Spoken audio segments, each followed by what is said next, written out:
really important. I'm not here. I'm here to give you all a passing grade. I'll be honest with you. You do your job, not only will you pass, you're going to learn, okay? You may hate me if I stick this year out, if I stick next week out, whatever happens. You may, have your opinion.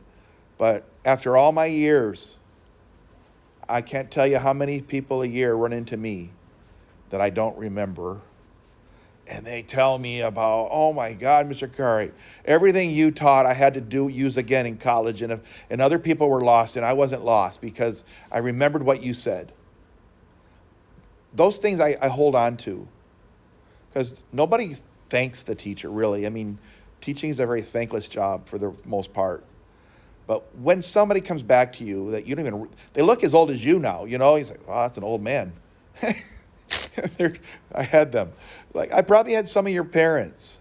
I don't know if anybody went home and asked their parents if they ever had a mystery. If they went here from 2000, past 2000, maybe to 2008 or something, something like that, I could have been their teacher. And if they were from Mercedes, I would have had them from 1990 to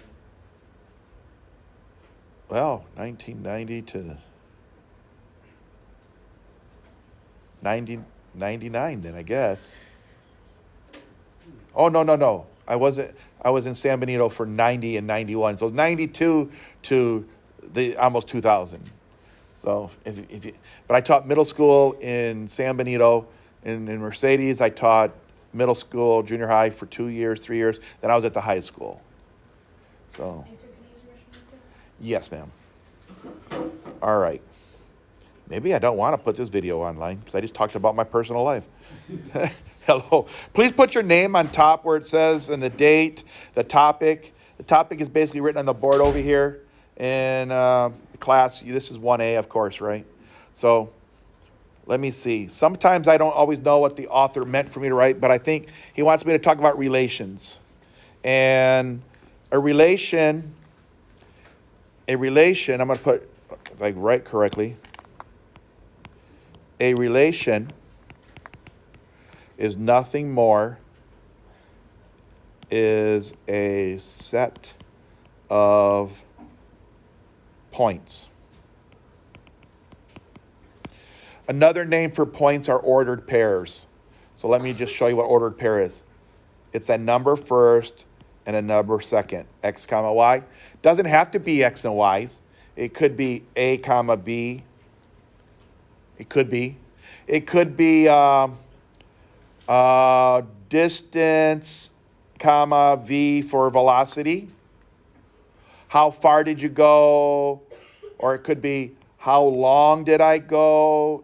Distance, if you're doing physics and stuff. So variables can be anything, okay? Examples, let's see. I'm going to put a set of 1, 3, 2, 4, 3, -1. I'll do one more. 1, -1, and then I'll close it off. That's a set of points. That's a relation. That's just a set of points, always. Now, in here, he wants me to show you different versions of this. So, since I'm lazy, I'm going to use the same points. 1, 3, 2, 4, 3, -1. Did I do the 3, -1? Yeah. Oh, did I do the same point twice? No. You just needed 1 -1. Oh, it was a 1 -1. I just can't read my own writing. There. Thank you. I appreciate you. 1 -1. So there's a table. Obviously, you know that. That's just a table. I can also use a map. Which means they're in a circle. Like this could stand for my x's. 1, 2, 3. And there's another 1. I don't have to write it again. I can if I want to. I don't have to. Because over here, I'm going to go 3, 4, -1. I don't even have to write -1 again. So how is this going to look? I have to map to it. 1 goes with the 3. 2 went with the 4. Well, that's pretty common sense. The 3 went to a -1. And a 1 also goes to the -1. So it goes like that. It crossed all of them to get down there. Okay. So you can see your relation on a table. You can see it on a mapping. And if you wanted to label X and Y's, you can do that. You can also do it on a grid. Now, I made a mistake because I used a couple -1s, but I'll get it in there, okay? Let's see. 1, 3. Make sure I can see it out there. 1 to the right. I'm going to do it in black. 1 to the right, 3 up. 1, 2, 3. There's the ordered pair. 2 to the right, 4 up. 1, 2, 3, 4. 3, -1. 1, 2, 3. I'm going to have to go down the 1, okay? And I'm blinded, so I hope it's good enough. And then I have a 1, -1. So 1, -1 also. So I have 1 over. So there are those 4 points. It doesn't matter how you see it. Each of those are called relations. Now, you already know if I was to ask you a question, is my relation a function? That's not the lesson right now, but if I was to ask you, is my relation a function? Most people would answer no, because why? Yeah, I have 2 1s. So if I was to do the vertical line test, it does. See that? That means it failed the vertical line test. But that wasn't really one of the questions. I was just, showing off. Okay. Told you, domain. Okay. A domain is a set of X values. It doesn't have to be X. It could be any letter. Whatever the first letter is, when you put the points, if it's distance versus velocity, then the D would be the domain. Okay? In Algebra 1, they called it the independent variable, because you can use any X's you want and plug it into a function or plug it into an equation. The equation, the answer, is not independent. It depends on what you plug into it. So that's why we call the Y's dependent. But that's not on the test or nothing, I don't think. That was Algebra 1 talk. But it's nice to be reminded of those words, because you have heard those words. You may have not even understood why. You just memorized it. Dependent, independent. Or independent, dependent, whatever one you had. The X is always the independent, then the Y's depend on the X's. So I'm going to do the domain of my example here. The domain is the set of 1, 2, 3. And I don't have to repeat the extras. It's understood. If you wanted to, you can. It doesn't hurt it. It just takes a little more pencil or ink or whatever. And then the range is the next question here. It's the, I'm sure you can guess at it, set of the Y values. And it doesn't have to be Y. It can be whatever that second thing was in that table, the second column, or the second numbers in the ordered pairs. And so my example of the range would be the range equals the set of a 3, 4, and a 1? Negative, thank you. Just so that you know why I have trouble seeing things. I didn't know it until like 8 years ago. I had been misdiagnosed wrong. I have Stargardt's disease, and it's in the back of the eye, the macula, and I'm very fortunate. Most people who have Stargardt's disease are legally blind by the time they're 25.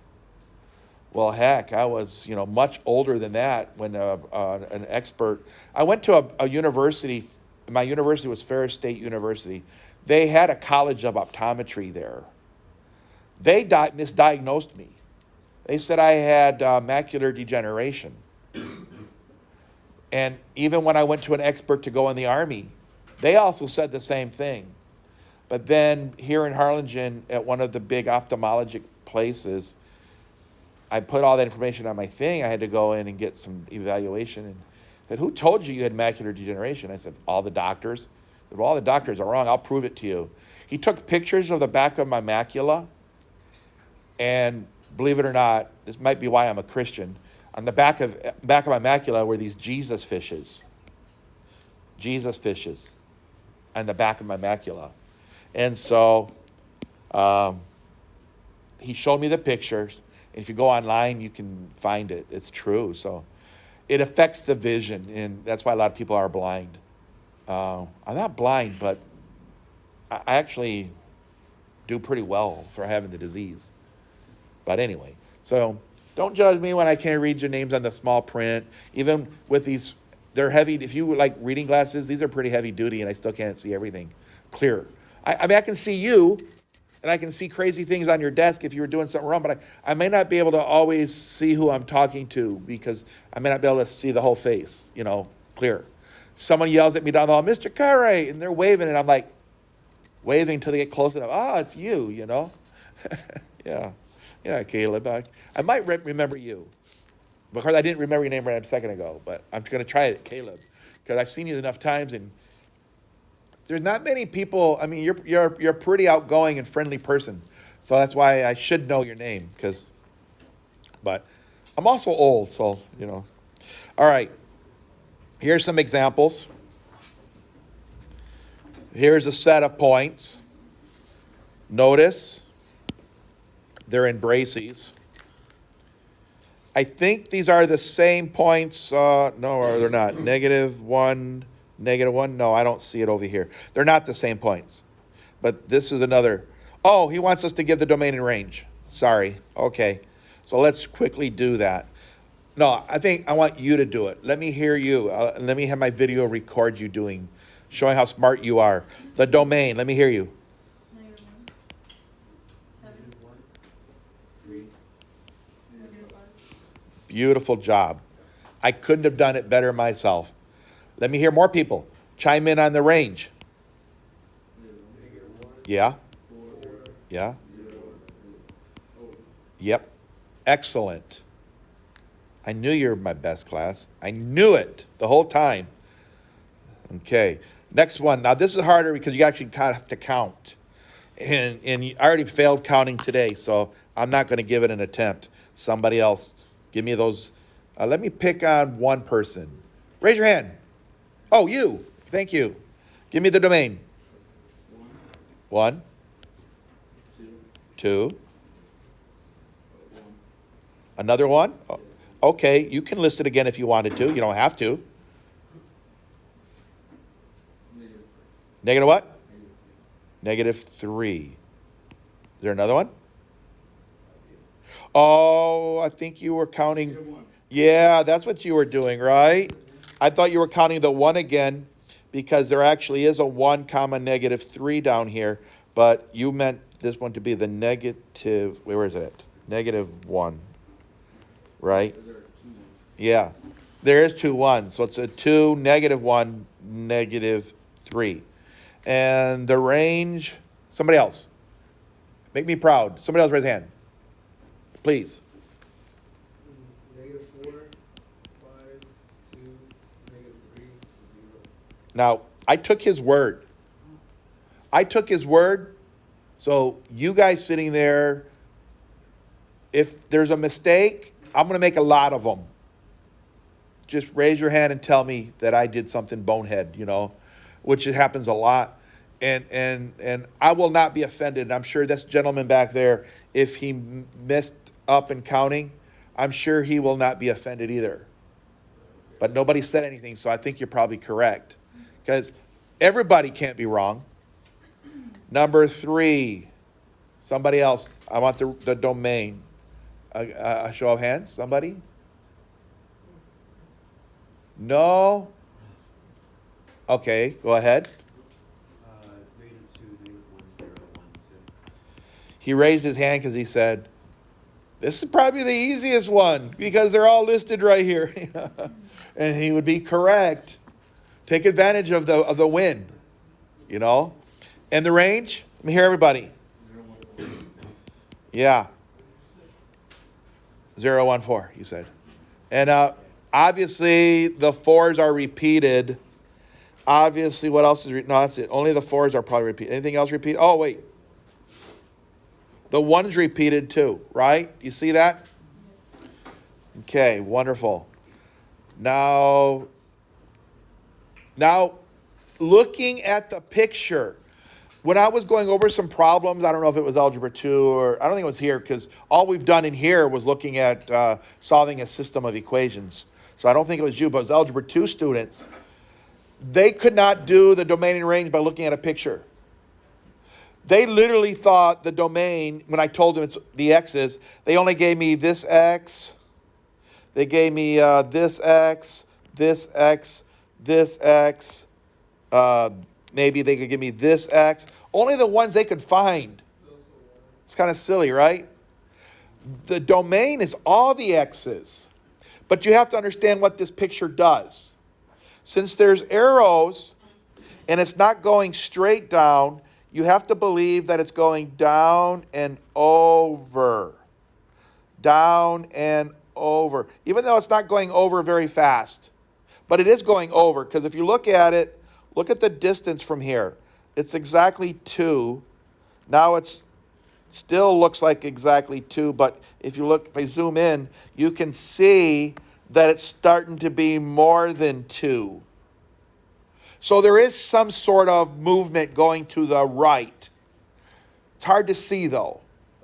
So in all fairness, you may not understand that picture really does go down and over forever and ever and ever and ever, because that's what the arrows do. It says whatever pattern you see, continue it. So with that being said, I had to teach them that, I'm trying to erase it. Didn't want to erase it because there it is. If I told you that the domain was all the x's, and that no matter where I go, if I was to go to the function to 1,000, let me draw it out here, 1,000, if I could get way to 1,000, that if I go to 1,000, I literally could keep going down until I find where this finally makes it over here. It is. Your domain goes to infinity. How about to the left? So the one way you could answer that question would be in a interval notation. This is going to be a problem. I don't want to plug the iPad because it would die.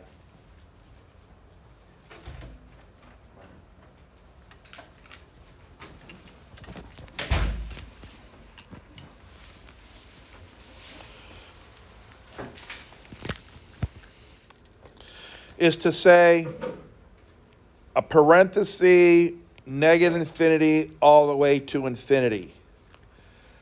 Parenthesis means that I'm starting at negative infinity, wherever that is, but I can't really get there, so it's a parenthesis.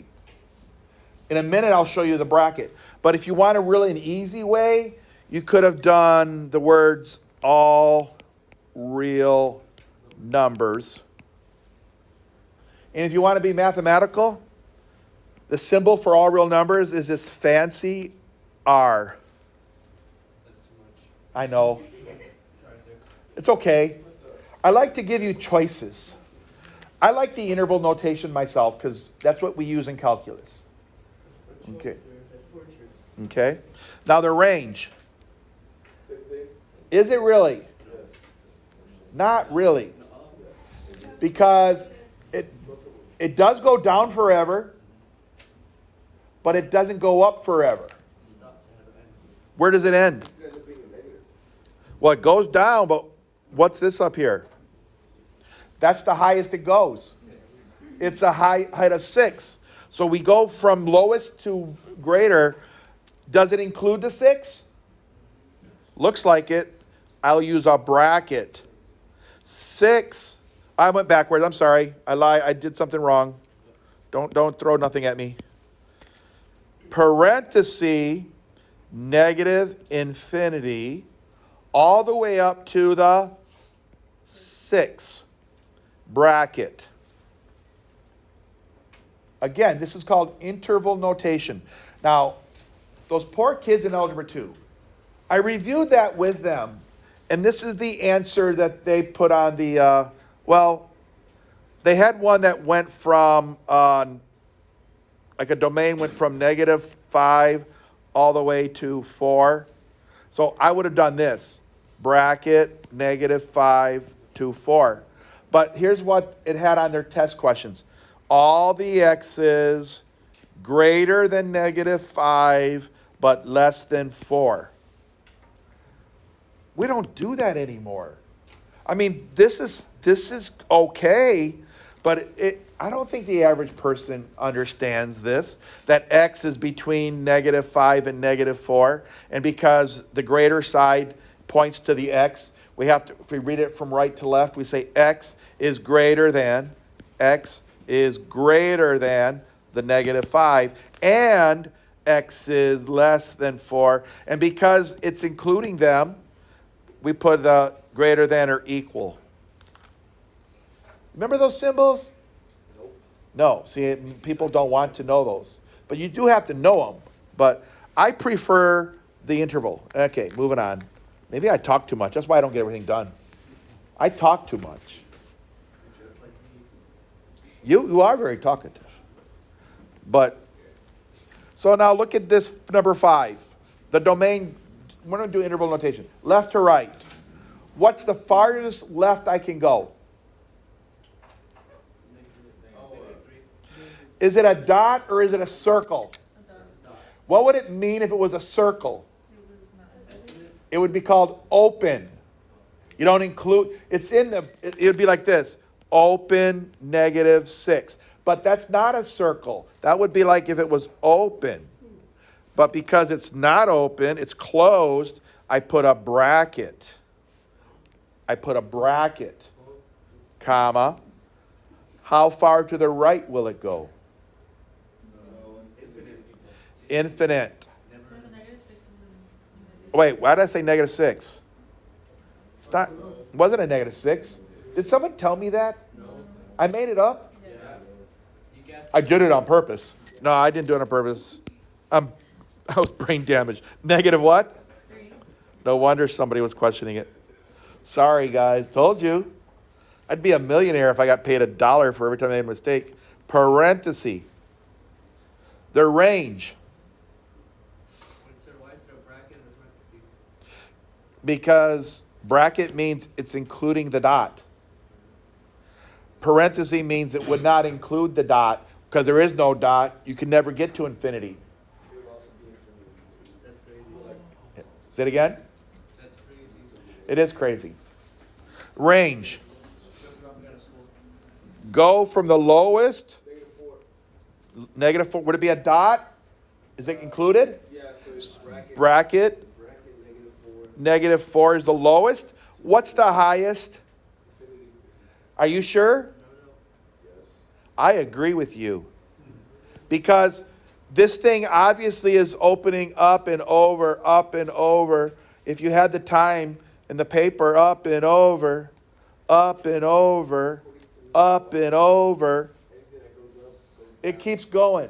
Never goes down. It's always up and over. That's why the arrow is there. The arrow says follow the pattern. Okay, number 6. This should be hard. Yes. Yes. So I want to caution you on this picture. There is something going on at this imaginary line here.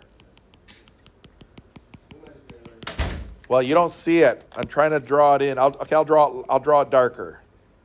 There's this line here.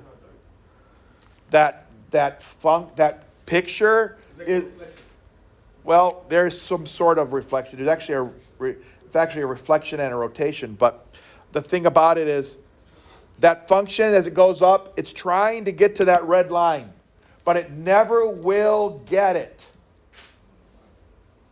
It can't be 100% vertical. It's constantly getting closer to that line. Do you remember what that's called? A line that a function is trying to reach, but it never will get there.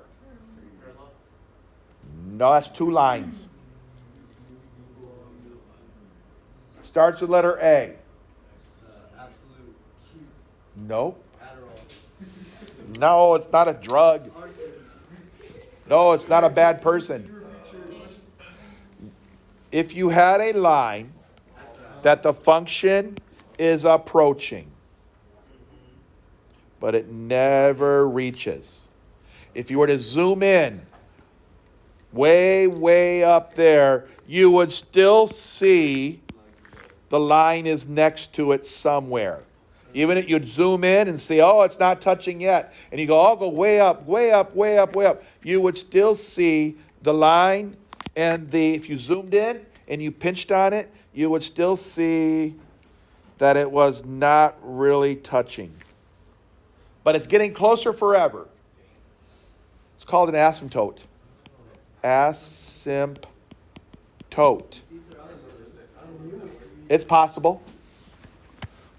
That's not really on the test right now, but I decided to tell you what that word was. You should have seen it in Algebra 2. Not necessarily in Algebra 1. But Algebra 2, you had to graph rational functions. Rational functions always have asymptotes. Sometimes your asymptote is horizontal. Sometimes something comes out from the sky and it rides the curve. It rides the curve for a long, long, long time, and it never, ever crosses or touches the axis. Will that still be the same word or? Still the same word. Except one would be a vertical asymptote, one would be a horizontal asymptote. And it doesn't have to be the axis. It could literally be coming up and doing this. And you have to say, oh, I see what's happening. It's leveling off. When it's leveling off, it means it's never going to touch whatever this line is supposed to be. It'll never touch, but it does get closer and closer. It's kind of like the love story of the beautiful female, intelligent, that the guy is trying to get, and he can never get her. It's kind of a sad story.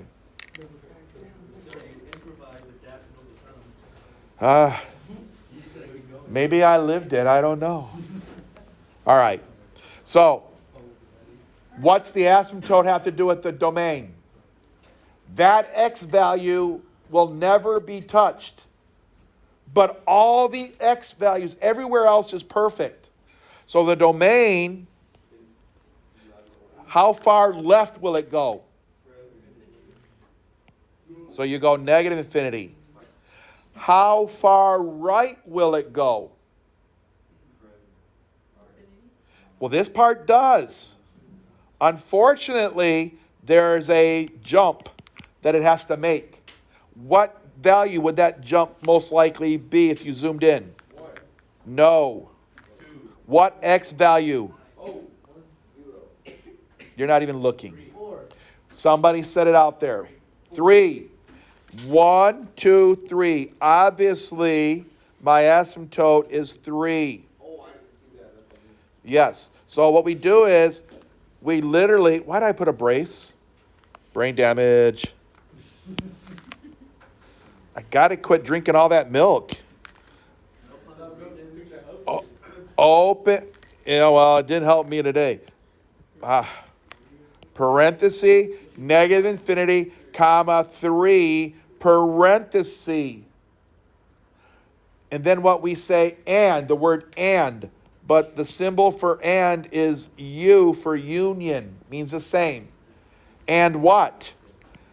Pick back up at 3 on the other side and go all the way to where? Infinity. I told you this was going to be the harder one. And it's okay if you think it's crazy. It's okay. I think it's useless. Most things we learn may seem useless until you need it. I've got a whole toolbox that my wife spent $400 on, full of stuff. To this day, I don't even know what half those tools do. So to me, those tools are useless. But if I have my brother-in-law come, man, he'll take my toolbox and he'll hang a door that I have at the house. He built my fence out back. And he used tools that I didn't even know what they were for. So for him, they weren't useless. When you find a purpose for something, then you realize that maybe it wasn't as useless as I thought. Okay? All right. Range. Same idea, guys. Same idea. You know the range looks like it goes down forever and up forever, but there's that horizontal asymptote that we have to jump over. So how far down do I start? It's down. Negative infinity. And where is the asymptote as I go up? Please don't say random numbers. Look. Look at the y value that can't be approached, that will never be touched. Very good. 0. Union. Pick back up at 0 and go all the way up to? No. Infinity. Positive infinity means going up or going to the right. Negative infinity means going down forever or to the left forever. All right, one page down. Back. Let me make that smaller. It all started here. Of course, your period will be different. Your name will be different. The date will be different. There it all is. If you need to pause it, study this page, fix your page, or find an error that I may have. Of course, some of those I made up different numbers for different classes. Move it on. That was one. Next page. All right, now. I want to do all of 7, 8, and 9 only because they're all a little different. So number 7. This curve, you have to assume repeats. Because there's an arrow and we see a pattern happening here. It's going up. Do some writing here. It's going up, down, up, down, up, down, up. You have to assume that it's doing the same thing forever and ever and ever. So you tell me, what do you think the domain is?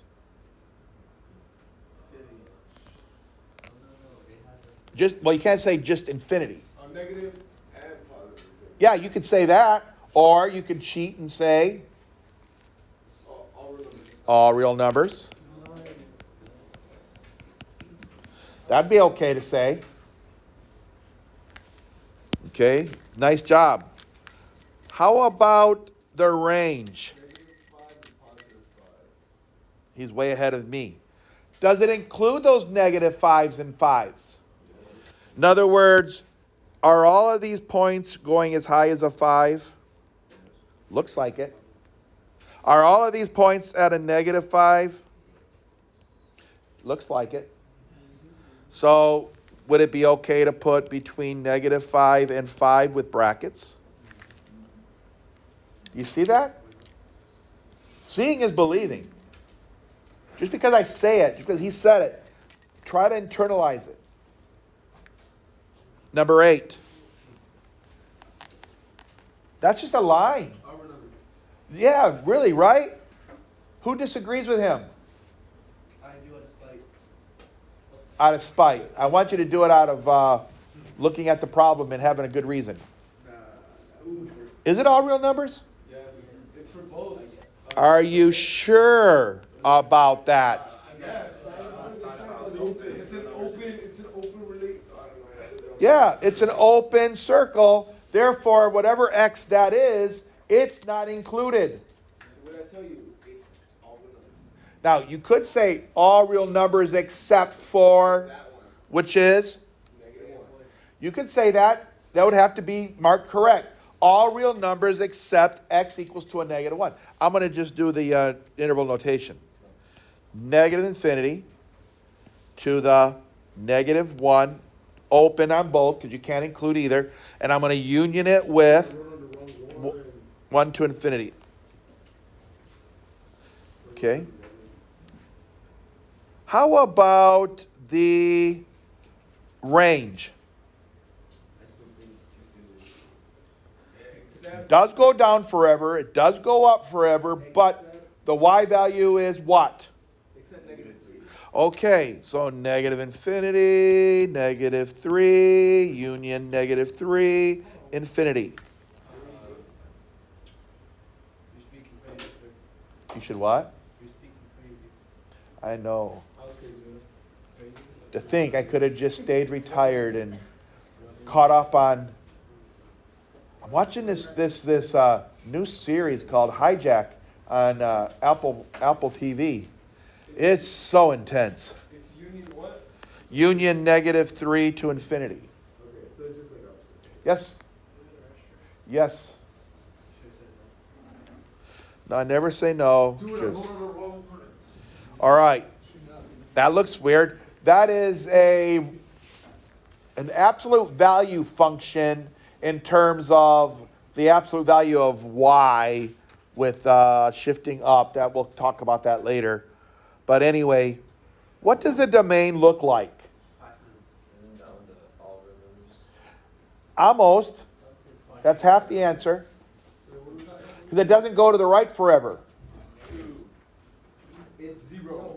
Yeah, 0. It doesn't go past the 0. Does it include the 0? So it would be negative infinity all the way to 0 with a bracket. Guys, if you have a question and you're doing a good job at writing everything down, we're not here just to see. And I know I got somebody sleeping back there. That person's going to be so surprised when they get assigned a seat. But you might want to wake them up so they don't get in trouble. Nobody wants to wake them up. So Hey, wake up. Sir. Wake up. Wake up. Wake up. I don't want to have to sign you up front. Okay? Range. That's interesting. Okay, it's only negative. Negative what? Oh. Negative infinity to where? To 2. Who's talking? That you? Or that you? Who was it? No, it was over here. Oh, I said 0. How far down will it go? Oh, negative. How far up will it go? Oh, then that's what she said. One of them. I can't tell who was talking. It actually goes down forever and up forever.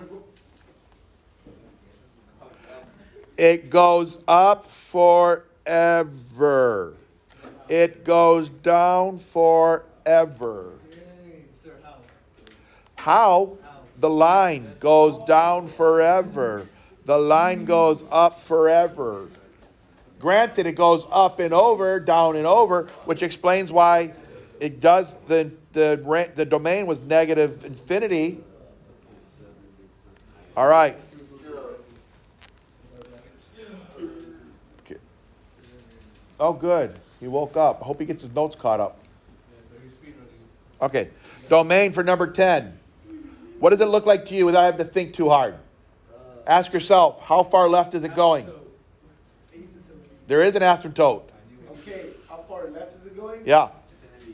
Or how far right is it going? Let's look at it. Does it look like it's approaching a value, or is it still up and over, up and over, up and over? It is up, so I'm wrong. It doesn't have an asymptote. It does go up and over forever. Just look at right here. Up, up, over, up, over. So you got to continue that pattern, up and over. Maybe the over is less, but it's still always going to have some over. So we're still infinity. Yeah, you're right. The reality is the way I perceive it. Okay.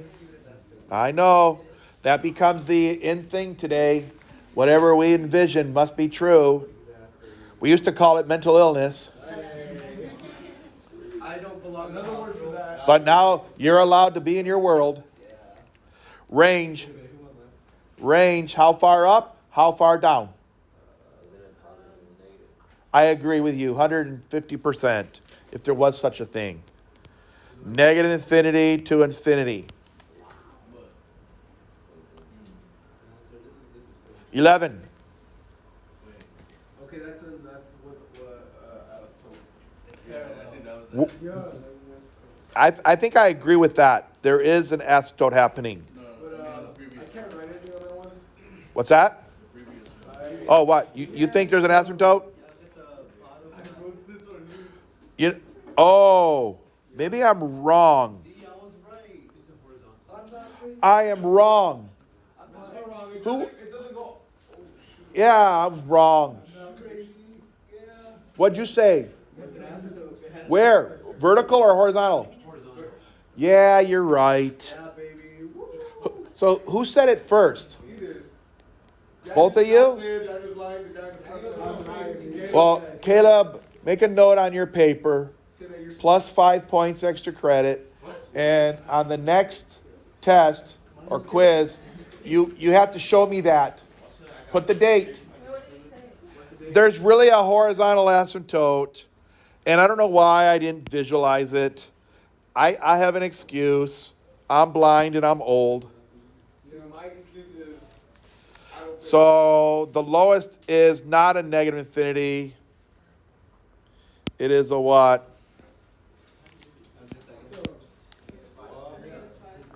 Yeah. And it's still open though. So -5. Thank you, Caleb, and anybody else who was helping. I wasn't even paying attention horizontally. It's a good thing you were here. All right, domain 11, quickly. What's the domain? Does it look like this goes left forever? Yes. Does it look like this goes right forever? Yes. Does it look like there's any jumping? Where? Like it's slowly towards the left. What's that line look like? An asymptote. What's it look like? What value though? It looks like a -1. This thing seems like it's there because it matches up here. -1. So that's tricky, but we'll go with negative infinity, -1, union, -1 to infinity. The range. Are there any jumps or stopping points for up and down? No. No. What could we say? What's the easiest way to say it? We can say all real numbers. I'm going to do this, my fancy R. Woo. I just did it. That's pretty fancy. It's too much work, man. I didn't sign up for this. I know. Wait a minute. You didn't sign up for it. They put you here. They didn't ask for your permission. Actually, I could have chose math models. I could. But, Okay. I chose the class. You know, I'm going to give you a little bit of advice. All of y'all still. When you go to college, they won't even look at math models as anything. If they see a strong grade in pre-cal, it could go a little further as far as where they think you should be placed, especially if your TSI is a decent score. I think if you do well in pre-cal and you actually take advantage of what I give you, you will score. You could take the TSI over again. You're going to score monstrous on it, man. Sir, this is America. What happened to my freedom of choice? You always have it. Hey, you actually don't have it anymore? You can't say anything in school. You're not 18 Bad. yet. This is the amendment. This is the What do you mean? You mean there's some speech is not allowed? I don't know. Domain for number 12. There's an open and a closed. There is. So the domain is going to be a restriction. And we're not going forever, are we? No, so it's not open. So what's the x value to the left? To the left. Yep. Negative what? Is it open or closed? Open, -4. To where? What's the x value to the right? It's actually -3. Oh, it's a -3? No, it's -4. negative. 1, 2, 3. It's 4. And the right? A 1. Open or closed? Closed. Wish my thing would reach to the door. Let's see.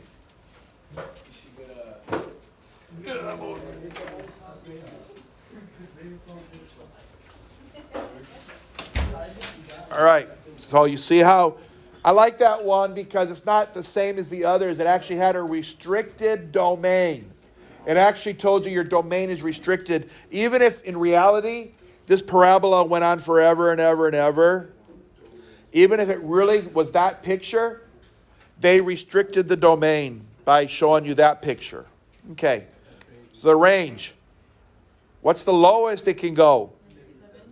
Does it include it? -7. What's the highest it can go? 2. She's got it. Very good. She is smart. Okay. Oh, now it's time to talk about the definition of function that I already gave you a preview for my first example. A function is a special type of relation in which each element of the domain is paired with exactly one element in the range. That means the x's are never repeated. That's the simple thing that I said before. The x values or the first value, the independent variable is never repeated. So these are yes or no questions. 13, I'm sorry. Is that a function? Yes. Check each of these x's. Are they ever repeated? No. So it is a function. 14. Why? The -9 has this girlfriend. The -9 has this girlfriend. And that's not good. I told you a player. He has games. He's a player. He's a player. 15 is that guy. 15 is, I look at a -7, -5. Yes. Because none of the first numbers are repeated. All right. If a vertical line intercepts a relation at more than one point, then the relation is not a function. What was he defining? The vertical line test. So I go over here and ask yourself, is there any place where a vertical line would cross more than once? No. So, 17, yes. Uh-oh. That's bad. How about 18? No, because it looks like it, except this asymptote saves it. Right? So the answers are, yes, it's a function. No, it's not. Yes, it is. Whew. Wow. What a lot of work. Started way. We had this set of notes. Again, you can pause it, finish your paperwork. Next page.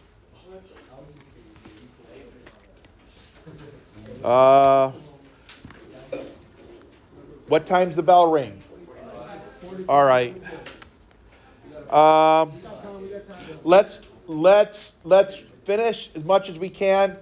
Disregard the homework that I said, unless you want to get ahead. Okay? But you can just work on your canvas that he put. Page, right? Yeah, the third page. I'll be very, very, very proud of you. Never had my father.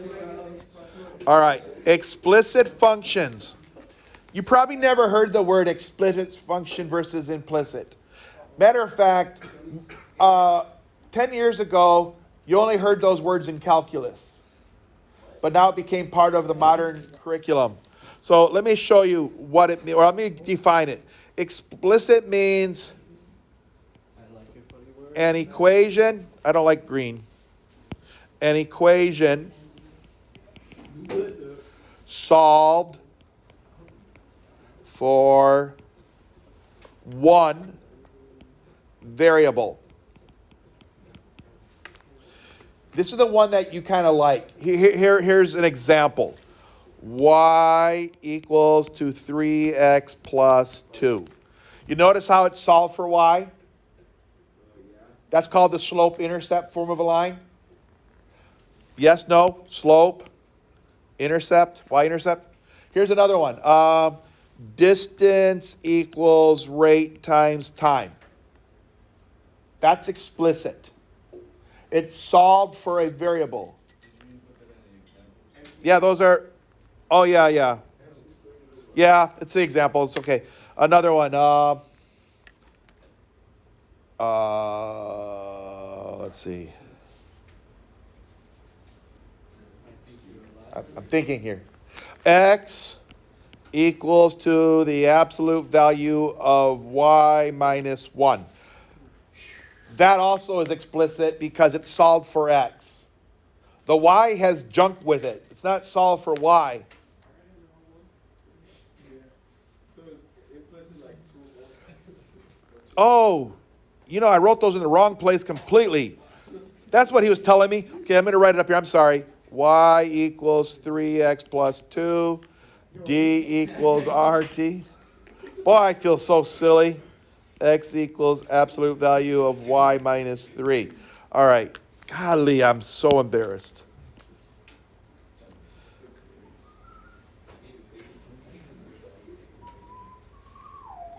All right. Now, implicit.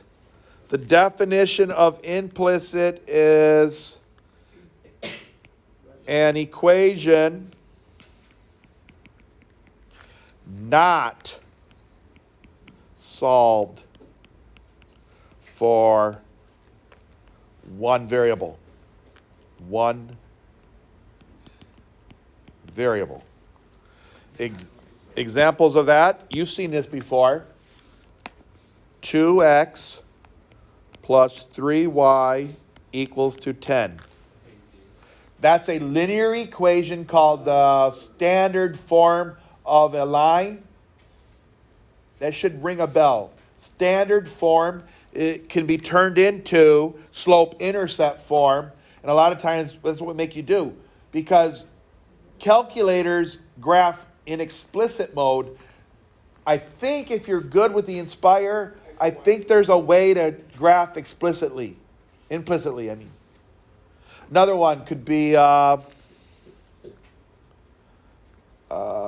x times y equals to 3. It's not solved. It's easy to solve it for x. It's easy to solve for y. Okay? Now, next set. Examples. Write each equation explicitly in terms of y. And then state whether it's a function.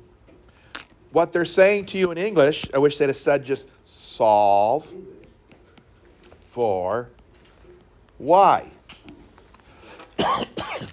We do that a lot. In every class, every math class, we're solving for y. So here goes. I'm going to do it with you. I don't think I need to hold your hand for it. But if by chance I lost you, I will not be offended. How much time we got? We got about 8 minutes.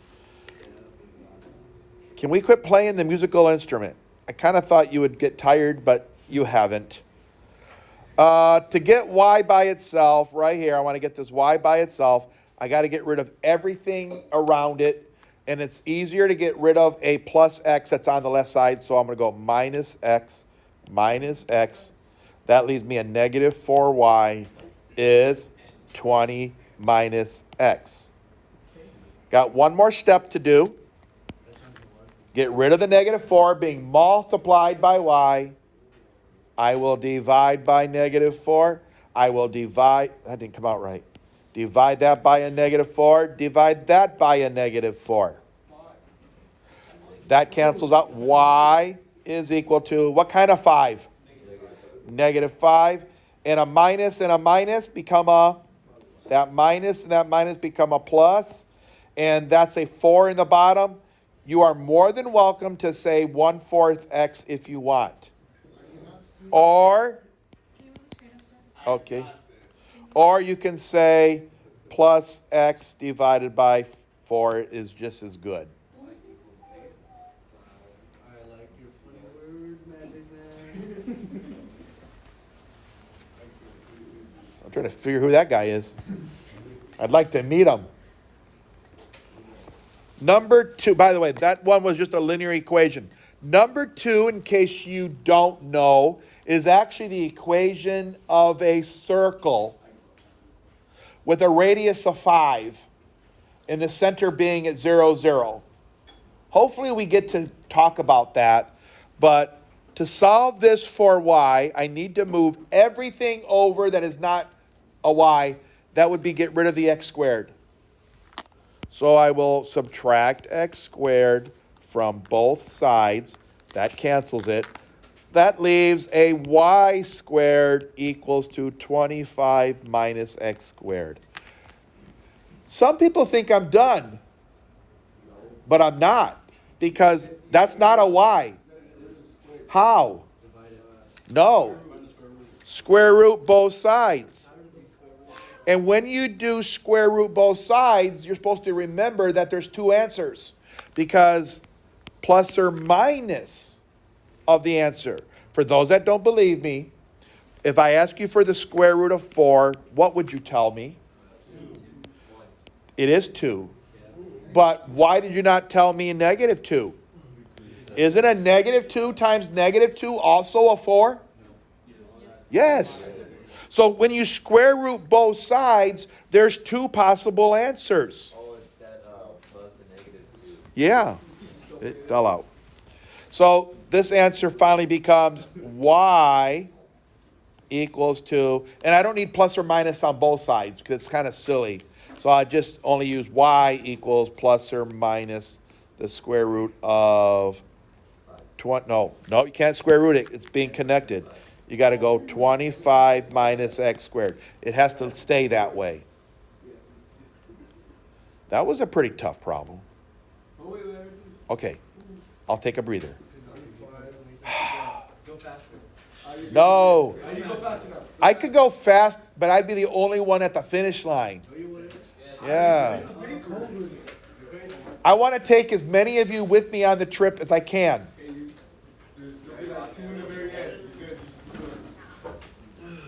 Can we call it quits for today? It's Friday.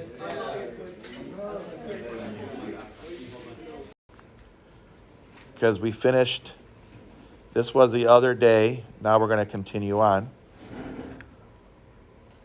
We're changing these equations from being implicit to, you what?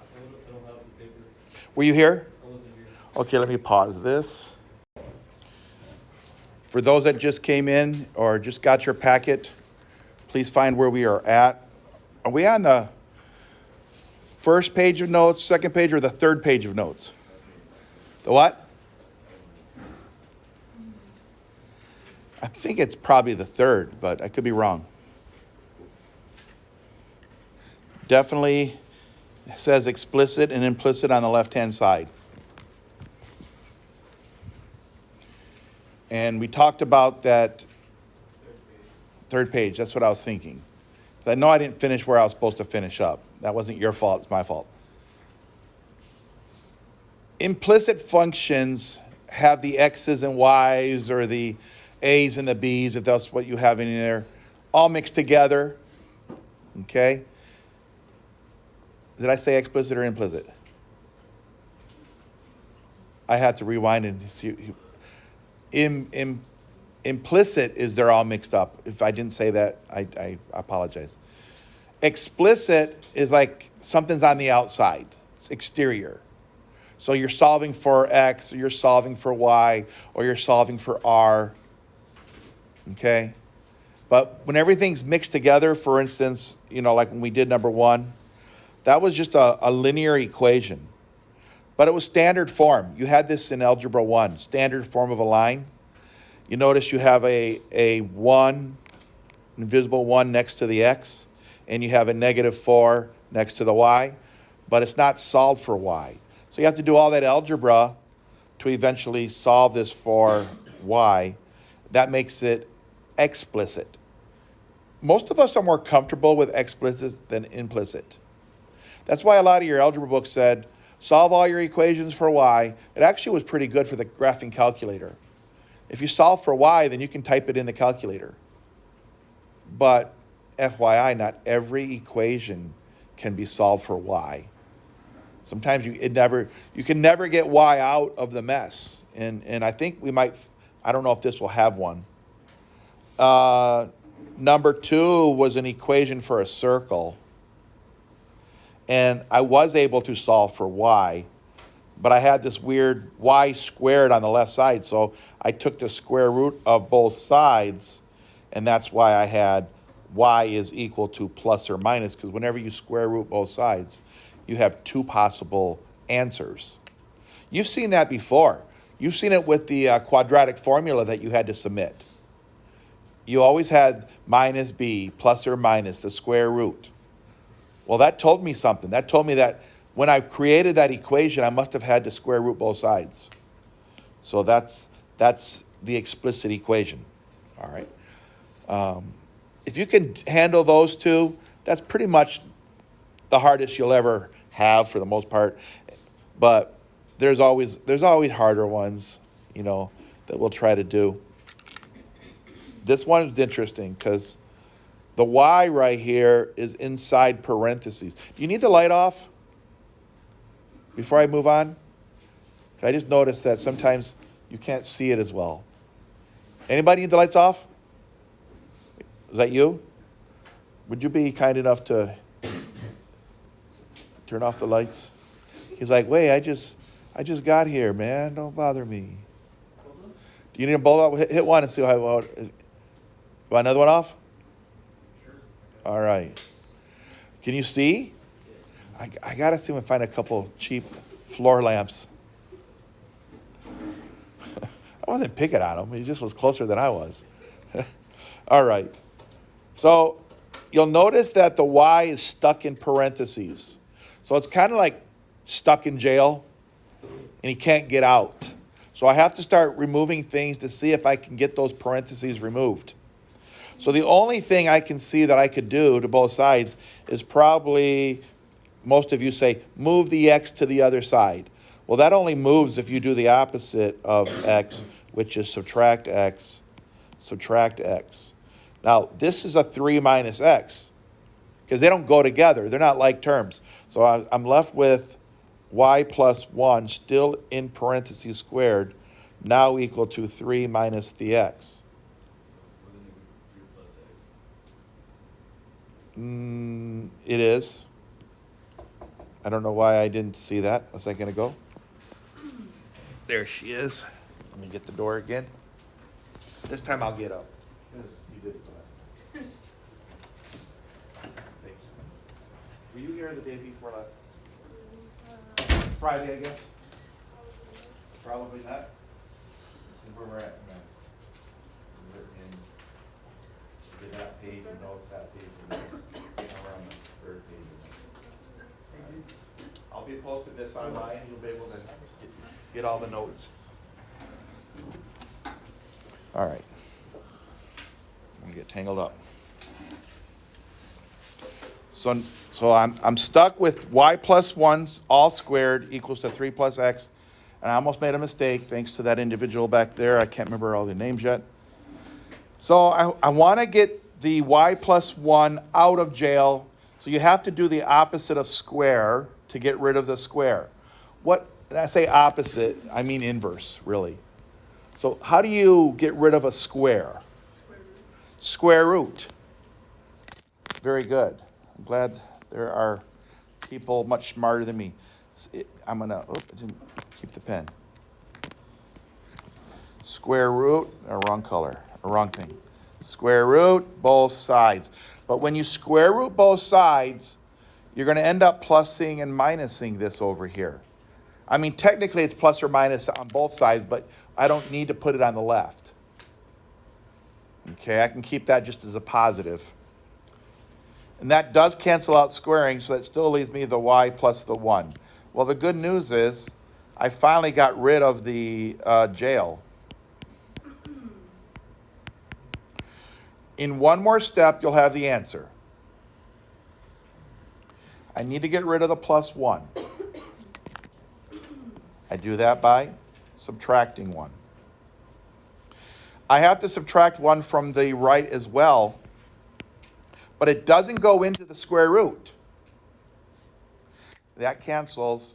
So I'm left with, there's a couple of ways of writing this problem. Most people like to move that minus 1 to the front. You don't have to. Y is equal, I will though, negative 1 plus or minus square root of 3 plus x. Now, if you were a rebel and you didn't want to do it my way and you wrote y equals the square root of 3 plus x minus 1, that would also be appropriate. I've still got to do the plus or minus though. It just seems more complicated to look at that. And a lot of people tend to like to look at that instead. Yes. Yes. Number 4. Okay, so I see how they're getting harder as we go. Probably so do you. Let me turn this around. That would make it better for me. Do you see there's a cube root in the problem? The passages are up there on the thing. So I got a 7 on the right-hand side, and I can't really get the y by itself right away because it's being cube rooted right here. It's being cube rooted. So leave that alone for a minute. Get rid of the 1/2 x. How would I get rid of it? Yeah, I have to subtract it. Just try to stay with me and try to stay one step ahead. That way you can answer the questions. Because if you do that, just copying this down is not really learning. Oh, sure, you'll have a good set of notes, but you won't know what it means because you didn't put any thought to it. You still have to put thinking behind it and at least say to yourself, yes, I get that. That makes sense now. Okay, keep going. And, you know, as soon as it doesn't make sense, you should really stop me. I am here for everybody. I'm not here just for the person who's smarter than me all the time. I always have them in every class. There are people that pick this stuff up. That wasn't me in school. I don't know if I told you, I failed Algebra 1. I mean, I was failing it. I think the teacher had pity and I got a passing grade. But I didn't learn a thing. I was like lost every single day. I did try asking questions, but the teacher would just say, go back to your seat and I already gave you an example. Wow, thank you, sir. Thanks for the extra help. But in those days, they didn't have to do extra help. So let me subtract. I heard someone tell me subtract the 1/2 x from that. Not the 1/2 x. What am I doing? Yes, that's what I want to do. That's what I want to do. I got confused for a minute. So 1/2 x minus 1/2 x goes away.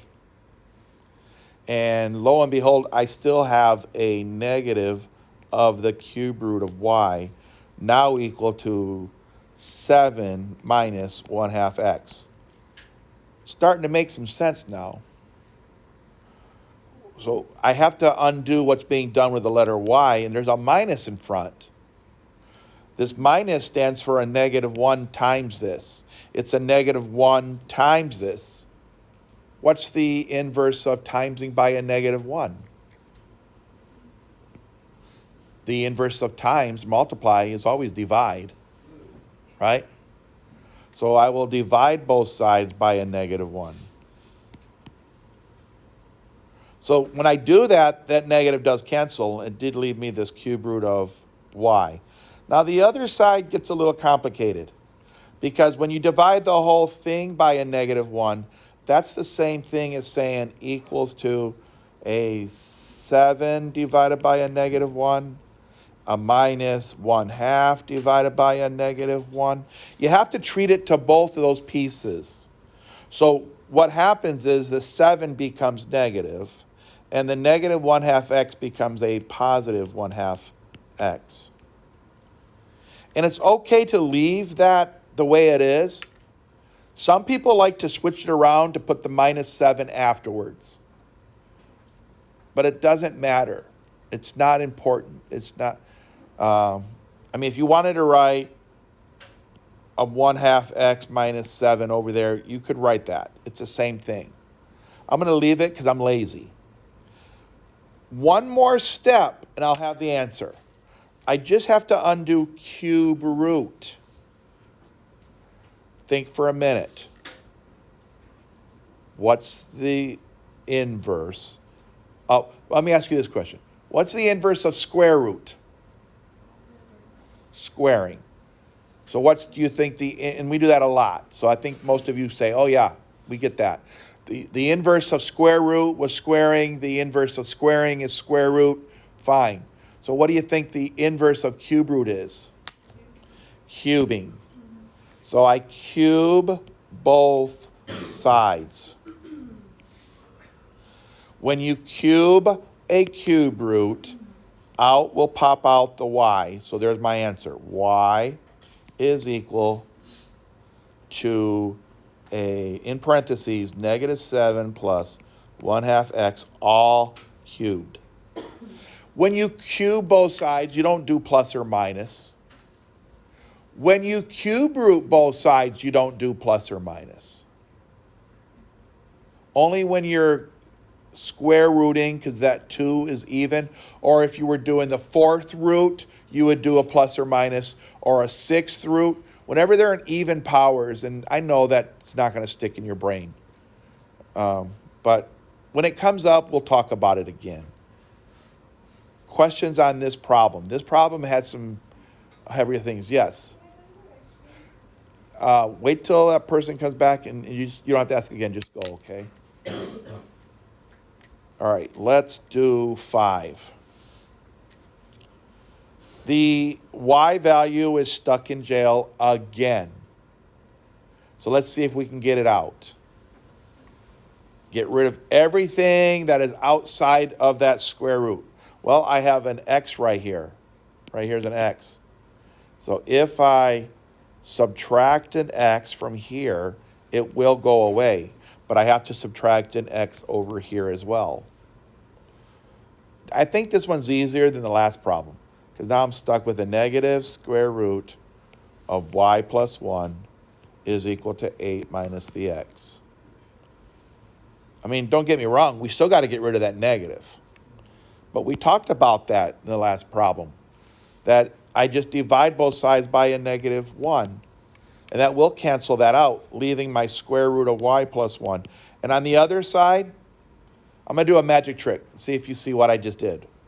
I'm going to write it as an x minus 8. What did I just do? I switched them. Because, I mean, I told you in the other problem, a lot of people like to put your minus number behind the x's. So the 8 became a -8. The negative x became a plus x. I just chose to switch them around to make it look kind of more pretty. I know that's an opinion. You may not think that it looks any prettier than if I had left this alone right here. That doesn't look ugly. It's okay. My next step is to get rid of square root. So the inverse of square root, I just asked you that a few minutes ago. Squaring. So you would be forced to square both sides. I'm just squaring, so I don't have to do plus or minus. It's only when I square root both sides. Square it. And that's just an x minus 8 times an x minus 8. We could do the math and call it x squared minus 16x plus 64. But I won't. But I will get rid of that square root, y plus 1. That's what pops out right here. And I'm going to leave this alone as an x minus 8 all squared. Yes, I could FOIL it out, write it down twice, do the first outer, inner, last. But I don't have to. Don't do extra work. But I do have one more step. I must get rid of the plus 1. Minus 1 will do the job. But then I have to do a minus 1 here too, which cannot go into the parentheses. So that leaves me the answer is y equals to, now I could switch them around, but I'm not going to. I'm just going to read x minus 8 squared minus 1. That would be an appropriate answer. If now's a good time to ask a question. And you guys, this stuff is hard stuff, you know. This is like most of you, it's your last math class unless you're, I would encourage you to move on to calculus. I am going to be teaching you everything you need to be successful in calculus. You won't have to be afraid of calculus. Everything I teach you is used in calculus. People say, is calculus hard? And the answer really is, what makes it hard is that it really thinks you know everything from the past. But every good teacher, if you have a good teacher, we still review this stuff. We'll review it really quickly though. Number 6. You notice how the x and the y are being multiplied together? So there's a lot, and then I got another y here. That's pretty sad. I have 2 terms with y's. And I'm glad I don't have any y's over here. I don't have any y's over here, thank goodness. Nothing on this side. So now that they're all on one side, it actually isn't so bad. Now, if you wanted to, you could get rid of the minus 1 right away. Because the minus 1 has nothing to do with the y's. So I will add 1 to both sides. And you didn't have to do that first. There's another first step you could have done. But I kind of like to get everything away from anything with y's in it. So that canceled out. So I'm still stuck with the xy minus 5y equals to the 2x plus a 1. Now that I have 2 terms with y, don't sweat it, guys. The way to get the y out of 2 terms is to do something you've done before. You've done it before. You just didn't know what you were doing. I factor out the letter y. I factor it out. In other words, I take each of these terms and I divide by y. So think about xy. If you divide by y, you're stuck with the letter x. Because y times x is the same thing as xy or yx. If I take the y out of the 5y, take the y out, I'm still left with a negative 5. And think about the distributive property. If you were to go back to distributive property, it would come back to this. That's how you know you're right. If you were to distribute it back in, you would end up getting this original piece. All right? So I still have my equals to 2x plus 1. And you could have done that step from the very beginning. I could have done it from here if I wanted to have. I chose not to. I chose to get rid of the minus 1. So now I got to get rid of the x minus 5. And the x minus 5 is stuck together. You may not think this is easy, but it actually is pretty easy because I can get rid of that whole thing by dividing by the x minus 5. Divide by x minus 5. And yes, it's all together. If I have a big fraction bar, that implies that it's together. If I want to put it in parentheses, I can, but you don't have to. It cancels. That whole parenthesis cancels that whole sets of parentheses. So I'm done. Y is equal to 2x plus 1 all over x minus 5. You don't have to put the parentheses if you don't want. If you wanted to put both of those in parentheses, you could. Was that super hard? So I can't tell with the lights off. I can't see your facial expressions. I don't even know if you're sticking your tongue out at me or anything. I can't see. I just have to have a little bit of faith that you're on the triplet.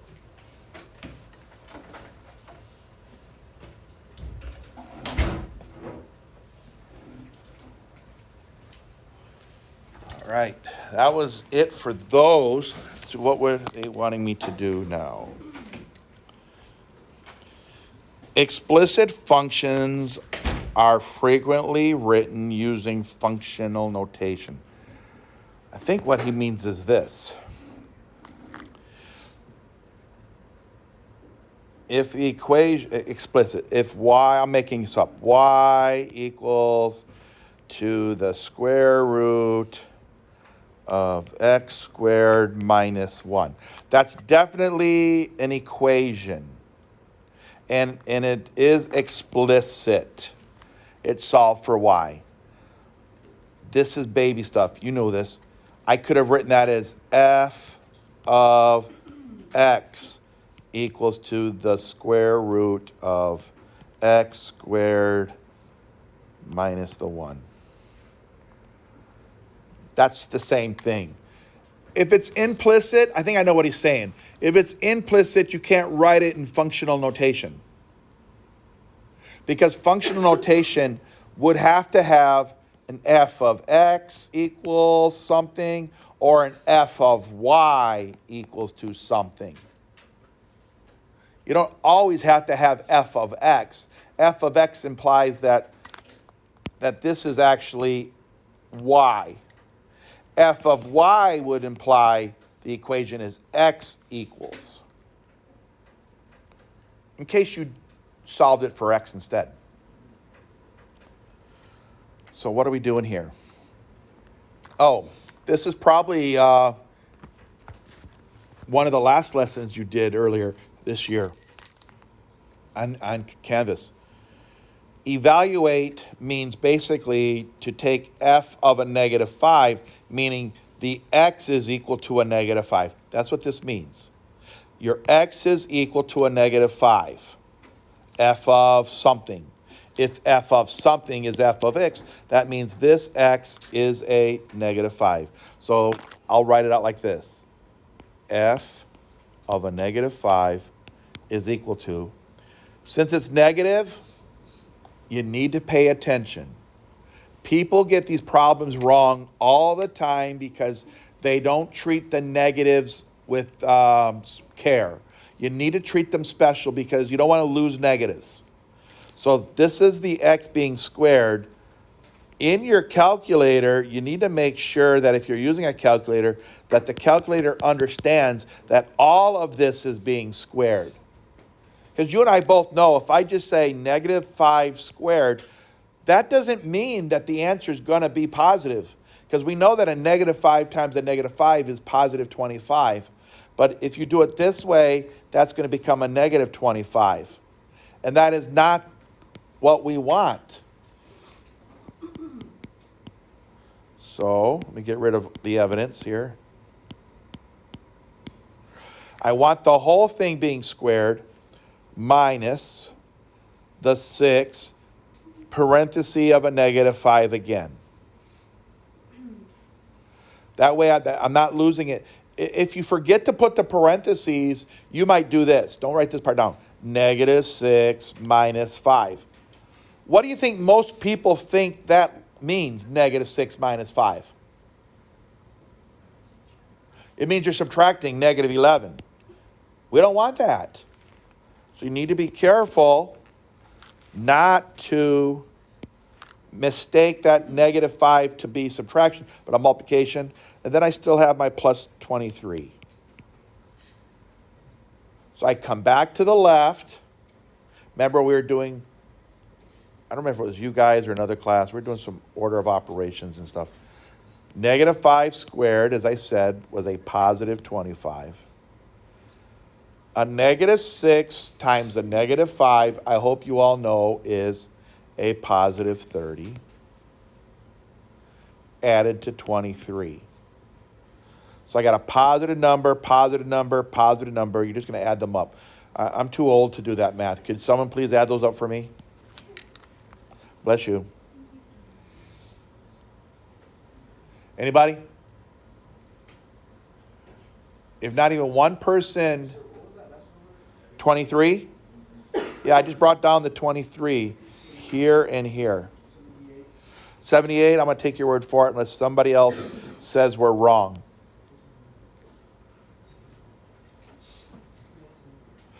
This is sort of how I know we're on the same page. When there's an easy problem to do, that people are on the same problem, they're keeping up with me.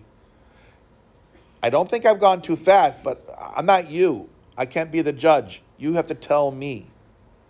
I am here not to do 1,000 million things in a day. I'm here to do a few things well. So it's your job to make me accountable to it. Basically, I work for you. You're my employer. I'm here to serve you, to assist you. Moving on. H of x is 7 minus x squared, and the h can be a perfectly functional letter. F of x, g of x, h of x, k of x, doesn't really matter. He chose to name this function h. He's plugging in the 9.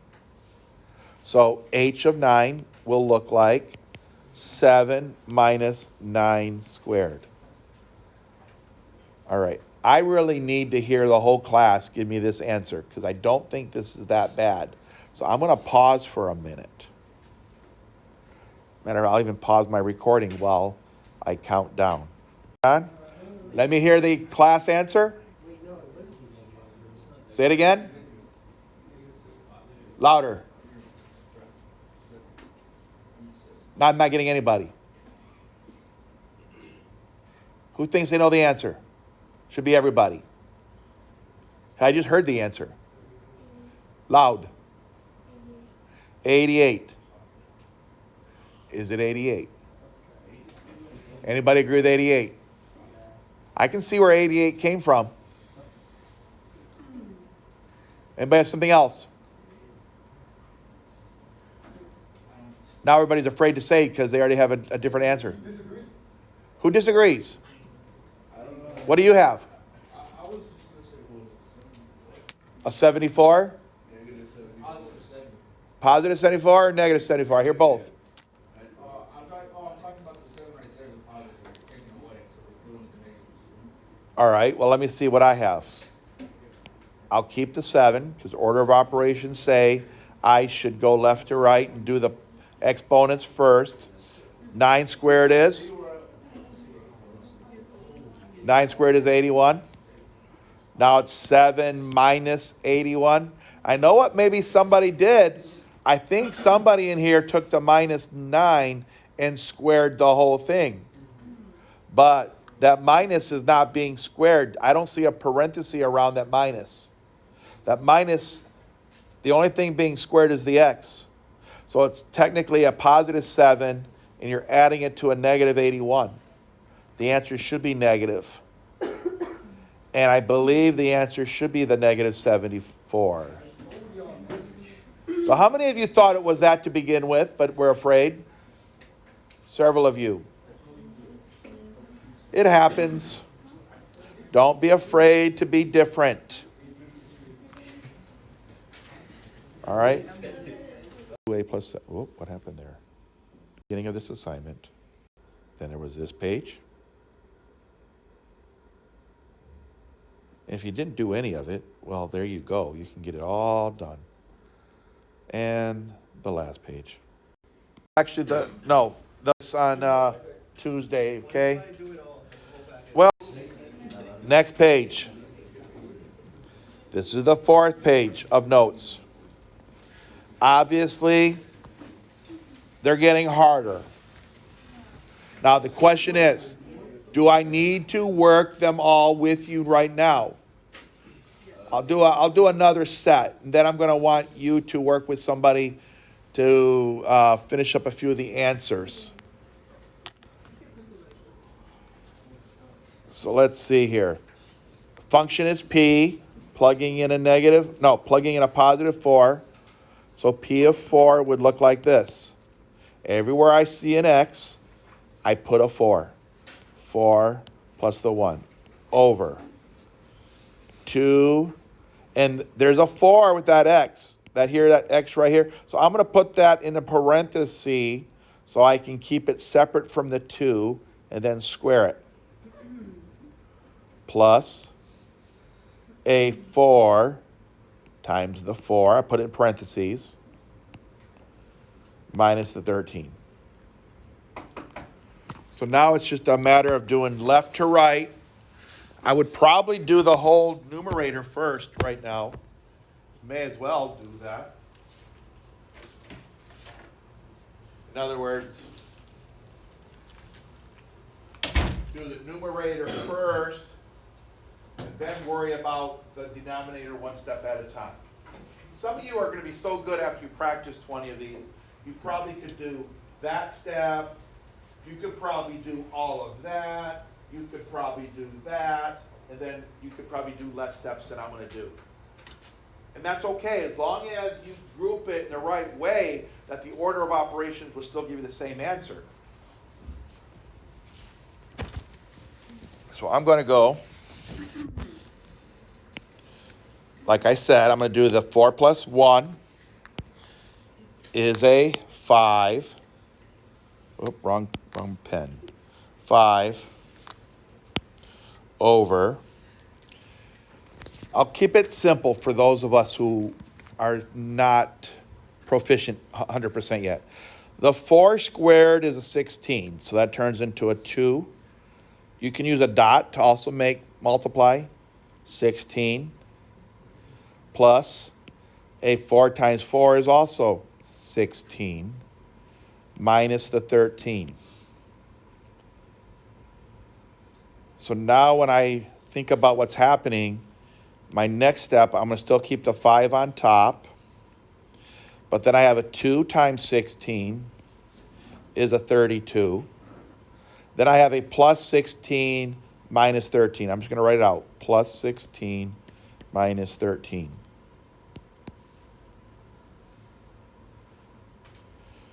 So now I keep the 5. Maybe you're good enough to do all the addition and subtracting, but I'm going to do the addition. What's 32 plus 16? I'm going to do, wow, he's fast. How much was this? 48. 48 minus 7. 13. 48 minus 7 is 13. No, no. 48. Oh, it's a 13? Can't read my handwriting? 13? Oh, jeez. Minus 13. How much is that one? 5 over 35. How would you leave the answer? Perfect. 1 over 7. I would always caution myself to do an extra step here and there so I don't get lost. Especially, what if I get it wrong? I want to be able to go back and find where I did something wrong. Making a mistake is not a bad thing to do. It's just an opportunity to learn something that I neglected or something. Questions on that one? Okay, wouldn't you know it, he's getting longer. But this looks better than having a fraction. I don't know about you. I'd rather do this one than the last one. I saw the last one and I go, oh, yuck. But anyway, I need to be, not prejudiced against fractions. They're almost people too. G of, nobody else heard it, don't worry. G of a negative 2 is, I can probably say anything and most people like, whatever, I can tell you're smart. Negative 2 cubed. I always think when I go home, whoever laughed at my jokes, they were actually smart people. Because some of my jokes don't make sense unless you really think it's so crazy or outlandish. Plus 3 parenthesis the negative 2, and it's good to keep it in parentheses. That whole negative 2 is being squared. Plus 7 times the x, that means times a negative 2 minus a 4. Do I really think this is really pre-cal work? Do you think I think it's pre-cal? No, it's really not. But this first unit was really supposed to be about remembering your number facts, your number operations, your order of operations, terminology. So there's kind of hit and miss of some stuff that you knew very well, but I'm sure you didn't practice a lot of these like this. So I think some of these problems are higher level than you had to do before. And I'm not ashamed of it that we're working hard on it. Negative 2 squared going left to right. Ask yourself, will it be a 4 or a negative 4? Oh, who said that? Her back there? You might want to make a note on that paper because on test time, if you still have that paper, which you should, and I see it or you show it to me, I'll give you some points. Actually, the other gentleman too who caught me, if you go back to that problem and make a note, please keep me honest. It's a 3. It's not a squared. It was just the way I wrote it. All right. Who agrees the answer will be negative whatever? Thank you. Negative times a negative must be negative. So the answer is negative something. Negative what? Negative 3? 8, yes. Plus, all right, here's the negative 2 being squared. That's a 3 times what? A 4. It had to be a positive number. Then I have a 7 times a negative 2. Negative 14. Bring down the negative 4. I'm resisting the temptation to do more than one step because I want to make sure that I take everybody with me on this trip. So I know you're going to say that's ridiculous. Why waste this whole line of work to write everything down? Negative 8 plus the 12 minus the 14 minus the 4. You see what I did? I wasted a whole line to put one little step that some of you could have done it in your head, I know. But just because. Now, negative 8 plus 12 is what I do first. Left to right. It's positive, right? Because I have more positives, so it's 4. I am bringing down the negative 14 plus 4 only because I'm sticking true to what I'm saying. Now I do the 4 minus the 14. Negative 10 plus the 4. Now I do the negative 10 plus the 4. Negative 6. It's what? It's -4. It is? But nobody said nothing when I wrote a plus. I am so hurt that nobody saw it. I would love to lie to you and say, I did it on purpose.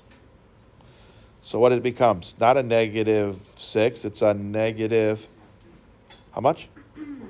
14. You know, the bad thing about these problems, you can be smarter than Albert Einstein and still make mistakes on these. Because Albert Einstein actually did make a lot of mistakes when it came to just basic computation. He even made a quote. He said that if you think you have problems, I assure you I've had more. Yep, so I'm in good company with Albert Einstein. Q of x, I'm doing Q of a negative 15. It's a simple plug and chug this time because I have a 6 minus a 2 times the negative 15. That's all it is. Looks very simplistic, but I will do one step. I'm sure if you read my mind, you know the one step I'm going to do is probably this right here. If you read my mind. So I'm still going to keep the square root. I'm going to keep the 6. But what does that shaded yellow become? You don't see yellow up there very dark. 30. Yeah, it is positive 30 because they're both negative. Plus 30. Square root of 36 is how much? 6. That wasn't that bad. I've had worse. This might be worse because some of you forgot what these two lines mean. How far? Wow, not only did he said the definition as well.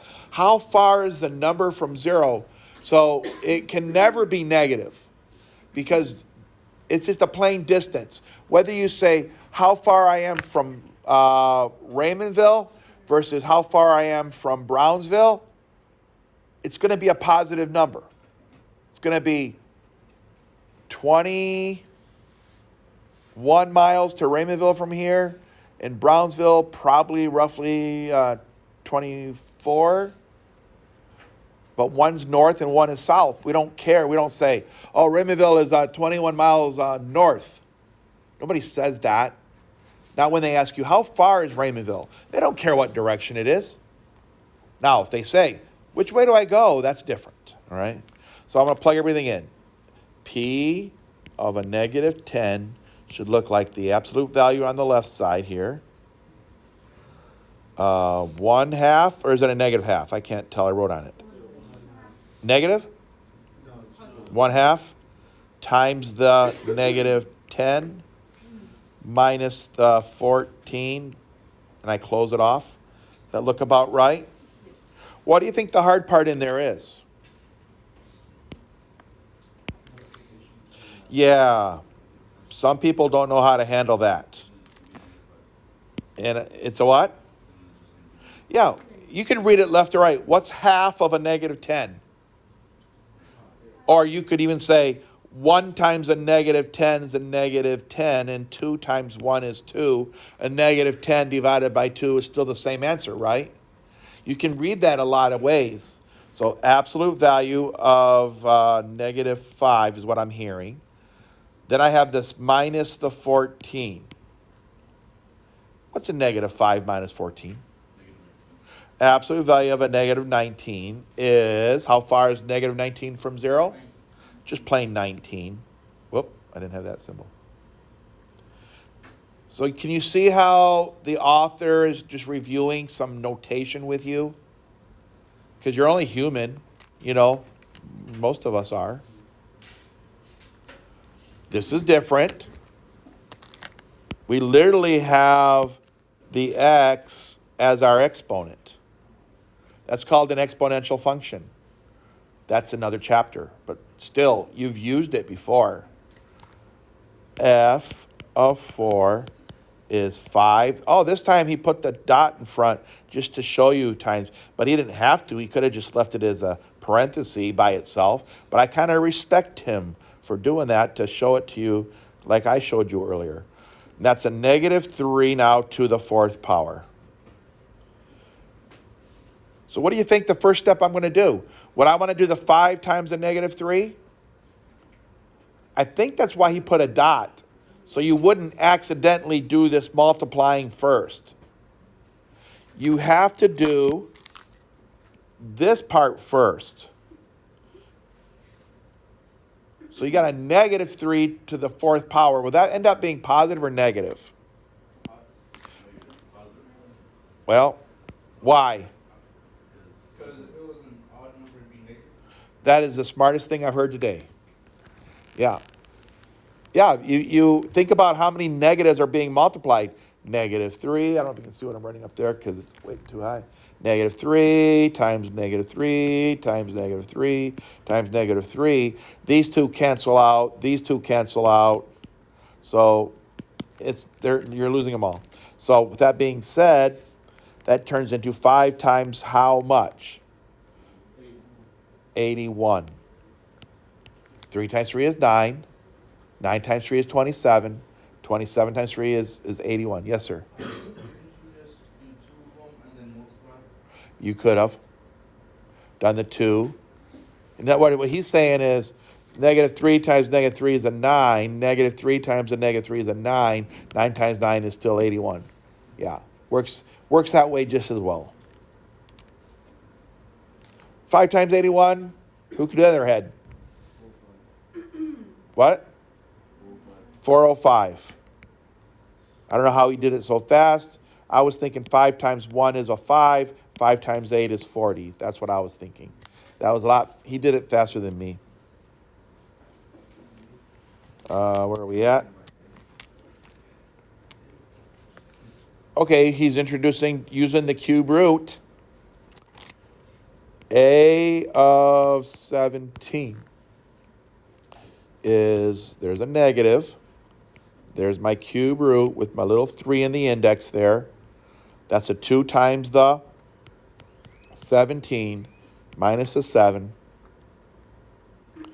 What steps do you think I do first? And the plus 1 after. Oh, I didn't see the +1. Thank you. I would have really messed that one up. That +1 is outside of the square root. So what do you think I'm going to do first? Yeah, you got to go in there and do that multiplication. So you're still stuck with the negative. You're still stuck with the cube root. And so the 2 times 17, 34. Then I have to, in a minute, subtract 7 from it. When I get done, I'll do the cube root of it, then I'll add 1 to it. Okay. Why won't that work? Erase. Be my friend. Be my friend. Erase it. It doesn't. There it goes. Finally. Okay. Equals to. Oh, bad. Equals. Pen doesn't want to work. Equals. Negative still there. Cube root of what? 24 minus 7.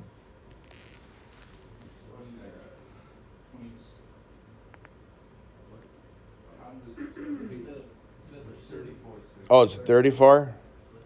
34 minus 7. That's why somebody said 29. But would that be right, though? 27? Yeah, it is 27. Then no, that +1's outside. You got to do the cube root first. Negatives. So you got to think, what times what times what could be 27? The same number. 1 times 1 times 1 is a 1. 2 times 2 times 2 is an 8. 3 times 3 times 3 is a 27, right? 3 times 3 is 9, times 3 is 27. So that's a -3 plus the 1. Final answer? -2. You mean we got to memorize perfect squares and perfect cubes? No, you don't have to. God made us a calculator, but the more you can have in your head, the less you have to pick up that I can.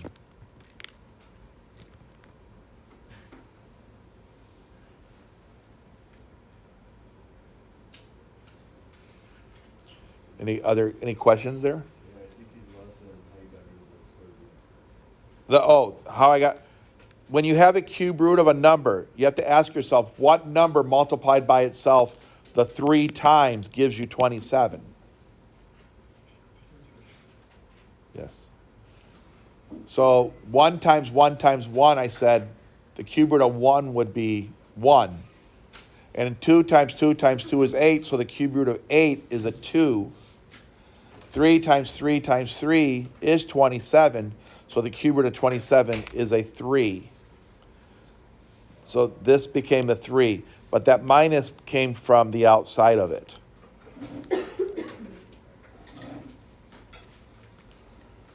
Okay, 15. It's a weird equation. It's just a polynomial. Can I go to the buses for a second? Can you what? I go to the buses for a second? Oh yeah, I forgot about you do that. All right, so you want to try to, wait, before you go, your homework is, so let's do 15. Oh, it's the ugliest one we've had. What time's the bell ring? 45. Really? Well, you got, I found this on the web. well, that's so nice. I wasn't even looking for that. You see, she reads your mind. She knows what you want before you even, no, I didn't want that, no. I don't know what that was. I thought she was like helping me out. I don't think either, I mean, I did enough of those already. Okay, you may have heard that I had to pause, didn't finish in 1A the whole thing. So let me finish it up here, that way everybody will have the full lecture notes. Okay.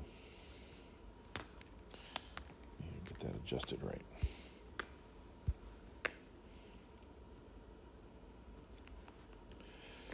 We are going to do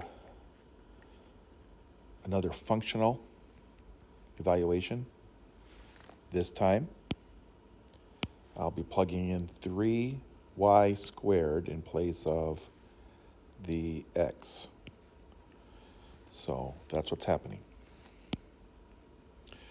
So f of 3y squared would become a 3y squared, all of it, raised to this third power, plus an x, whoops, sorry, back up. The x is actually going to be a 3y squared to the second power. So what we have are powers to powers. If you look at it the way I'm seeing it, power to a power. And technically, there's actually a first degree power there as well as here. So I still have a power to a power. I still have power to a power. I still have power to a power. And the rule for exponents, I hope you remember, is that a power to a power, you're supposed to multiply those two numbers. You keep the base, you multiply the 1 times the 3, that gives you 3. Then the y, new base, keep the base, multiply the 2, now times the 3, that's a 6. I don't need the parentheses any longer since I broke it all down. Added to. 3 to the first to the second is 3 second. And then y to the second would be the fourth. Now, you might want to go a little step further because 3 to the third is 3 times 3 times 3, which is 9 times 3, which is 27. So I'll go 27 y to the 6. Then 3 squared is 3 times 3, which is just a 9. So plus 9 y to the 4th. Please do not assume you can combine those any more than they are. That's probably the answer I would take. I do remember back a long time ago where every college professor insisted that you factor everything into factors. So if you were to be a nerd, you would say, well, what goes into 27 and a 9? The only number I can think of is a 9. 9 goes into 9. Always take the largest. You could have said a 3, but then you do another 3 later. So you can pull out a 9. So I'm showing you an alternative answer. Pull out a 9.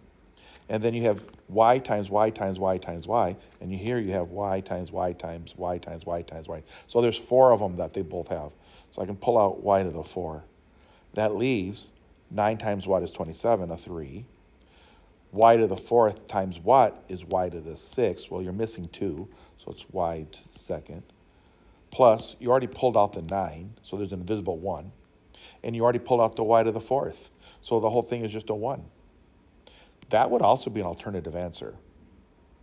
but I'm not gonna, that would be like for someone who has nothing else to do on a Friday night. Let's do 16. Doesn't look too bad, but you are still taking a quantity here. I mean, it's got a number and a variable c, so that has to be plugged into the x twice. So when I do g of a negative 5c, that turns into an, just checking something here, 8, 8 times negative 5c. Remember what I said about keeping your negatives, keep them safe and sound? I put them in a parenthesis. Minus a 10, so I don't actually do a wrong operation. All over, all of negative 5c. Now, since I'm not multiplying by it, if you just put negative 5c, it would be okay. If you want to put the parenthesis, you can. But in this case, it really doesn't change anything. So, if I have your permission, I'm just going to leave it like that. Doesn't mean I'm done by all means. So this requires me to multiply. So that becomes equals to a negative 40, still times the c, minus the 10. That's the numerator, all done. And the denominator, negative 5c plus a 5. That is a pretty good answer for what I'm considering full credit. But I can tell you right now that even if I take that answer, if I read off the answer key or give you the answer key, there's probably a good chance that since the 40 and the 10 and the 5 and the 5 each have a 5 in it, it would be the same thing. This is an alternative answer, is equal to, if I pull out a 5, just even if I want to get rid of these negatives, pull out a negative 5 from the top, that would give me a positive 8c. And then a minus 10, pull out a negative 5, would be a plus 2, because 2 times a negative 5 is a negative 10. But I'm just going to leave it, let me take that off, all over. And you're going to see why I did this. The bottom, pull out another negative 5. And then if I pull out a negative 5 out of a negative 5c, obviously I'm left with just a c. And if I pull out a negative 5 out of a 5, that sign has to change because you're pulling out a negative. Negative times a negative is the positive. So that becomes minus 1. And I kind of like this because I can now just divide both by a negative 5 over a negative 5. So another alternative answer could be just this, whatever you see here. You want to go further, you could factor out a 2 out of the top, leaving a 4c plus a 1. The bottom doesn't change. C minus 1. That's also a very good answer. It just goes to show that you could always do more, you know. And I know we're not really always that motivated. I know I'm not. All right, 17. That's a quadratic. Can you see the second degree? That's a first degree. It's a parabola. It's positive 1 here. It opens up. I'm just saying, just to let you know, for those that are actually thinking as I talk, I want to plug in 2a plus 7. And so all of this has to go here and here. This is going to take a few more seconds here. So h, better write smaller, h of a 2a plus 7 will be that x, all of it, 2a plus 7, all squared, minus the x, 2a plus 7 minus the 1. Well, technically, that's the answer. I mean, it's all plugged in, nice and pretty. But I know for a fact it's not simplified. So you probably should try to simplify it. And realizing for a minute here that 2a plus 7 squared does mean 2a plus 7 times 2a plus 7 means you're foiling two binomials. And you've done that before. So that turns into first times first, FOIL, that's your first times first, 4a squared. Outer, 2a times 7, that's a 14a. That's the outer. Then the inside, that's an inside, is another 2a times 7. Well, there is a little trick that if you saw that as a binomial being squared, you always knew it was going to be a 2a times 7 and you're going to double it. Because there's a 14 and a 14, that doubles it. Moving on. 7 times 7 is the last two terms. Last. That's a 49. Now, this negative in front causes me to distribute that negative, meaning the signs change. Minus 2a, minus 7. And the minus 1, who's not bothering anybody, just comes down. So you can see you have a lot of room for combining like terms. There is only 1a squared, so I bring that down 4a squared.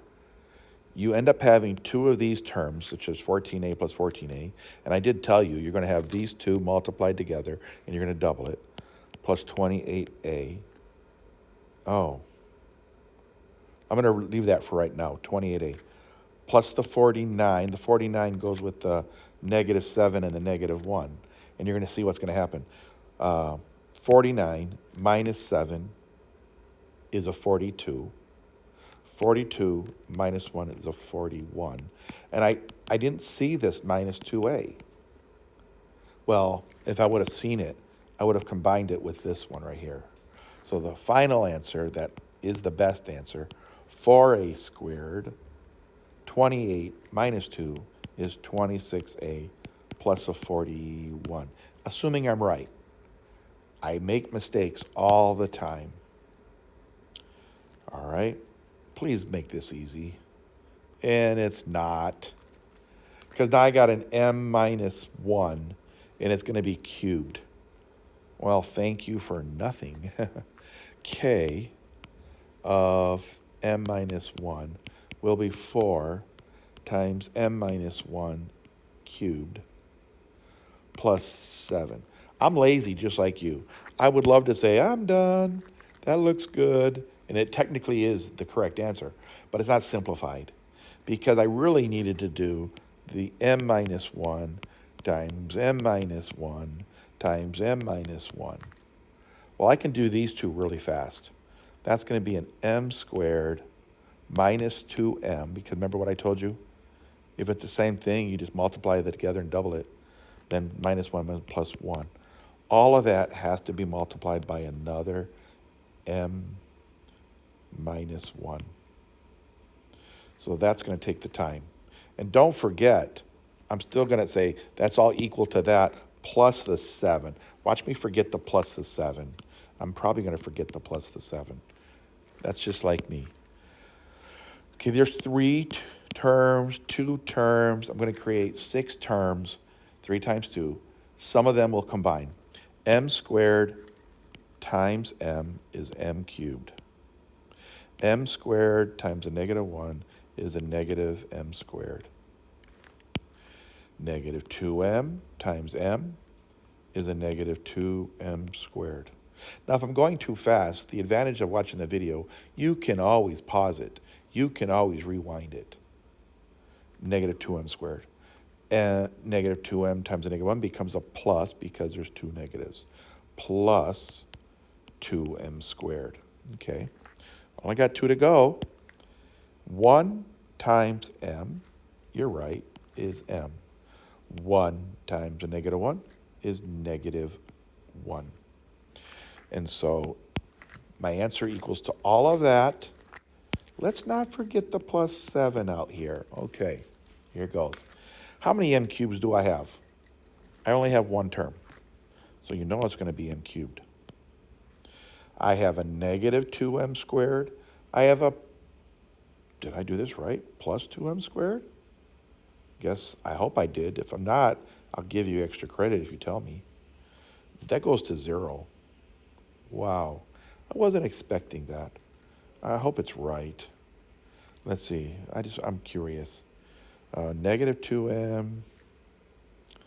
Then I did, that was in the second one, so. Where am I getting it? Oh, right here. Negative 2m squared minus, still trying to where I get it. I'm still looking. M squared minus 2m plus 1. M squared m cubed. Negative 2m, that's negative 2m squared. Negative 2m.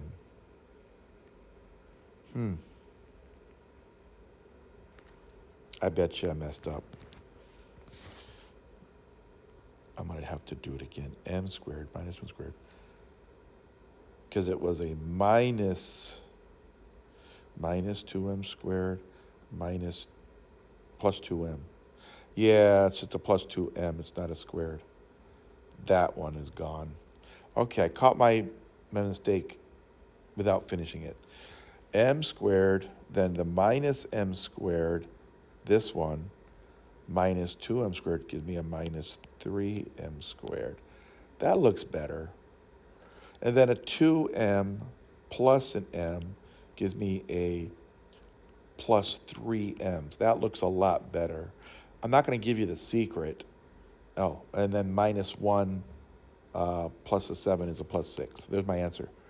I was expecting a 1 coefficient, a 3 coefficient, and another 1 coefficient in front. So it works. I think that one's right. If I'm still wrong, I owe you. Now, last 4. Hopefully they're not as bad as those last 2. Using the graph to the left, find each function value. That's a piece of cake. Piece of cake. My friend Mr. Ortega calls it papitas.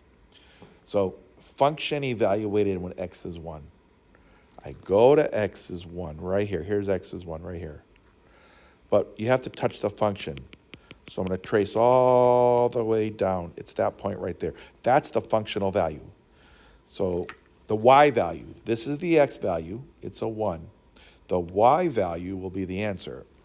Down 1, down 2, down 3, down 4, down 5, down 6, down 7, down 8, down 9. That's down 9, negative 9. While I'm looking at 21, let me do f of 5. F of 5. Well, 5 is 1, 2, 3, 4, 5. There's the x of 5. That's the x of 5. The answer will be a y value. I have to go up. 1, 2, 3, 4. I think I got to go up a little more. I think it's there. I think it's a 5. Okay? That's not bad. Let's do the last 2. F of a negative 2. Remember, that's my x value. My answer will be the y value. So I go to negative 2. That's 2 to the left. I'm going to make it a little bigger here so you can see it. 1, 2 to the left right here. And I think I got to go down 1 to get to that point. So the y value is a negative 1. And if you disagree with me, it's okay. I've been wrong before. Last one, f of 0. That's the x value. I'm looking for the y value. So I go 0. 0 is right here at the origin. I got to go all the way down. 1, 2, 3, 4, 5, 6, 7, 8. I think it goes down to the 8. Down 8 would be a negative 8. Negative 8. So, there it is. For those that are watching the video, maybe I ended up at a different problem for your class. So I'm going to go all the way to the back. Was the one I just finished up right now. I can make that a little bigger. And that finishes those notes. And so please put your name here. Please put the date here. I think today on my time is the 14th. And the topic is basically, I'm going to put it simplified, zeros and function behavior. Because we're going to talk about, if we get to the end of this, we'll be talking about what's a function doing in the future. What is it doing in the past? What is it doing right in front of me? Is it going up, going down, stuff like that? And then the class, obviously this is 1A. So zeros, there's also intercept, but these are zeros actually. An x and y intercept will always look like this. 0, comma, a number, or a number, comma, 0. So the difference between them is one of them crosses the x-axis and one of those crosses the y-axis. This first one means that the x is 0, so I have to be on this line right here. So wherever this number is would be called a y-intercept. Because the x is 0. When the y is 0, that means this line here, hey, my colors are showing today. They wouldn't show yesterday. This is the y value being 0, so the point has to be somewhere on that line. So we call that an x-intercept. That's all those mean. Where does the graph cross the axes? So now that I explained what these are, let's see if we can fill in the blanks. Sometimes I don't remember what the author wanted. Usually I do, but not always. Intercepts are points where a graph intersects the x or y what? See, look how good you are.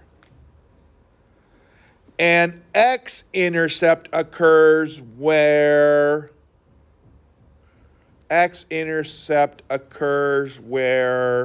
look at this. You didn't get it? Y equals to 0. Yes. Nice job. The y-intercept occurs when the x is equal to 0. A function can have 0 or more. I think that means 0 or more x-intercepts, because it's a function, but at most only one. That means only one y-intercept. The reason it can't have two y-intercepts, then it wouldn't be a function. You know, just for fun. If I go back to this picture, well, I'll do a new picture. If I had two y-intercepts, one down here and one right here, obviously it fails the vertical line test. True or false? But if I had an x-intercept here and an x-intercept here, it's not a problem. You could even have another one right here. This graph could look like this. Up, up, up, up, up, up, down, down, down, down, down, up, up, up, up, up. See? Not a problem. You can have a lot of x-intercepts, but you could, if it's not a function, if it was like a circle is not a function. Okay? You can get the equation of it, not a problem, but it's not a function. And I think we had one of those in our notes. All right? This is a picture that just does the same thing that I showed you a minute ago. You got your x-intercept here, two of them, and you got your y-intercept down here. Okay? A parabola, not always, but a lot of times has two x-intercepts. It's possible to have 1, and it's possible to have 0. That's why the thing said 0 plus. You could have 0 x-intercepts. Yes. I wish we would go back to safe schools where the door could be open.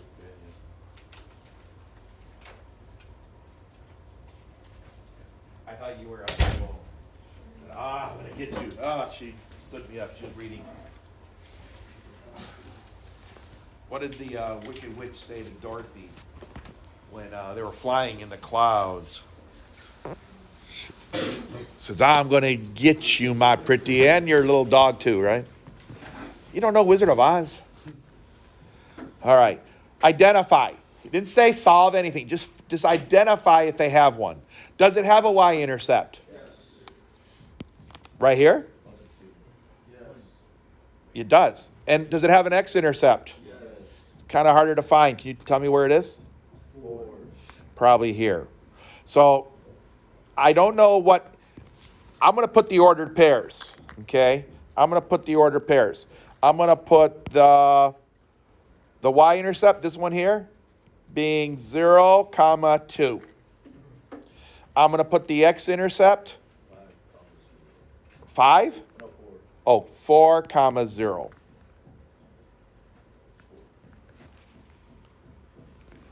Am I recording?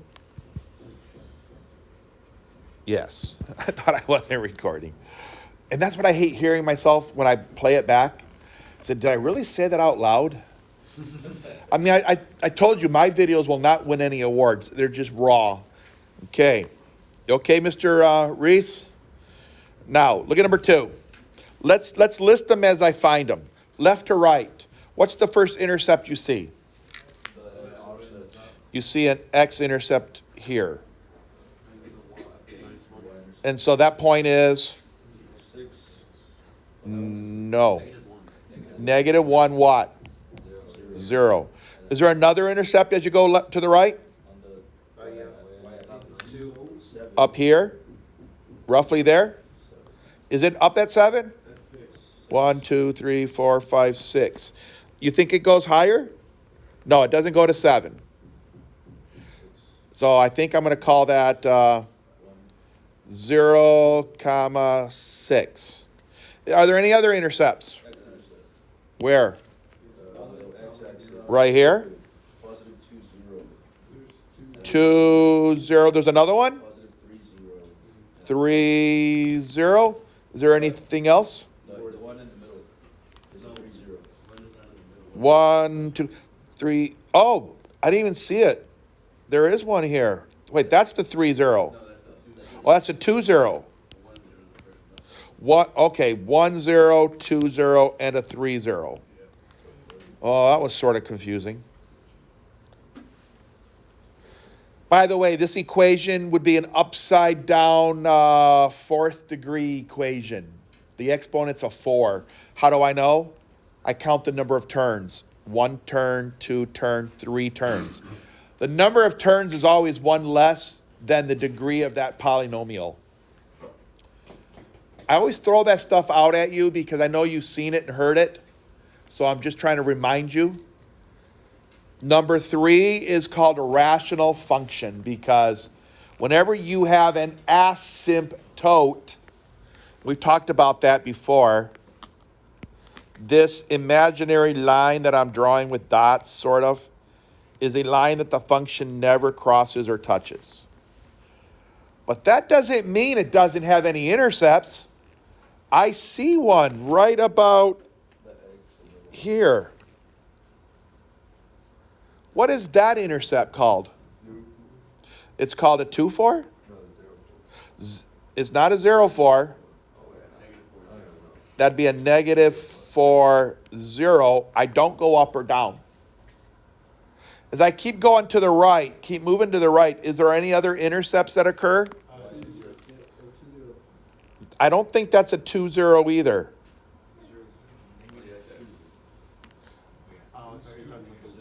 Any intercept. 0, -2. That's a 0, -2, and it's not an x-intercept. It is a what? Why there's one, That's a 0, -2. That's a y-intercept. This was an x-intercept. 2 commas for the x. And I think I was supposed to list what they are. So there is? Okay, let me look. Where is it at? On the x-axis. Yes, ma'am? Yes, ma'am? 1, 0 is another what? 2 commas 0. Oh, It's 2. are you sure? Oh, yes. I was counting from the asymptote. Silly. That was crazy. 2, 0 is the x-intercept. So I think they want you to know what they are. Oh, wait a minute. I didn't see this. You could write them right down there. Hello. I'm sure you saw it and you listed them, right? X-intercepts were 4, 0. Y-intercept was 0, 2. There was a lot of x-intercepts. There was a -1, 0, 1, 0, Wasn't 2, 2 0. 0, 3 0. 3, 0. That's crazy. Y-intercepts is only 1, 5 0, 6. 6. Okay. And over here, x-intercepts from the left to right was -4. -4, 0. 0 -2. Well, that 0, -2 was a y-intercept. I'll put it here. And then it says there like one more. One more x-intercept right here. 2, 0. No, like it's so. Damn. Go ahead, spit it out. Let me count. I forgot. Because there might be another intercept that I don't see. 4, 4 and 2.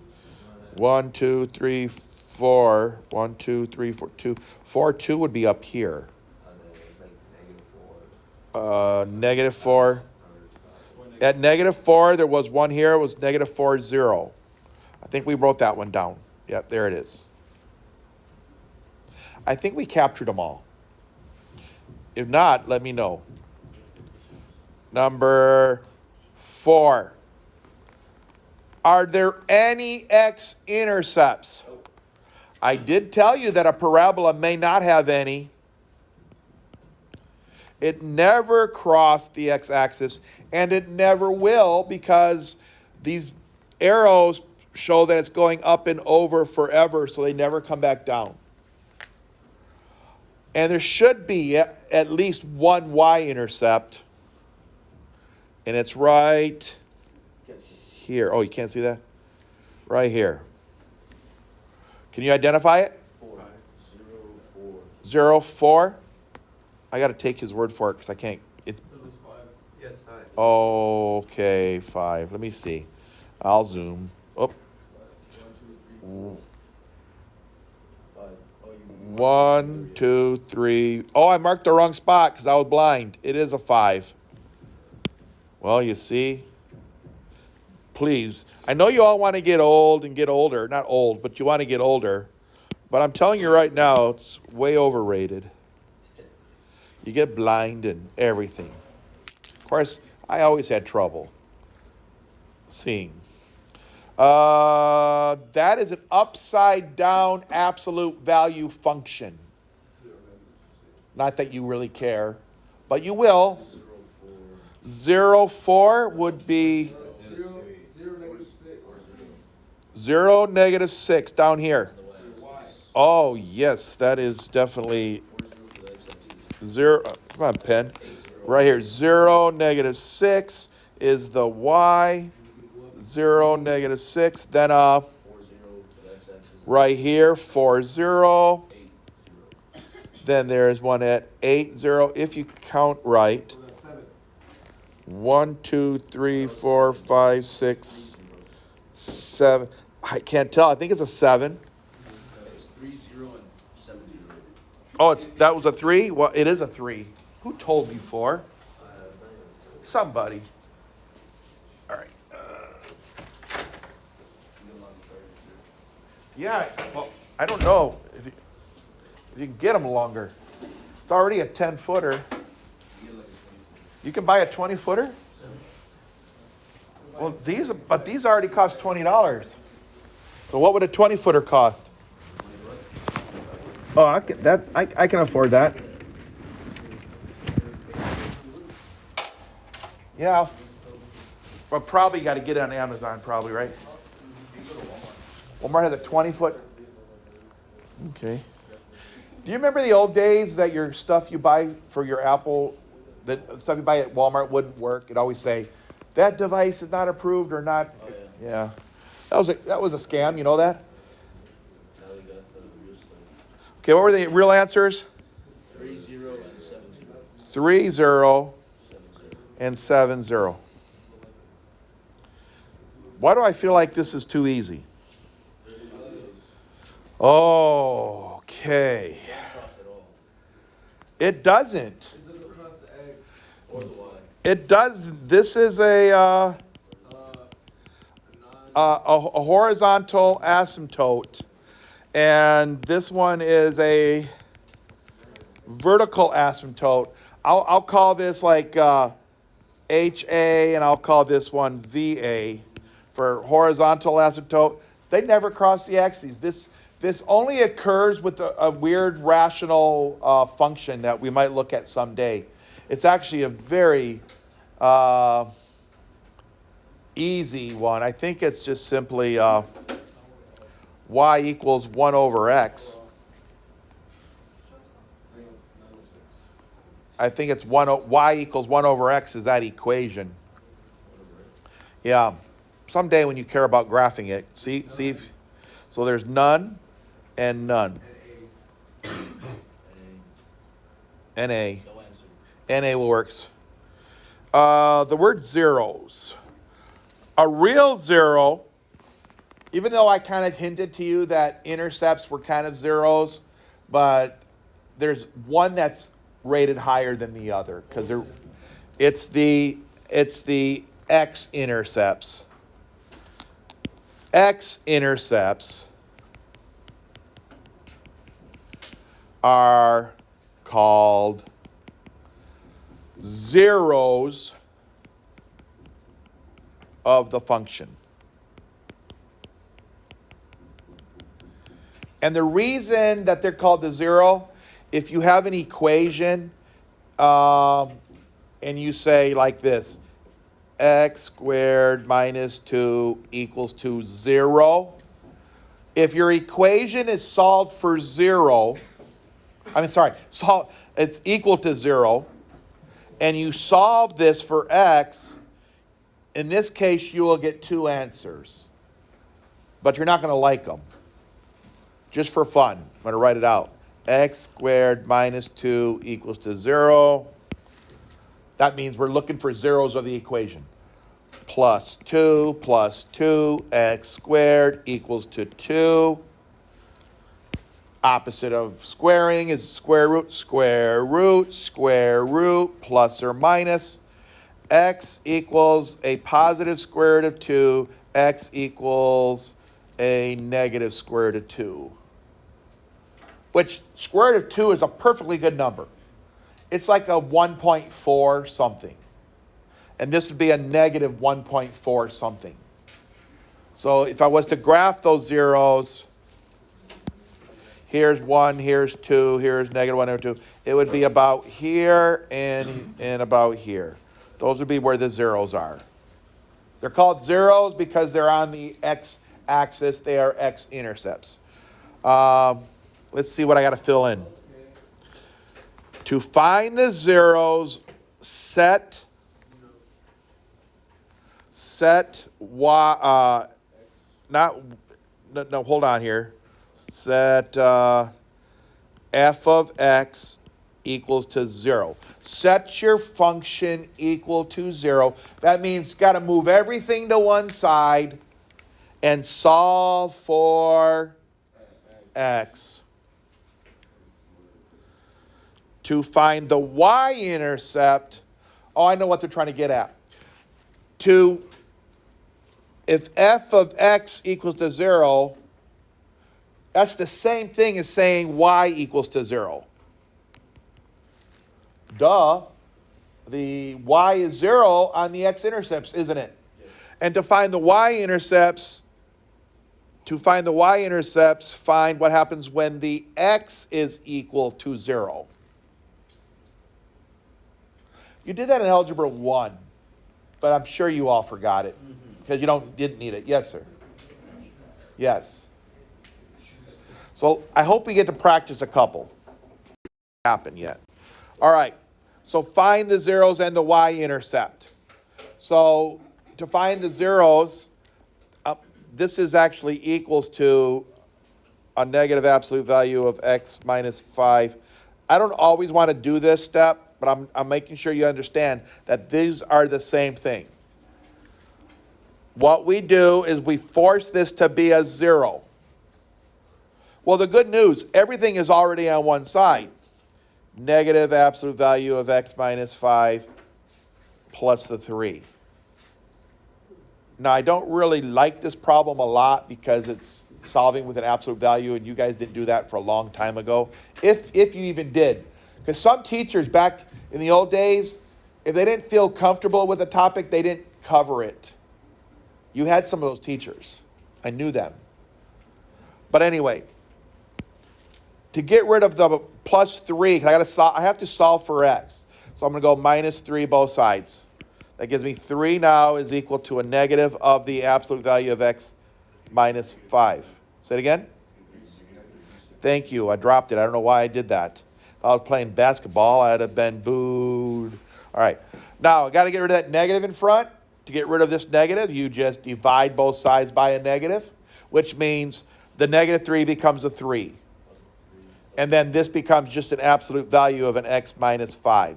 Notice I didn't show you the step because I think you understand when I said divide both sides by negative 3, the signs have to flip. Now, this is the hard part. The other day, I shared you the absolute value has to be a positive number. But the insides here could be negative. If the insides were a negative number, like a negative 3, then the negative 3 absolute value would still be a 3.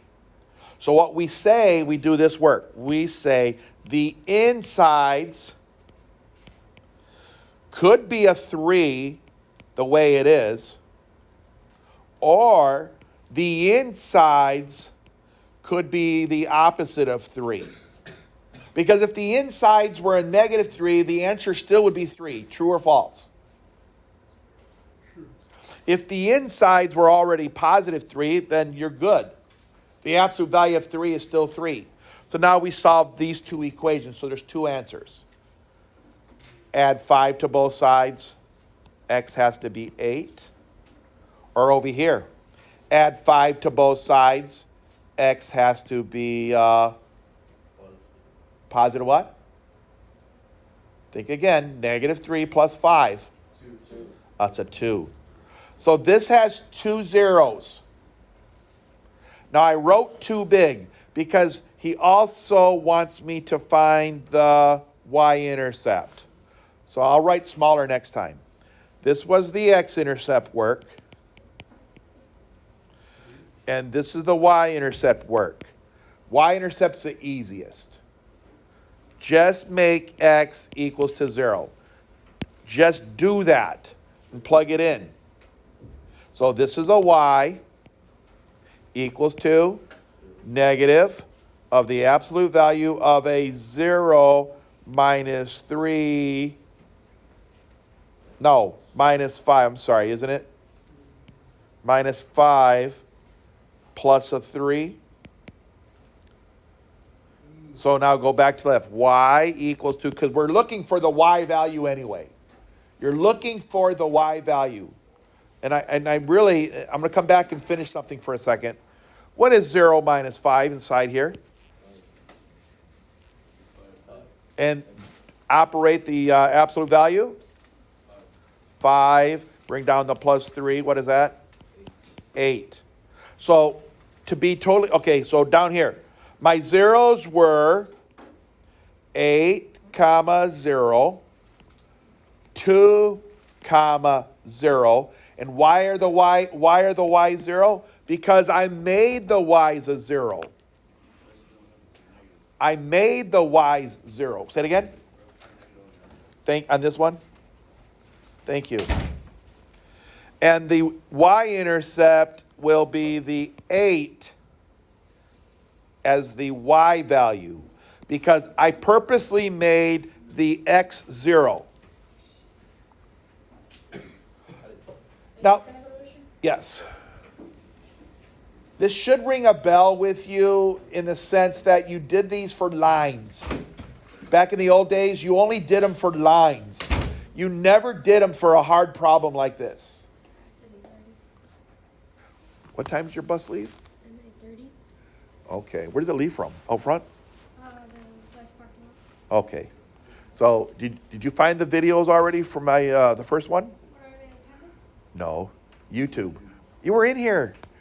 I wrote my name on the board. You have to look for it in YouTube. Just you were sitting there. Okay. Richard Cartwright in YouTube. You can find the video. Call a friend. If you see the cool cat. Where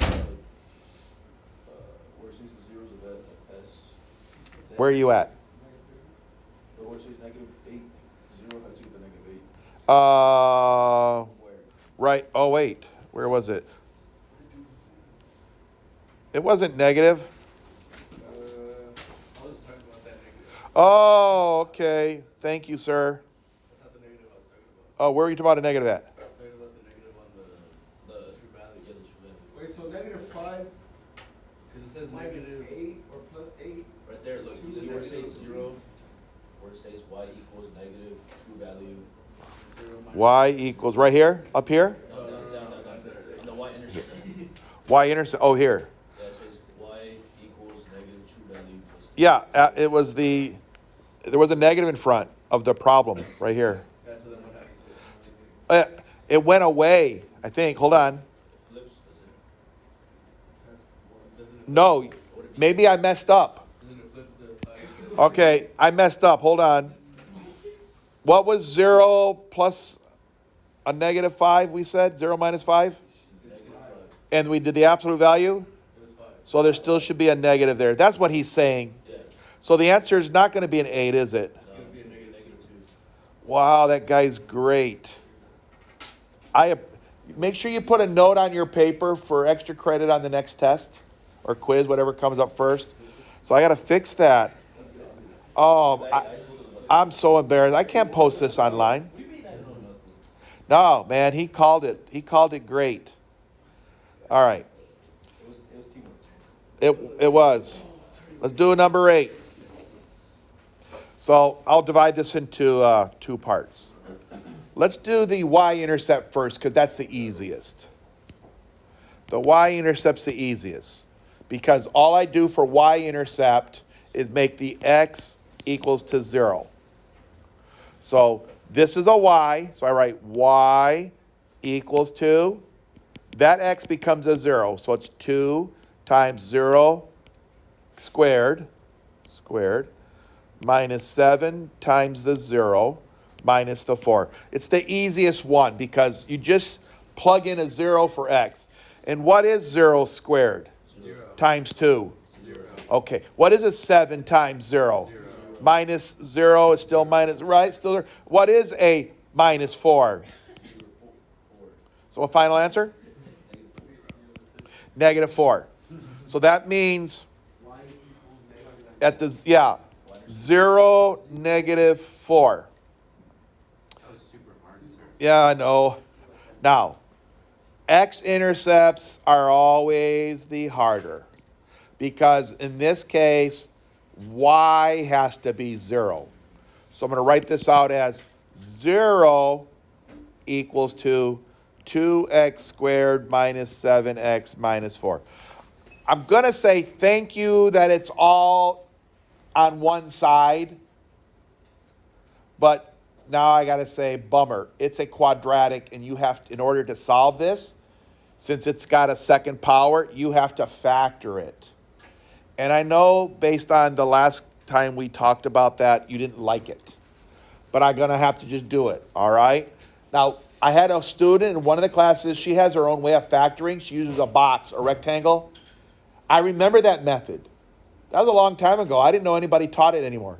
But what I do is this.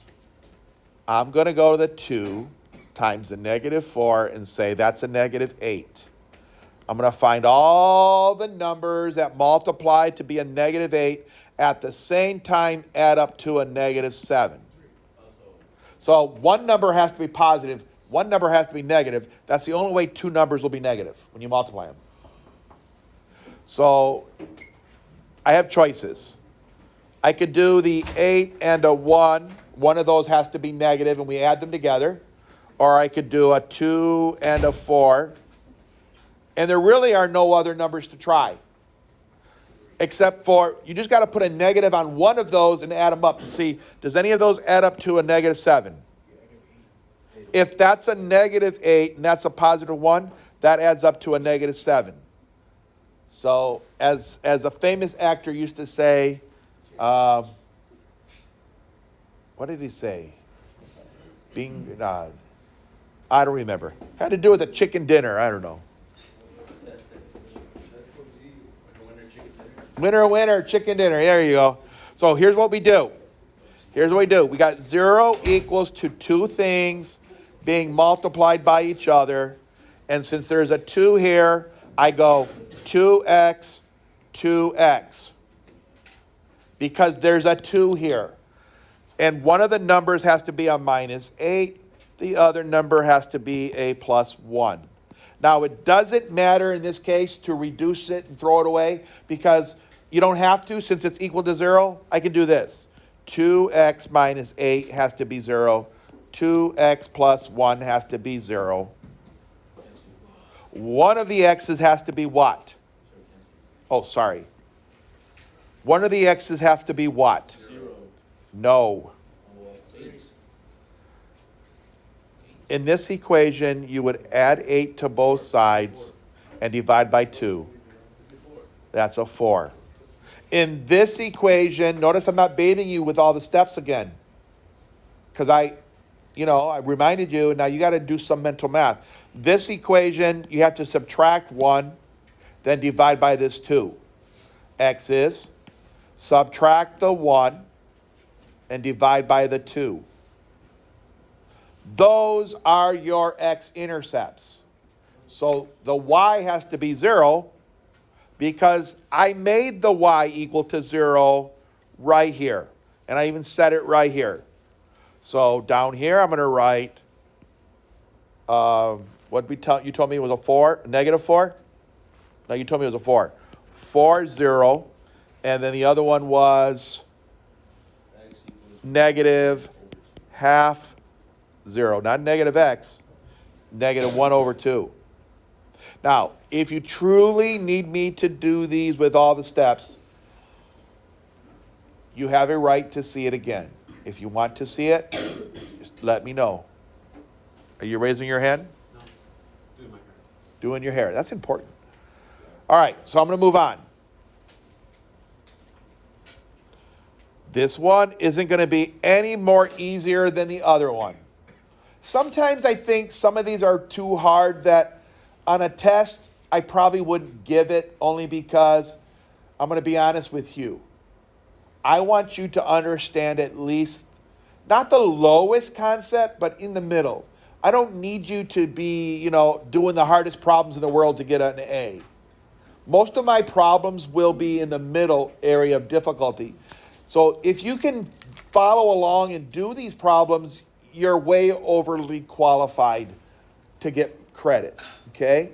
Now, if we were in a dual enrollment class, college class, well, no, I'd have to hold you up to the higher level. It's college credit.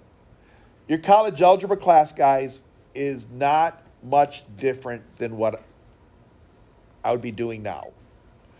The problems I would test you on would be a little harder, but the same stuff. All right, let me cut this in half again. I don't need as much room for the y-intercept. So for the y-intercept, all I have to do is make sure the x is equal to 0. This is what you have to do. That means there's going to be a 0 plugged into here, a 0 plugged into here, and the y is plugged into all of this. So y equals to 0 to the 4th minus 5 times 0 to the 3rd plus 4. Does anybody know what that answer is without having to think too hard? No. It's got to be a 4. Truthfully, most people just do this. That goes to 0. That goes to 0. What's left? 4. That's the truth. Okay, I'm not lying to you. A lot of people will be happy enough just to do that. So that gives me a 4. So the ordered pair for the y-intercept is 0, 4.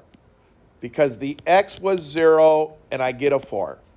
Now the next one, you're going to have the y become 0. If there's more than one, I'll put it there. But here goes. For the, not y, what am I saying? For the x-intercept, you must ensure that, yeah, the y's, wait, I just did that one. What was over here? The x had to be 0, okay. So this would be y is equal to 0. So that means this whole f of x is a 0 equals to x to the 4 minus 5x squared plus 4. I'm actually ashamed to have to do this problem with you because I think it's kind of on the harder level. And let me see, the next one any better? The next one's actually better. Do you want me to continue this? I got one yes, one no. The rest of you didn't care. Well, this is nothing more than a quadratic again, but this is a 4 and half of 4 is 2, and then there's no x's over here. It's the same thing as I just got done doing. Watch this. There's a 1 here. There's a negative 4 here. I multiply those together, that gives me a negative 4. Is it really? Yes. Silly me. Where was I at? Oh, yeah, you're right. There, I see it. Positive 4. So the numbers can be both negative or both positive. But since this is a negative, I need 2 negative numbers. 2 negative numbers that multiply together, that is a 4. One's got to be a 4 and one's got to be the 1. Now watch this. 0 is equal to 2 binomials. And there's a 1 here. That means there's a 1 here and there's a 1 here. One number is a negative 4. The other number is a negative 1. Just like I did before, I set each of those equal to 0. But I lied. They're not really x's. They have to be x squares in order to get x squared times x squared is x to the 4. That's the only weird thing you do. You can make them x squared. So look at x squared minus 4 equals to 0. X squared minus 1 equals to 0. I know you can do this. Add 1 to both sides. Add 4 to both sides. Cancel. X squared is 1. Square root both sides. And then, but it's plus or minus. X is plus or minus 1. X squared equals to 4. Square root both sides plus or minus. Because the square root of x squared is still x. X is plus or minus what? 2. I have 4 answers now. I only thought I was going to have 1. I have a 1 comma 0. I have a negative 1 comma 0. I have a 2 comma 0. And I have a negative 2 comma 0. Nobody else is leaving the bathroom? Okay. I need to pay you. So there are 4 of them. Yes. What time's the bell ring? Yeah, go ahead. All right. That was That problem was a little higher than most of you'd want to do right now. I'm not apologizing for it. It is pre-calculus, but it's just that I know what you didn't have a teacher, and I'm not even sure how your teacher was last year, or how your teacher was the year before. So I get it, guys. I will not test you probably on that problem. Maybe extra credit problem, but I wouldn't. All right, this one isn't so bad. Divided into 2 again, just because. Let me cover that up. All right, so I'll do my y-intercept first. I want to hear it real loud. What do I do to find the y-intercept? X to 0. No. Oh, yes, but I wanted more people. X has to be 0. X has to be 0. Oh, why? 0 cubed? 6 times 0 squared? 7 times 0? Oh, man, so the y value is still 0. So what does that mean? No. No, that's an ordered pair. That's an ordered pair, guys. X is 0, y is 0. Where is that located? The origin. Exactly. So the y-intercept is 0, 0. You've seen points cross that before. You just weren't expecting it. All right. X-intercepts. This time, the y, which is equal to f of x, has to be 0. Wait, wouldn't the zeros also be 0, 0? It might. I can't guarantee it. I'm going to have to plug it in and see. Oh, yeah, one of the y-intercepts is 0, 0. Wow, that was very astute. Oh, well, thank you. I'll let you get the next one, because it's getting up first. That's always hardest. You just got here? No, I was saying that You were where? TSI testing. Oh, somebody mentioned you. All right, that young man in the back, raise your hand who said that.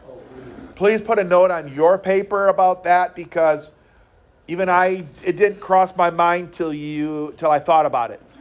If the origin is the y-intercept, it's also an x-intercept. So we got one of our answers. We'll show it in a minute. So what I put again? 0, 0. Oh, you put a note that I realized that the origin was also an x-intercept. I'll remember what it is when you show it to me. But we still got to do the work, because there might be more.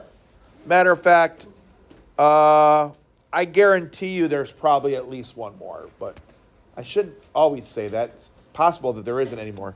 But the y is 0, so I'm going to write 0 is equal to x cubed minus 6x squared minus 7x.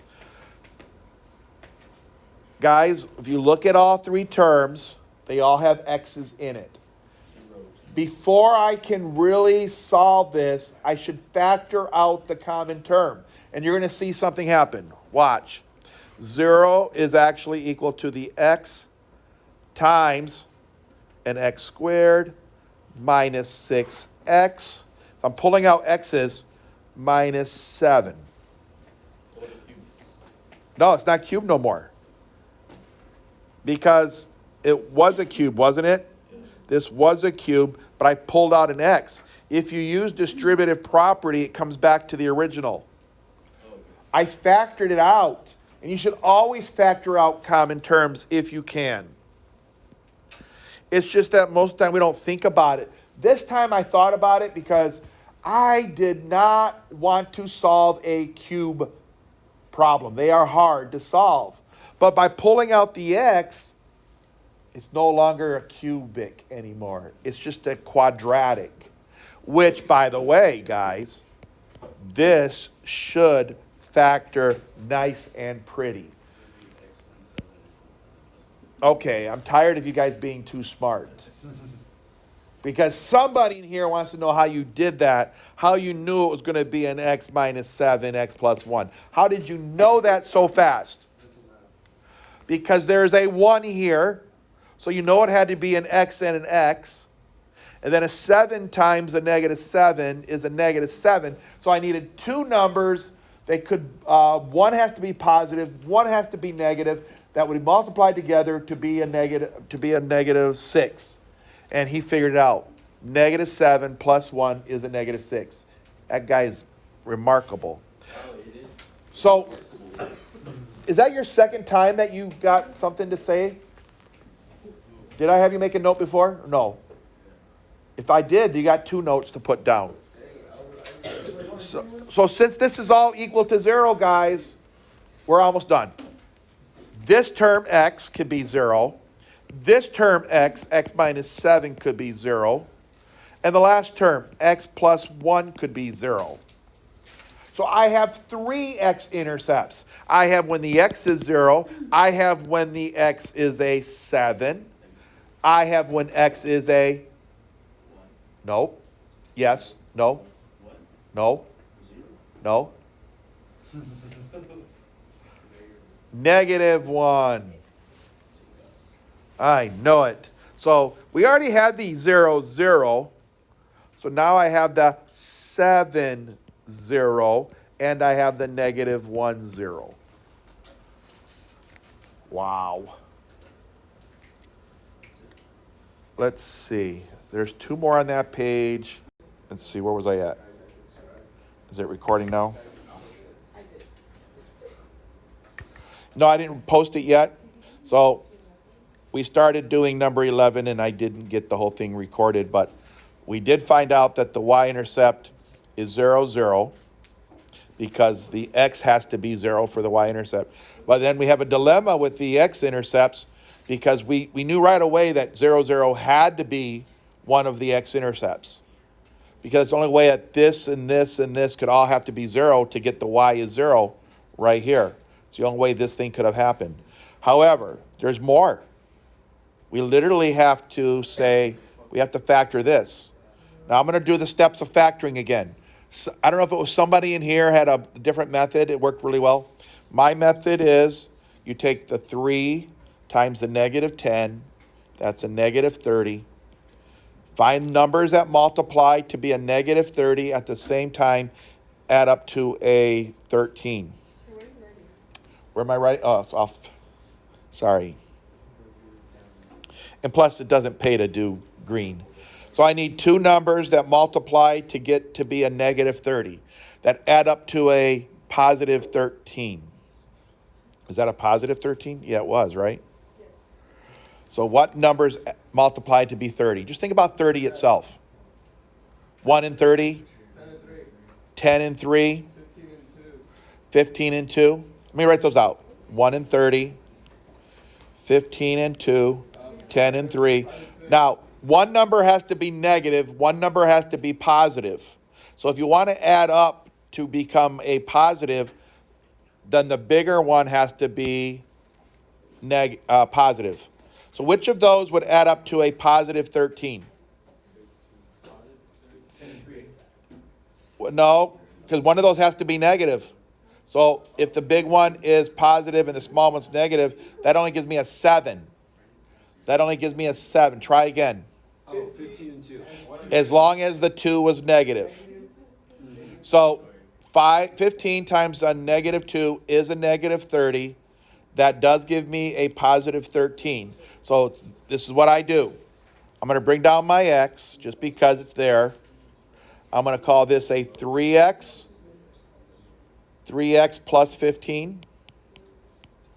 And a 3x minus 2.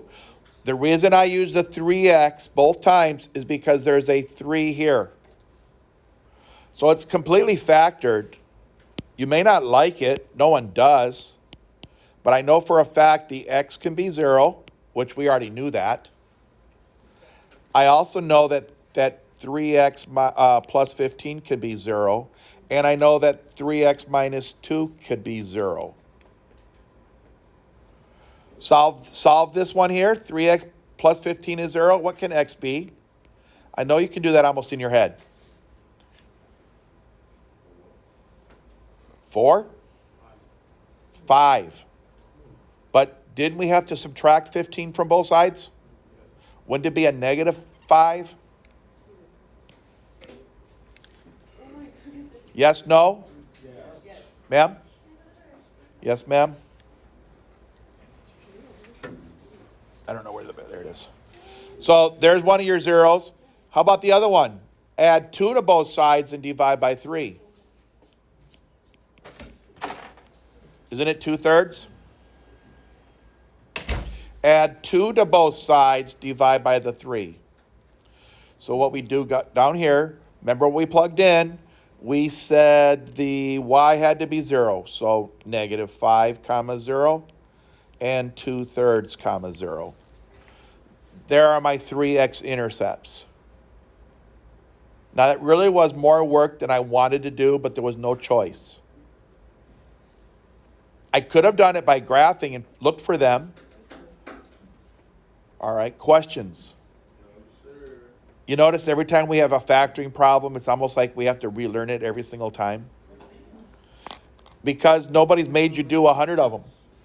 All right, questions on that? 'Cause I need the room back, so I got to erase this.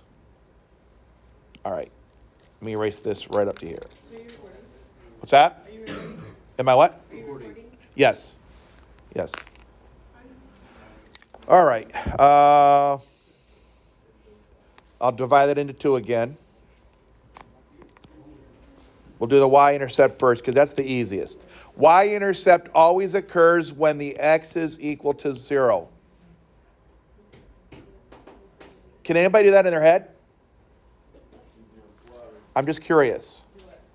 If I plug x to 0 in my head, can we find out what y is? Yes. Okay, I have the answer. Somebody said a -1. Daniel said the answer was a -1. So for those of us who might be more like me, I'm going to have to literally say y is equal to the square root of 0 plus 1 minus 2. That means y equals square root of 1 minus 2. Y equals 2. What's the square root of 1? 1 minus 2. That answer is correct. It's a -1. That's the y-intercept when the x was 0. So down here, it is a lot of work, but you did it in your head very well. But we have to know how to do it for those of us who may not be able to do it in their head. And it's not a crime to not be able to do it in your head. Some of us are more gifted than others. And trust me, the older you get, your brain becomes more Teflon. Stuff just don't stick. You're lucky you're young. All right, now, to do the x-intercepts, we know the y has to be 0. We know the y has to be 0. You need to be paying attention because you're working with equations you haven't worked for in a long time.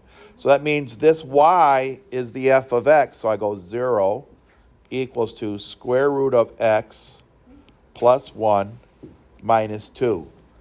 I need to solve for x. How do I get x by itself? Somebody needs to tell me. So you can zoom out a little bit? Do what? Can you zoom out a little bit? Zoom out. There you go. Thank you. You're welcome. How does x get by itself? What must move? Yeah, how do I move that -2? Add 2 to both sides. That's gone. That leaves 2 equals to the square root of x plus 1. The x is still in jail. How do I get it out of that radical? Square it. Do I square one side or do I square both? You square both. You square both. That 2 squared becomes 4. The radical goes away. Now it's very simple. What is the final answer? It is, I know a lot of people are going to say 5. I knew it. But we had to subtract the 1. That was the only way to get rid of it. 3 equals to x. So how many x-intercepts are there? 1. There's no other answer. Wait, I wrote the y-intercept on the wrong one. And nobody stopped me. Oh, you didn't, you didn't see it? You didn't see that I wrote it there? Oh, if I wouldn't have said nothing, then you would have thought I was okay.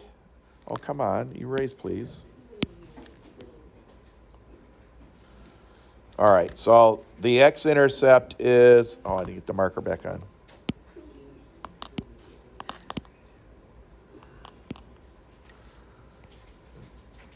It's frozen. Okay, here goes. My x-intercept was 0, 3. Remember, x-intercepts are called zeros because when a function, just going to do a little picture here, when a function crosses the x-axis, well, actually, I wanted to down. I want to, these are my x-intercepts, but they're actually the same thing as zeros. Wherever your function crosses the x-axis or touches the x-axis, because it is possible, let's see if we get a room here for this picture here. It is possible that your function could do something crazy like this. It could just touch it. That would also be a 0 or an x-intercept. Sometimes it hits the axis and bounces off. Sometimes it goes all the way through. There's a reason for it, but I won't bore you today. Questions? To get through, I would like to get through those, but it's kind of not going to get to. I don't know how that author thought that was just you could do both of those. Well, actually, I had 90 minutes, so in their theory, I would have one lesson the first time and then the next part, the second half. But when we get started, we talk about the homework that you owe me. We talked about the attendance. I talked about my YouTube channel, who just came in. My videos will be posted on YouTube. Richard, you can search for Richard Cartwright. That's what somebody back there. And if you get to a site that, let's just practice it. Let's see if it works. I'm not going to lecture anymore, guys. So let me just stop this. Whoa. All right, let's move on. New date. We're starting this on, today is the 18th, yep. Some of you might not. So let me pause this. Again, here goes. It's a rare genetic eye disease that happens when fatty material builds up on the muscle. Well, I want to do legs. Yeah. Let's go. All right, critical points. Let's see if we can fill in some of these. They got a picture here. Let's see what the picture looks like. Picture's worth 1,000 words. Critical point. I don't see that he actually said. He didn't name them, but I'll tell you what they are. Shh. Am I writing with a pen yet? I'm not. This is a critical point. This is a critical point. They're critical because they're either a peak, a mountaintop, or they're a valley. Either one. They can be on this hill as this thing is traced up. It's at the top. Or it could be at the bottom of a valley. When they're at the top, we call that a maximum. When they're at the bottom of a valley, we call those minimums. And I'm going to actually name them something. I'm going to call it something different than he has. I'm going to call the top one a local max. Yeah. Local. The reason why it's a local max is because there's other points on the graph that are actually higher. Ma'am, behave, please. There's others that are higher. This thing goes up forever and ever and ever. So obviously there are others that are higher than this mountaintop right here. And right now, we'll call this a local min, a local minimum. Obviously, there's points that will be lower because this thing goes down forever. So there's a point way down here. The opposite of local will be absolute, meaning there's nothing else higher, nothing else lower. But right now, we just have a local min and a local max. And then he names something else here, guys, which I don't think is really fair. Relative's another term, guys. Relative means the same thing as local. Point of inflection. How can I explain that to you? Let's see. I'll try to address this like a bucket of water. This bucket of water, I'm coloring it in here, is pouring out. That means this function is concave down. You had a good point though, but go ahead. Concave down. That means that function, the water is pouring out of it because it's a bucket upside down. If I had to do the other one, I'm going to say this water is being held in. It's holding water. So the difference between these words, I'm going to write out what I'm calling them, and they might come out in the reading, I don't know. This, let's see it right here, is concave down. This one is concave up. Concave up holds water, concave down spills the water. And you notice that my graph I made it concave down for a while, it's in yellow. Then it turned into concave up, and that change happened right here. That dot where the concavity changes is called a point of inflection. Inflection. We never used to teach these things to pre-cal. We used to save those things for calculus. But, you know, the United States is always trying to be better, and whether or not it's true is another story. All right, let's see if I can fill in these notes. I actually have to try to read her mind. Critical points are points where the graph changes its critical points. I'm trying to... It's max or min. Say it again. Well, I'm actually thinking, trying to figure out what she wanted. What she wanted here.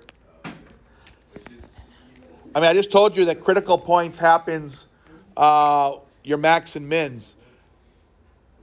Oh, I can tell you. I can tell you what it is.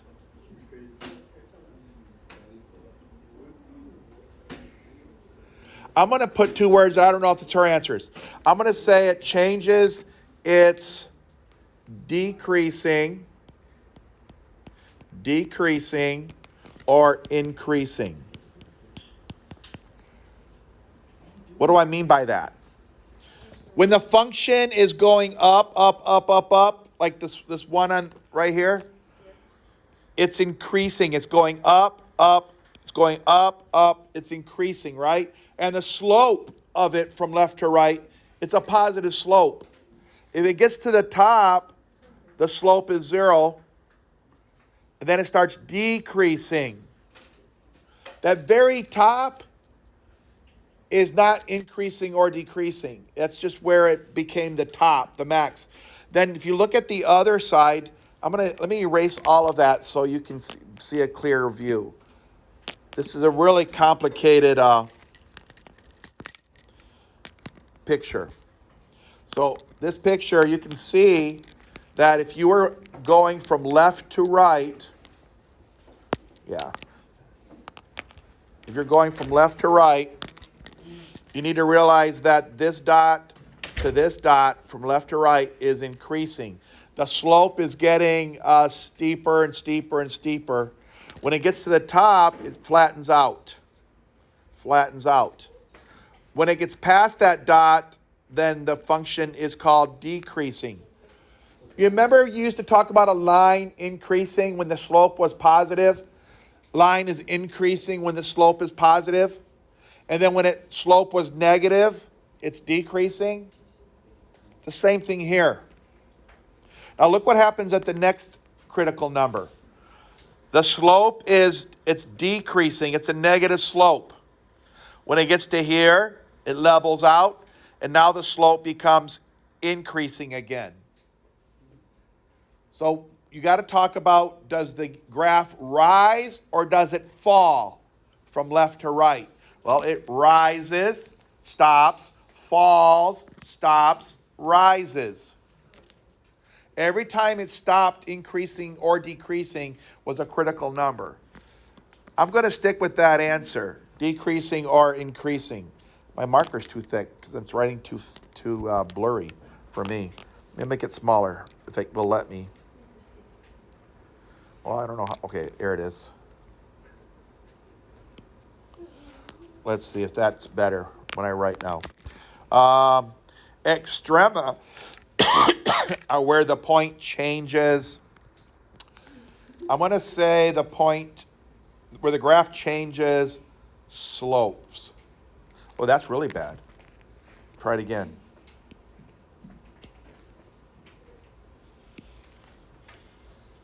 See, I changed the projector so it was clearer, but then all it's done is made it harder for me to. Come on, erase. Erase again. Oh, come on. There it goes. Oh, it's still not erasing. He's playing tricks with me. There. Oh, no, still not. Oh, Daniel, please. I'm glad you're having fun. It won't erase for some reason. It's a sign, sir. It's a sign. Oh, got it. All right. All right. Extrema are points where a graph changes. Would you rather have the word slopes or changes directions? You like that better? Let's see if it's small enough. Well, marker's not on now.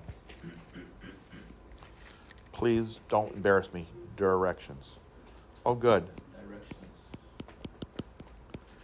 In other words, it was either falling or it was rising. It's changing the direction. The function has a minimum or maximum value, and you can call it relative or absolute. And I told you already that local is considered relative. In other words, if you are in the Rocky Mountains and you're at the top, do you really think you are the highest place on the earth when you're on the Rocky Mountains? It looks like it, though. You ever been in the Rocky Mountains? I mean, you can go to a smaller mountain in Tennessee, where I grew up around the mountain called Lookout Mountain in Chattanooga. And when you're on the Lookout Mountain, there's actually a spot where you can actually see, I think it was 4 states. You can, they say, this is Tennessee, this is Alabama. What else could we see? You can see, the direction was the state. Go ahead, grab it for me. I could have slid over. I actually now have rope. I could probably do it. I'll try it next time. But in reality, just because you look out and all you see is flat land, you think, oh, I'm at the top of the world. But there's always a place higher than you. For instance, what is the highest place on the earth? Mount Everest. But can we see it from here? No. So relatively, I'm at the highest place around me. It was 7 states? Name them all. Tennessee, and then Georgia? KYBA. KYBA. That's not a state. Kentucky.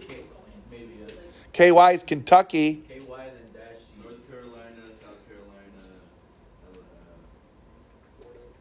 I didn't even realize we could see the Carolinas. Yeah.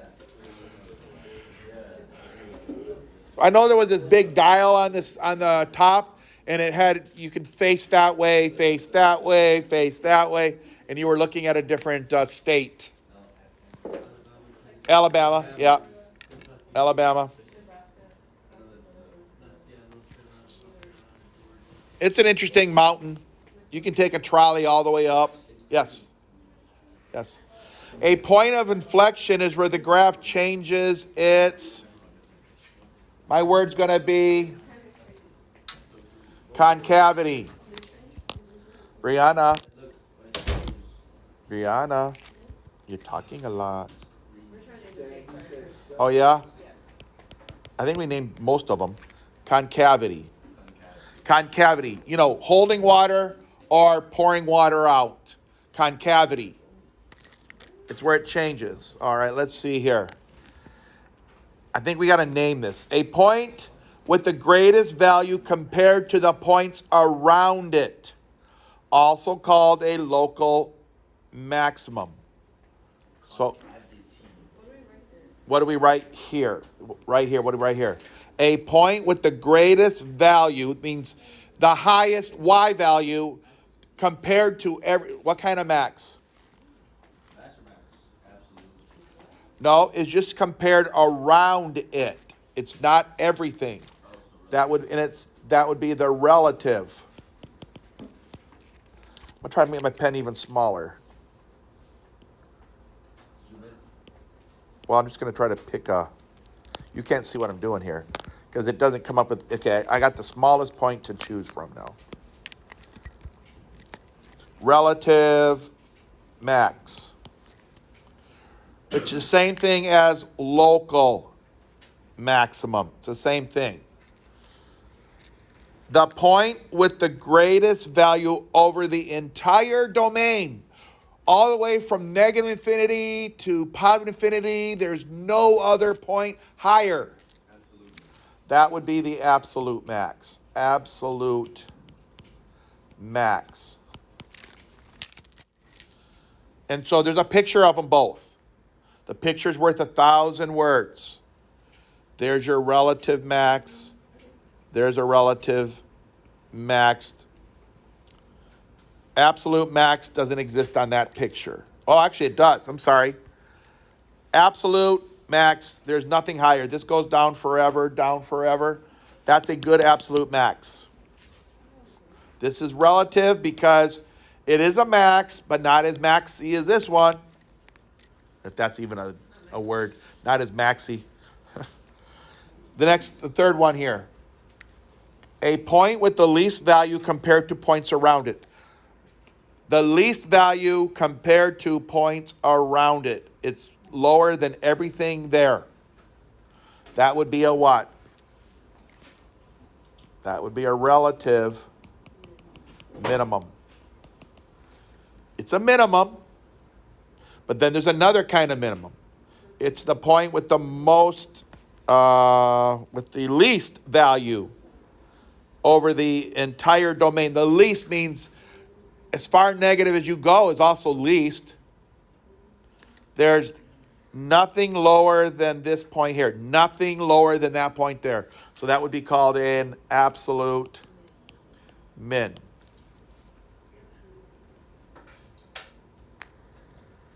Questions on those definitions? That used to be calculus work. And the only way you can find out some of those sometimes is by looking at a graph. Sometimes it's hard to do it algebraically. And so at least she's nice. She wants us to, you want me to zoom in a little bit? She wants us to determine any of the, let's see, give the coordinates and classify the extrema. And it said use your calculator if needed. But hopefully we can count on our grid. Because pretend it's already graphed pretty good. What does number 1 have? Does it have one of those extremas? What kind? Right about here. Could somebody identify that ordered pair on your paper? I'm gonna start writing the word absolute maximum. Oh, it's a minimum. Minimum. Because it's in a valley. It's in a valley. It's the bottom of concave up. It's in the bottom of concave up, so it has to be a minimum. And it's the minimum, the lowest that function will ever have. Did anybody identify it? 4, -3. Uh-oh. Man, I'm not the only one. It happens. Whoop. That's a big eraser now. Try it again. Absolute minimum 4, -5. And number 2. Oh, I have a lot of extremas. No, I wouldn't say a lot. You sure? I see one right here. I see one up here. I see one down here. So would you say I have 2 minimums and 1 max? Oh, I have 2 max and 1 minimum. Are they all relative? No. Do I have any absolutes? What do I have? Absolute what? Absolute max. Which one is it? This one right here. Where is it located?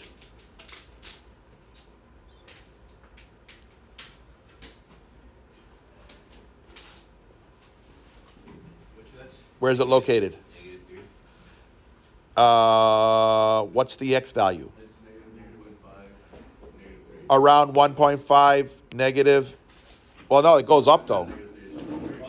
+3. So that's an approximation of the -1.5, right? So are there any other things that absolute? That is definitely the highest value on that function. So the other 2 must be relatives, right? So I have a relative max, I believe. Relative max. Where is that located?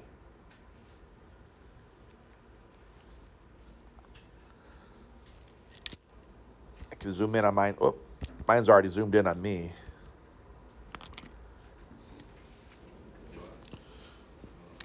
One, 2 to the right. 1, 2, 3. Is it 3 down or is it 2.5 down? You see what she wanted you to do was actually use your calculator and find it. We'll do that the next time we meet. We'll see if our calculator can give us better answers. I'm going to teach you. Well, I can show you on my calculator, but you'll have to actually ask yourself, how does the Inspire do it? Because that's all I have here are Inspires for you to use. Personally, it'd be better. I don't know what calculator you're good at. Mr. Ortega said most likely the Inspires because that's all they've had here at Harlingen for a while. But since it's too small for me to see the keys on those things and the menus, I just use a TI-83 or an 84. But approximately that is going to be what? I said 1.5 over? About a 1.5 comma where? How far down? Isn't it negative? -3. And that means that would be this point right here, that one. That's the relative max. And there's a relative minimum. That must be that one right here at the valley. Remember what I said, a relative max is on top of concave down. Relative min is at the bottom of a concave up. This is holding water up here, holding water. Where's that one at? You can give me approximate if you have to. 0.5 negative 1.5. Yes? Oh, 4.5, negative 4.5. With a calculator, it can tell you how many, I mean, a lot of decimals. It could be like negative 0.4876, comma, 1, negative 1, negative 4.45678, whatever. The calculator can actually find them. We could check those right now. So what I think I'll do here is I'll pause the recording. Topic that obviously what? No, I want to finish this up. Increasing and decreasing. So it isn't hard to see this picture. Oh, thank you, Siri. If you look at the picture here, most of you could tell me that this function is increasing right now. True or false? True. And most of you could tell me that it's decreasing on this interval. Do you see how one is rising up left to right and the other is falling down from left to right? All right, well, if that's the case, what's happening here? It plateaus, right? What do you say? Is that increasing, decreasing, or neither? Neither. Okay? So the picture is worth a lot. So he wants us to give the interval of increasing. Now, it looks to me, does it look like the function's going from the left forever? Let me erase what I have so I can see the whole thing. I see an arrow. I see that the arrow does say it was going to the left forever. That must mean if I'm doing the interval for increasing, I must say from negative infinity to where? Right here. What is that point? Negative infinity. It's increasing from negative infinity to negative 1. Do I use a bracket or parenthesis? You're saying exactly at a negative 1 it's increasing? How do I know it's not, that's where it starts to be constant? It changes its direction from increasing to not increasing. So it would not be wise to include it with a bracket. Then constant, I don't know, it's kind of like, it could be a schizophrenic point. I'm increasing, no I'm not. I'm increasing, no I'm not. So it's better if we just say parenthesis, that way we don't give that point any stress. Negative 1, 2, wherever it stops or wherever we know that it's going to be beginning to decrease coming this way. 4. No, that's like Oh, 5. oh, you thought it was, well, the 1, 2, 3. It looks like 4, unless I'm off. No, it's 4, yeah. Yeah, 1, 2, 3, 4. Okay. And then it starts to decrease. So I'm going to pick back up at 4 and say, to how far will it keep decreasing? Infinity. Yeah, that is absolutely true. And beyond, that's right. Rest in peace, Buzz Lightyear. Oh, he didn't die in the last movie? Oh, okay. I didn't really watch the end, so I don't know. Oh, okay. All right. So now, thank goodness we're just looking at a picture, and these pictures aren't that confusing. Is there an increasing interval on number 5? Would it be this one? Yes. Okay, so where does it start? We always talk about the x values, the domain of increasing. 4. 4, so I'll go start at 4 to infinity. Uh-huh. Was there any decreasing intervals? Yes. We always go from left to right. I know what you're thinking, but the arrow is going to the left. We don't go that way. That just tells us the graph keeps going that way, means it came from that way. Because we always talk about left to right. So negative infinity, and it must have stopped decreasing at a 4. That wasn't a bad one. The other one, this number 6 might be. I was going to see if I could reach it. What time's the bell ring, guys? 40. 40? 45. 45, okay. You scared me. It's going to rain in 5 minutes. In 5 minutes, so. Increasing. Is there any increasing going on at all? Yes. Very few people can say where it is, though. Is it increasing? 2, 3. Is this increasing this way? No. No. Is this increasing this way? No. So it's not increasing.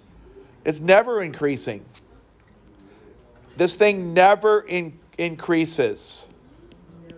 But what interval, what x's are always decreasing? 1, 2, 3, 6, -6,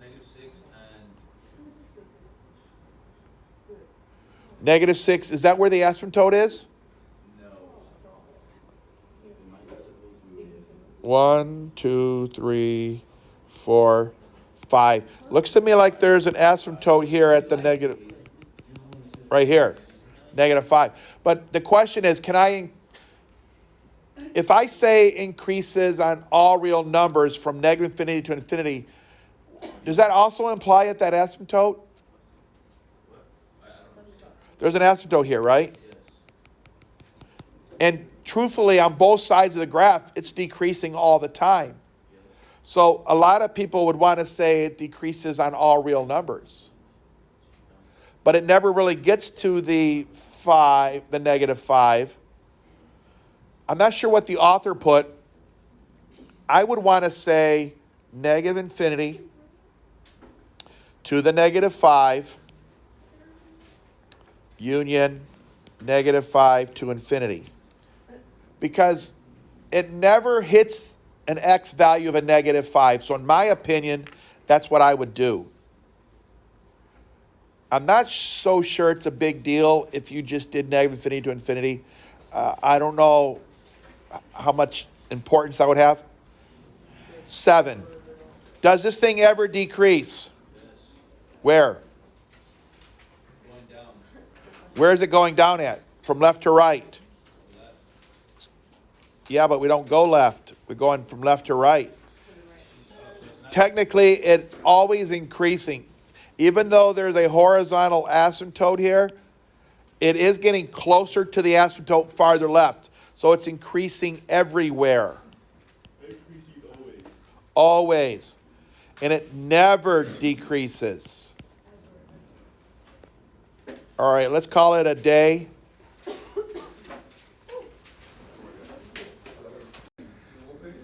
We're on probably the second page of that packet, I'm thinking. All right. Yeah, you guys can say hello to the world. Hi. A lot of Algebra 2 students are watching these pre-cal videos to get ahead. Best teacher right here, you got this. Oh, yeah, yeah. So we're looking for intervals of increasing and decreasing. By the look of it, I'm going to highlight this in a color here. And you're going to tell me, how did that go down on me? You're going to tell me what you think is happening from all the way up, coming down. What's happening now? Wow. I didn't even review it. And a couple of you already said the function must be decreasing. If you were to do the slope of the line that I just drew, would that slope be positive or negative? It's negative. That's how you know it's decreasing. And it keeps decreasing until it gets to the valley point, which, by the way, in a previous lesson, part of this, we talked about extrema. We talked about relative and absolute maxes and mins. That red dot would be a relative what? Minimum. So I just have to identify that ordered pair. Take a second, help me out, because you guys have eyes better than me. 0, 2. Does anybody disagree? 0, -2. Okay. Now, for the interval, for the increasing or the decreasing, I only need to have the x value because we only talk about the domain. So you told me it's decreasing, so I'm going to do, how far left do you think it started to decrease? 0. No, how far left? I drew an arrow going down here. Where did it start at? What x value did it start at? Like 1.5, I mean, Like 1.5. 2.5. Infinity. Infinity, thank you. So I don't know what you're saying. It came from heaven. It's coming down. So that way, as it's coming down and over, it actually started at infinity somewhere. So we go infinity to the domain of 0. And I'm just going to leave it right there. Now, when I hit this minimum, the slope changes, because now the slope of this segment is what? Positive. Someone said green slope. Yeah. It's positive. And so it stays positive until I get all the way to the relative what? So it's nice to find that max. What is that max? I don't even know. Let me know. Take a guess. 2. 1, 2. It's not 3, is it? 3.5. Is it? Wait. And Is it past the 3? No, it's not. It's not past the 3. 2.8. I'll take 2.8, 2.9. I mean, we're only human. We don't have a telescopic eye. It's approximately 2.9, and it goes up 1, 2, 3, 4, 5, 6, 7 maybe? 7.5? Really? I'll take it. That's just an approximation. I wish it, I'm going to erase my marks on it to see if I can see it better. Say it again. No, it's not. It's at a weird spot. So I think your answer is pretty good. So that means in the increasing, it's increasing from where it left off at the 0 all the way to the, what'd you say, 3 point what? 3.8, 3.9. Something like that, approximately 3.8. Oh, we thought it was 2 point? It was 2.9. Okay, 2.8, 2.9. We'll let whoever watches this video argue to themselves. And so I'm going to close that off. Now, what seems to happen at this relative max? It decreases to negative infinity. It keeps going down and to the right forever and ever and ever. What's the slope of those black segments I just drew? Infinity. The slope. I don't know. Infinity over infinity. Somebody back there said it. Negative. Infinity. Maybe I didn't hear it. When I ask you for slope about increasing and decreasing, all I really care about is it negative or positive? It's negative. It's falling down. So falling to the right means it's a negative slope. So I'm going to pick back up union increasing at where it left off on that increasing. We thought it was around a 3.8, 3.9. I'll put 8 all the way to all the x's forever to the right. There's only one interval of increasing. It's in the middle of that graph. So it'll be negative infinity? No, because we're talking about the x values. It does go down forever, but I'm talking about the x values would be positive. The other one would be negative infinity to 0 then. Oh man, he's absolutely right. Shame on me. It's 2.8. It's okay, sir. Sir, it's 2.8. You're 3.8. It's not 3. Because someone said 3 to me and it's locked in my head. Who did that to me? It's like the song you don't want to have to be repeating. Are there any songs you know that just, if it gets in your head, it's stuck? Yes. There's one that just bugs the heck out of me.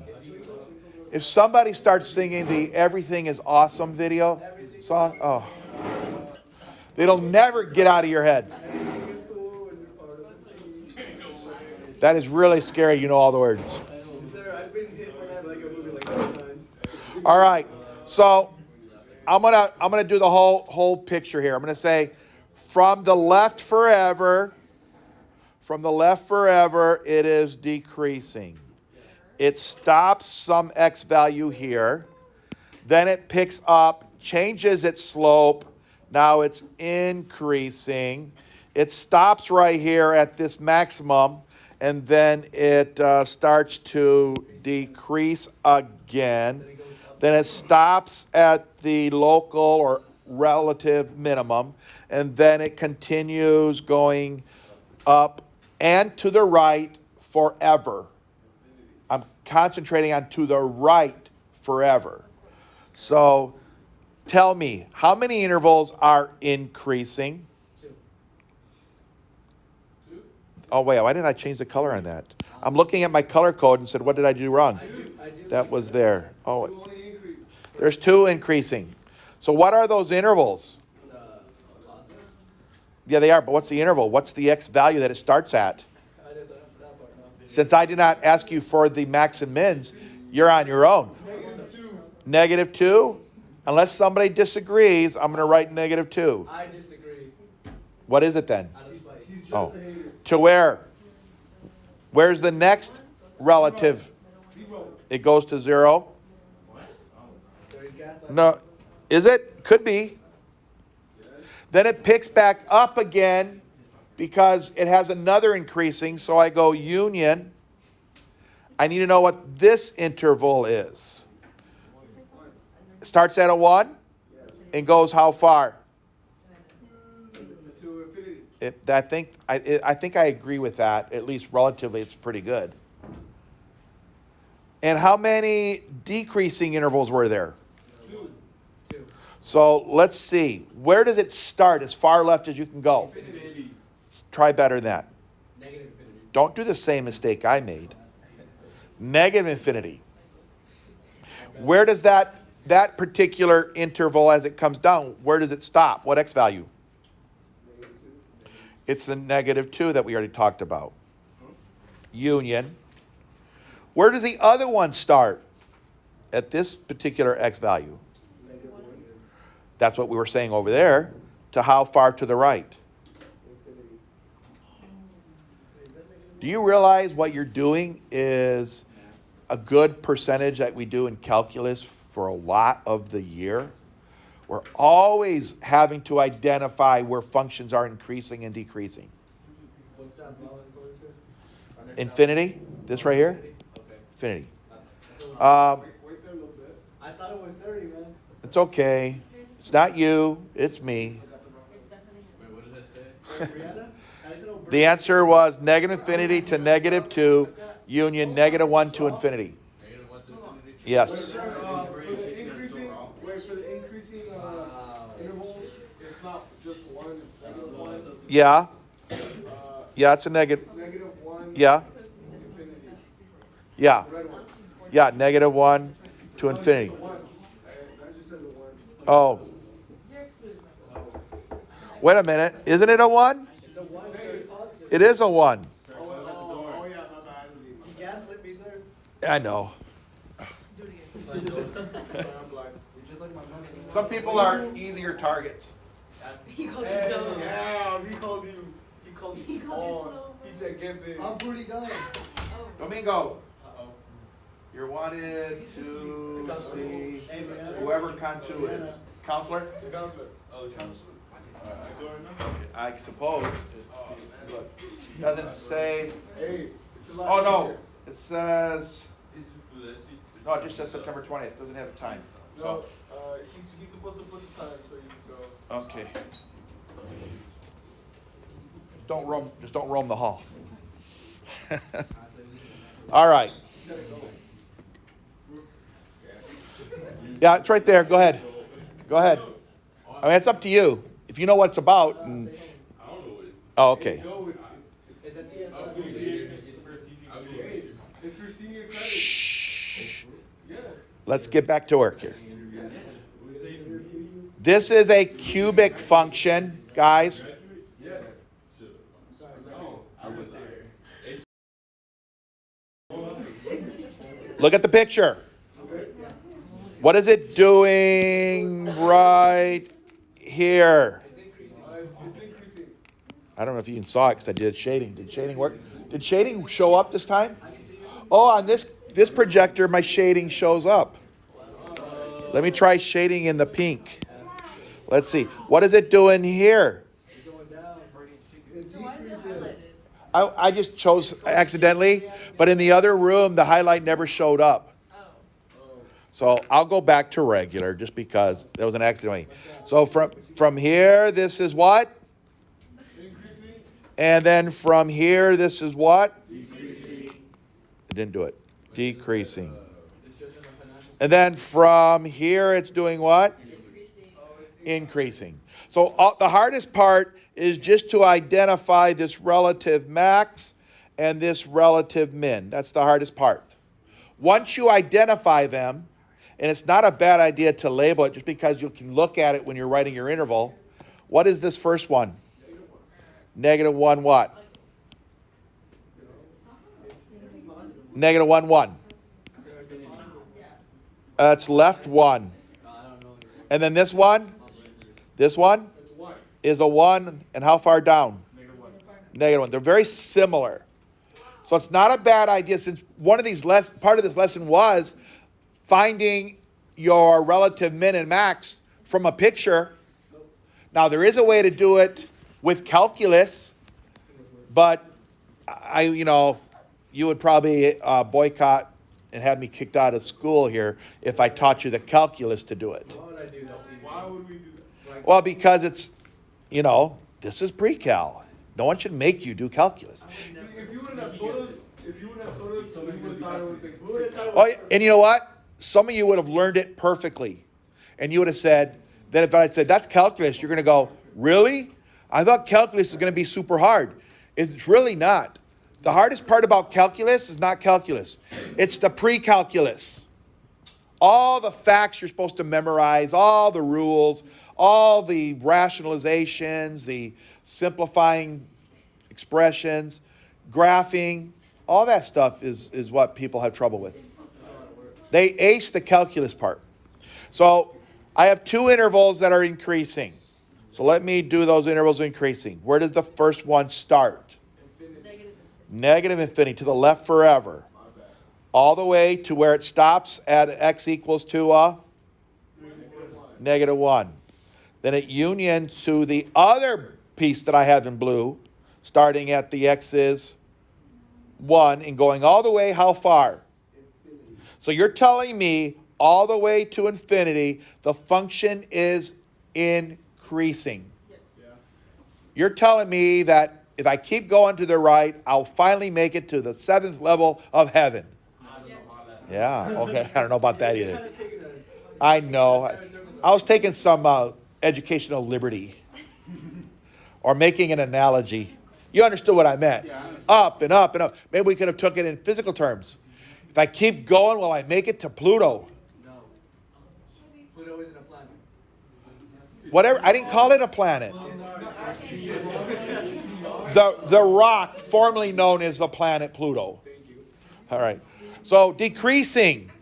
Where's the first part of decreasing? -1. And it keeps decreasing till I get to what? Are there any more? No. Notice I had 3 pieces. Shh. I had this piece, and this piece. 1, 2, 3. 1, 2, 3 intervals. Nice. Do what? Can you zoom into the first 3? First 3 up here? No, the bottom, please.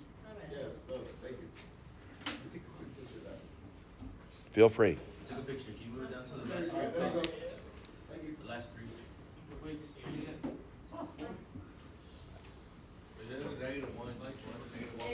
Which one?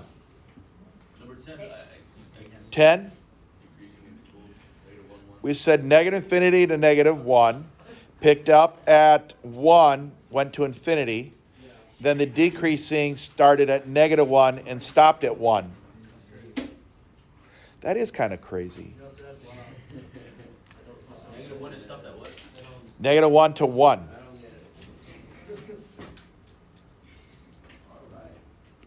Somebody could have been in a...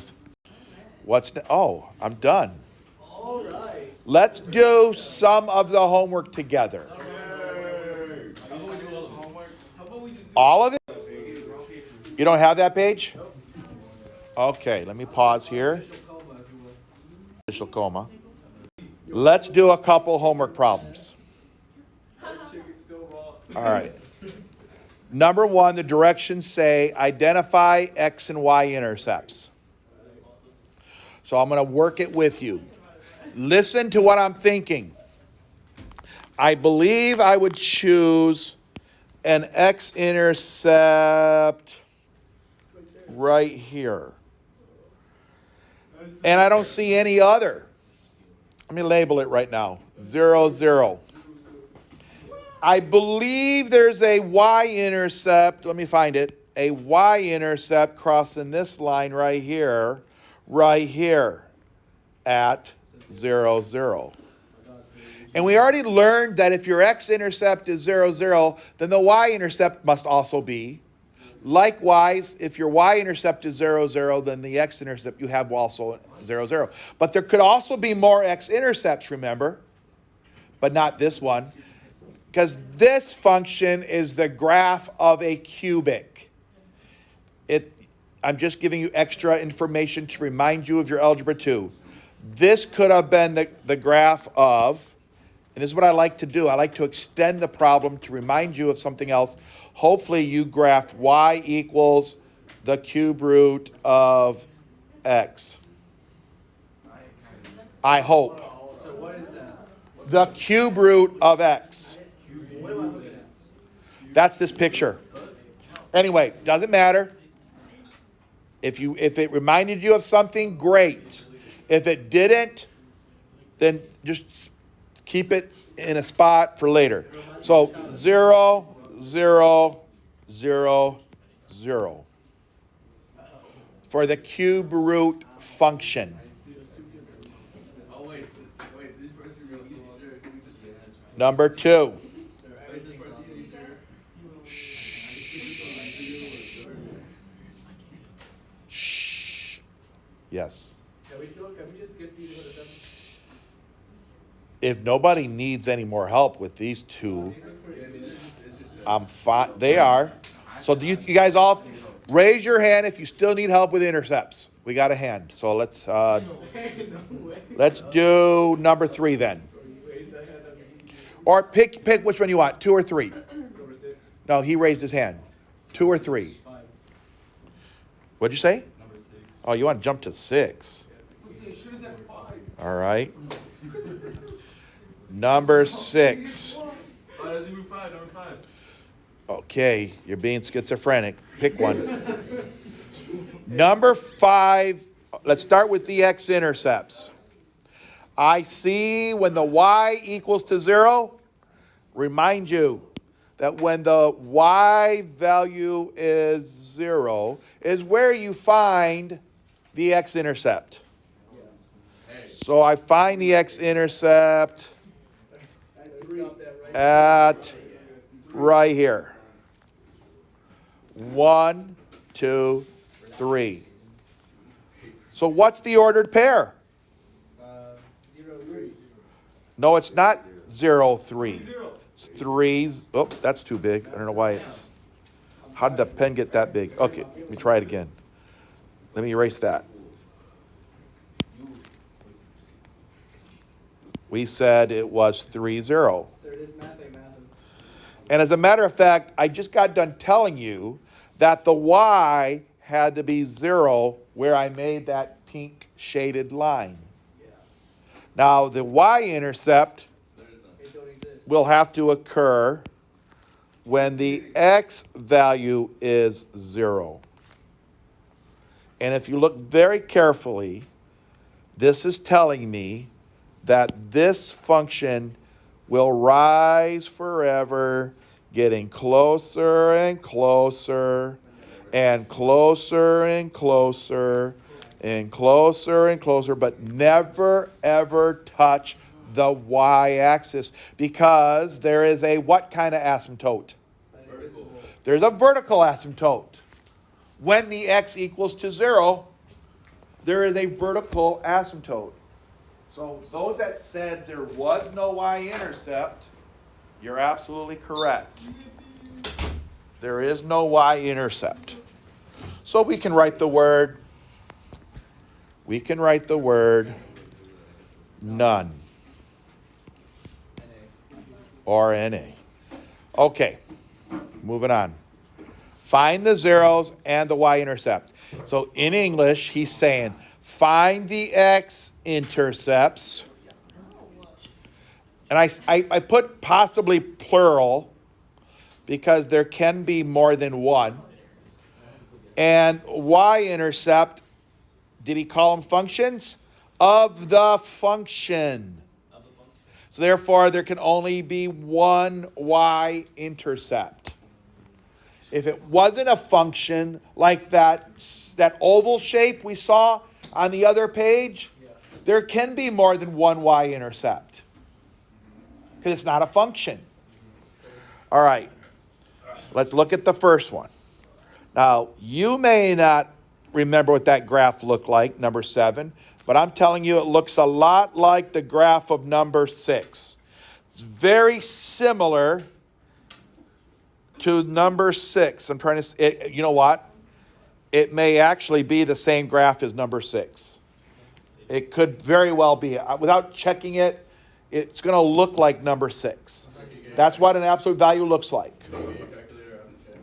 I didn't bring them down. Say it again. Oh, my iPad? Yeah, I could do that. Let me pause. You would never do that. All right, so here goes. We have 5 minutes, sir.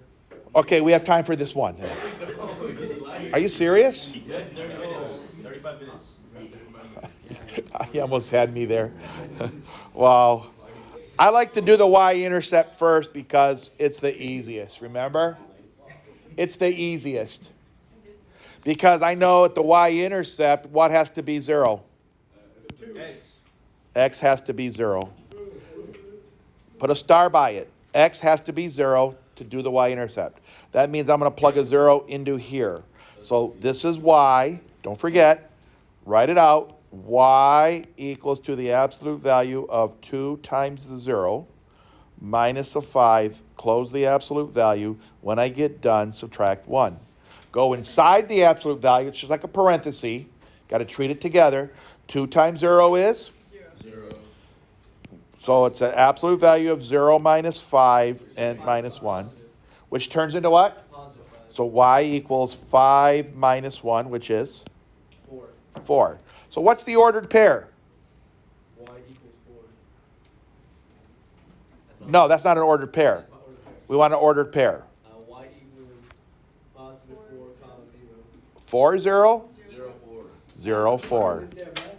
Remember, the x had to be 0. I told you to put a star by it. The x had to be 0. This math ain't mathing. Okay. And guys, you're not having any more trouble than anybody else has. There's a reason people say math is the hardest. I used to like math. Once it clicks, though, and if you're lucky, it won't be like with me. Mine didn't click till I was already a married man, had 4 children, and I decided I better go to college.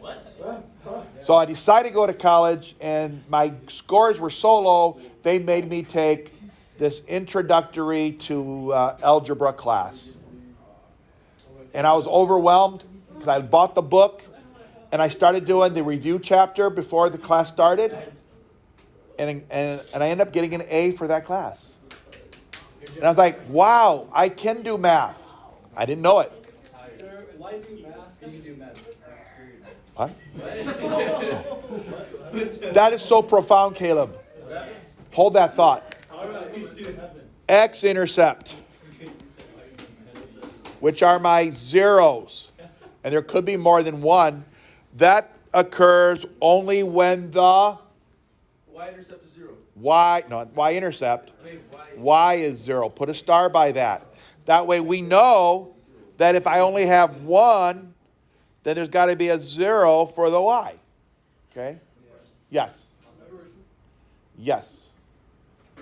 The pass is attached to the wall there.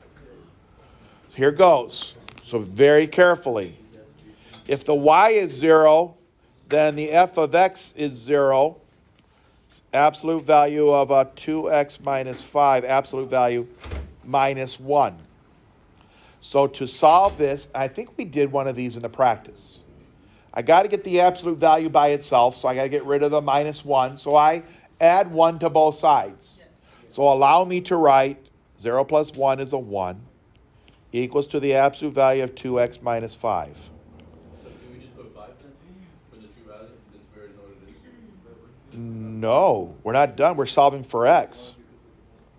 So in order for me to get this out, you need to understand that the insides could be positive or the insides could be negative. They can be both. Because what's the absolute value of a negative 5? 5. What's the absolute of a negative 3? What's the absolute of a 3? Okay, so the inside can be plus or minus.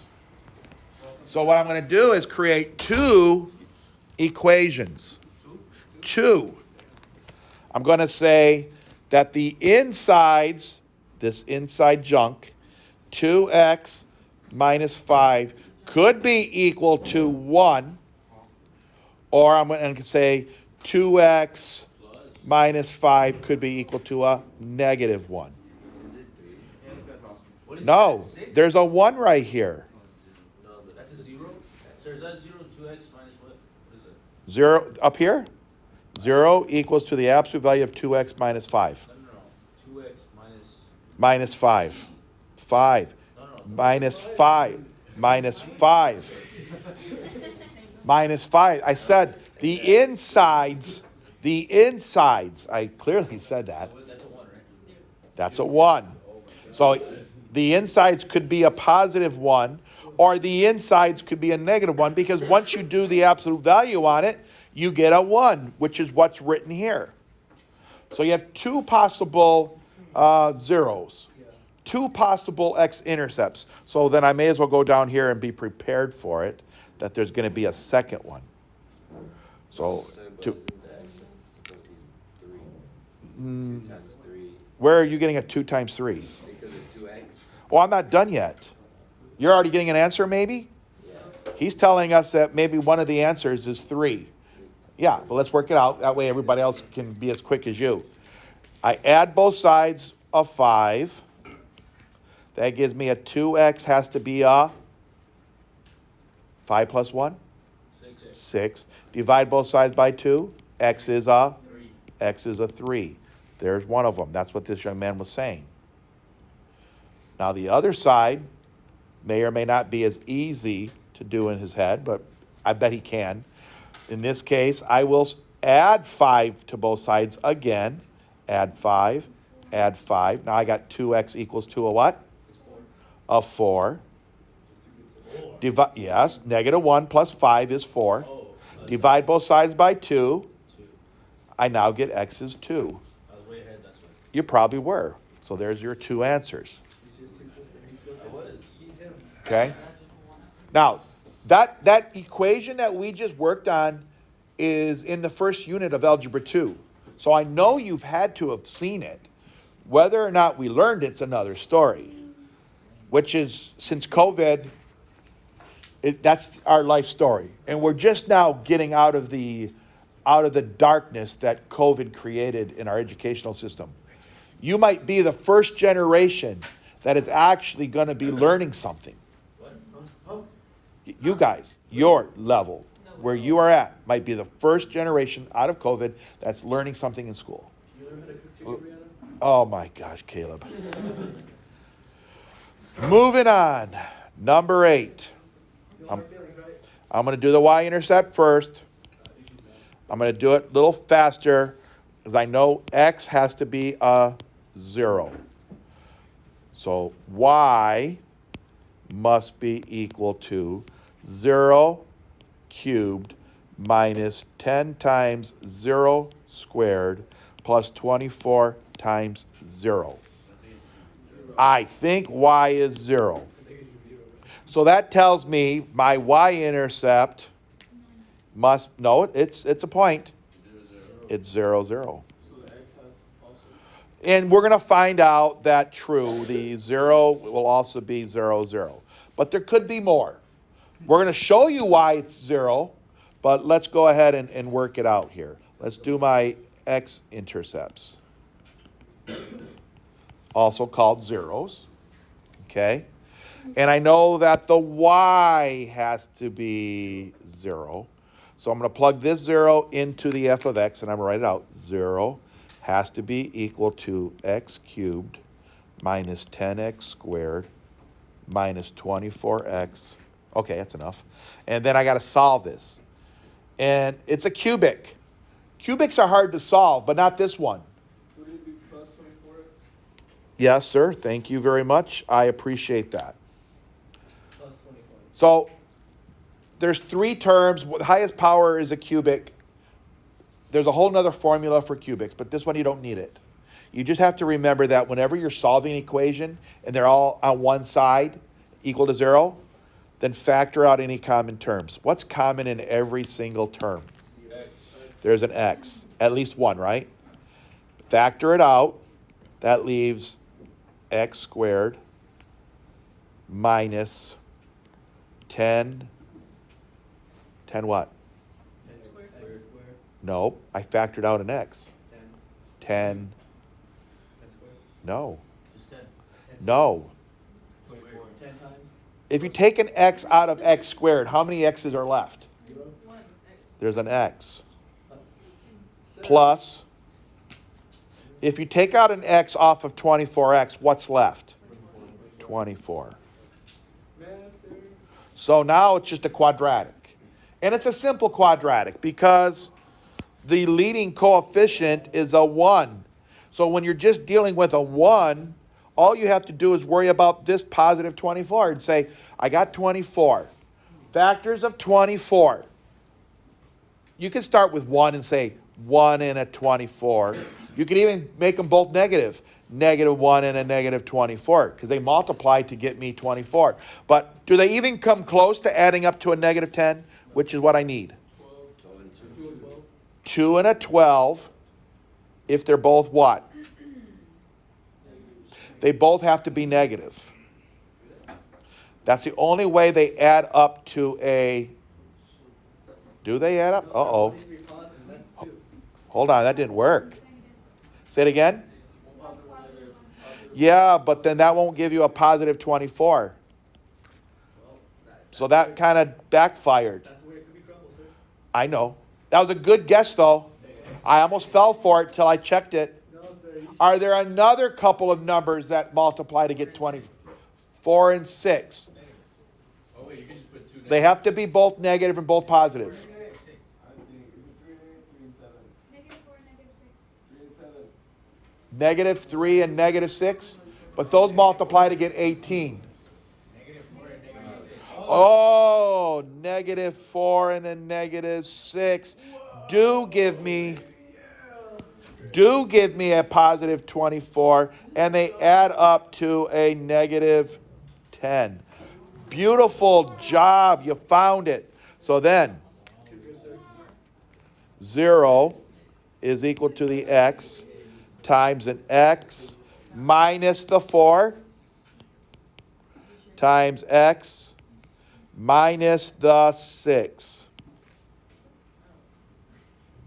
Nice job. So I have 3 factors. One of them, x could be 0. Obviously this one. This one gives me x minus 4 is 0. X has to be a 4. This one right here, x minus 6 could be 0. X has to be a 6. So I have 3 of them. I'm sorry. I can erase whatever you want and redo it. Just tell me. They're talking Chinese to me, sir. Chinese? Chinese, Japanese. My Chinese is a little weak right now. So the 3 answers are 0, 0, 0, 0. Is the x 0 or the y 0? They're all 0. The y is 0.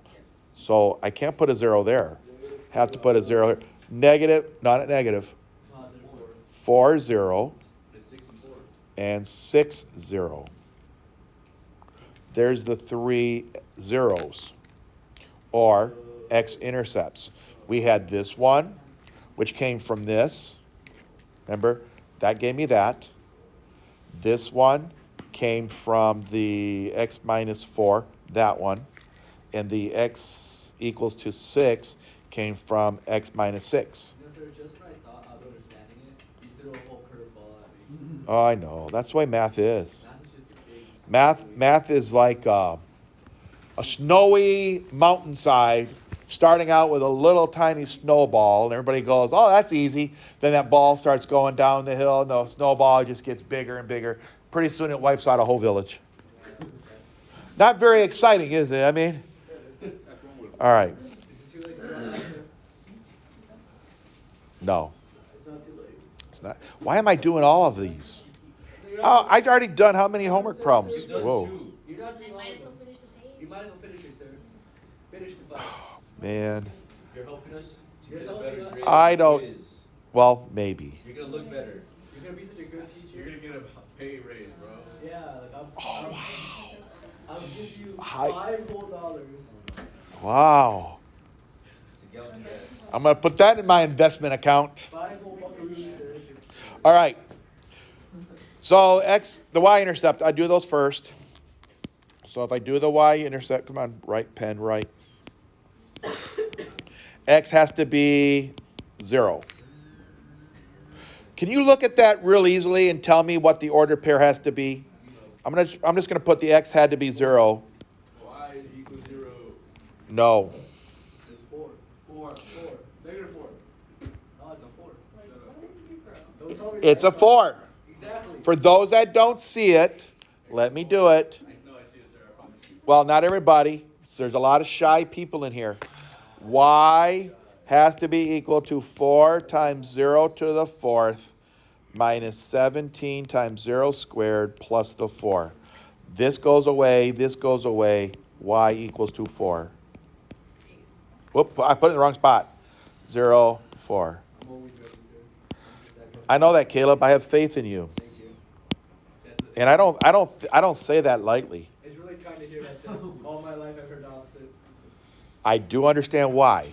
Hey, wait a minute. That's not very nice. But it's not fair that they judged you. Exactly, sir. That's They not- have to give Caleb a I want chance. to play the everything is awesome thing. Oh, no, no. Oh, you just put it back in my head again. That earworm, man. Just, yeah. Genuine question, sir. Have you seen the Lego Batman movie? The Lego math? Lego Batman movie. Oh, Batman, yes, I have. Yeah, does that get 'Cause- stuck in your head? No, I'm okay. I'm okay with that one. Yeah. My favorite character is, forgot his name. Then he wasn't much of a favorite. No, the spaceship guy. The one that just is spaceship. I don't remember. All right, so we're going to do the zeros now, which is my x-intercept. That means the y has to be 0. So unfortunately, this is not going to be pretty. No, sir, it's always pretty. Wake up, because this is solving a quadratic that doesn't look like the quadratic that we just did. 0 is equal to 4x to the 4th. It's not squared. That's why it's harder. It's a 4th degree. However, the middle term is minus 17x squared. Therefore, that's how I know it's a quadratic. And then I still have a plus 1. Plus 1, plus 4. 4. I mean, I thought I heard somebody say plus 1. I just took their word. Plus 4. Did you take your medication, sir? I actually did. Just hasn't kicked in yet.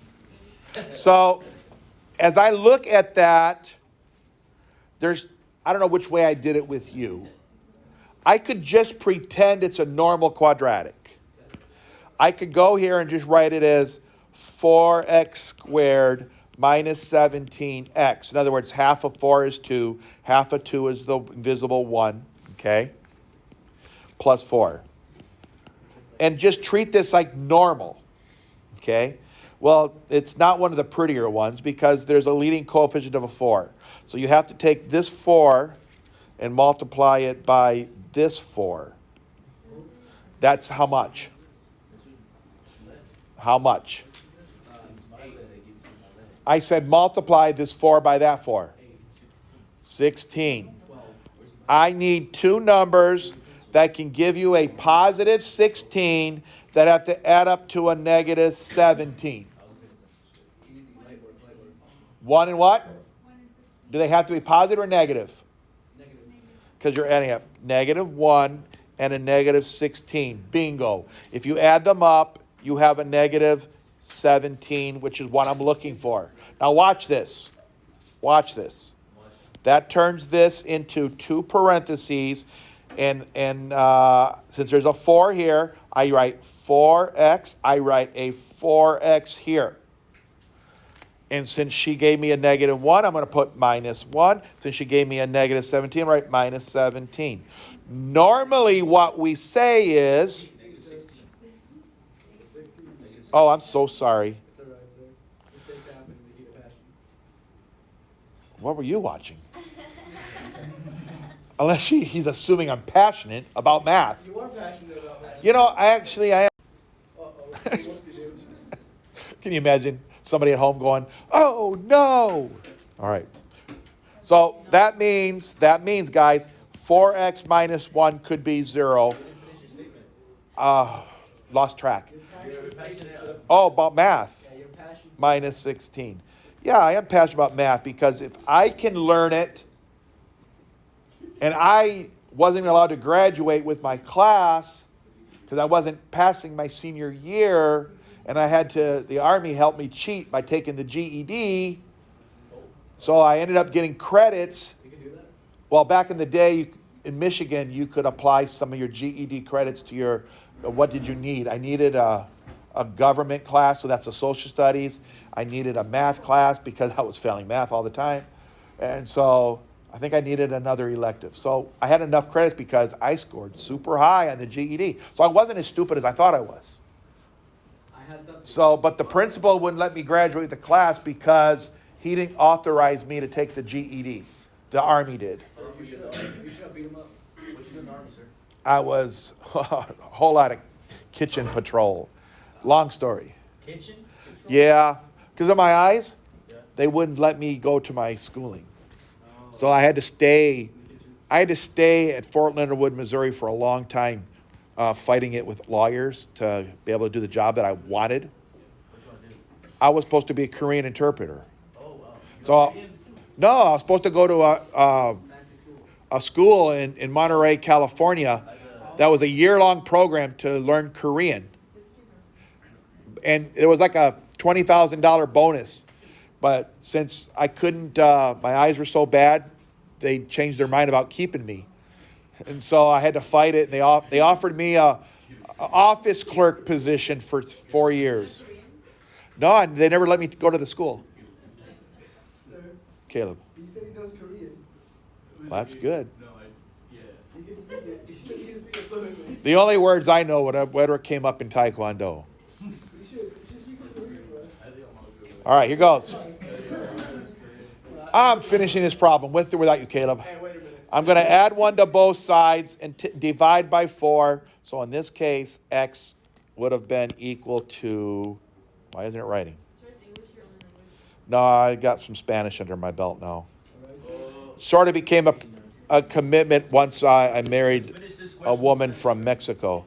1/4. No, that's English. And then this is x equals to, I add 16 divided by x equals to 4. Now, here's the twist. I wasn't solving for x. In this case, I did. I solved for x. But really, I was supposed to be solving for, what's my middle term? 2? X2? X to the second power. So, no. Just do this. X squared is 1/4. X squared is 4.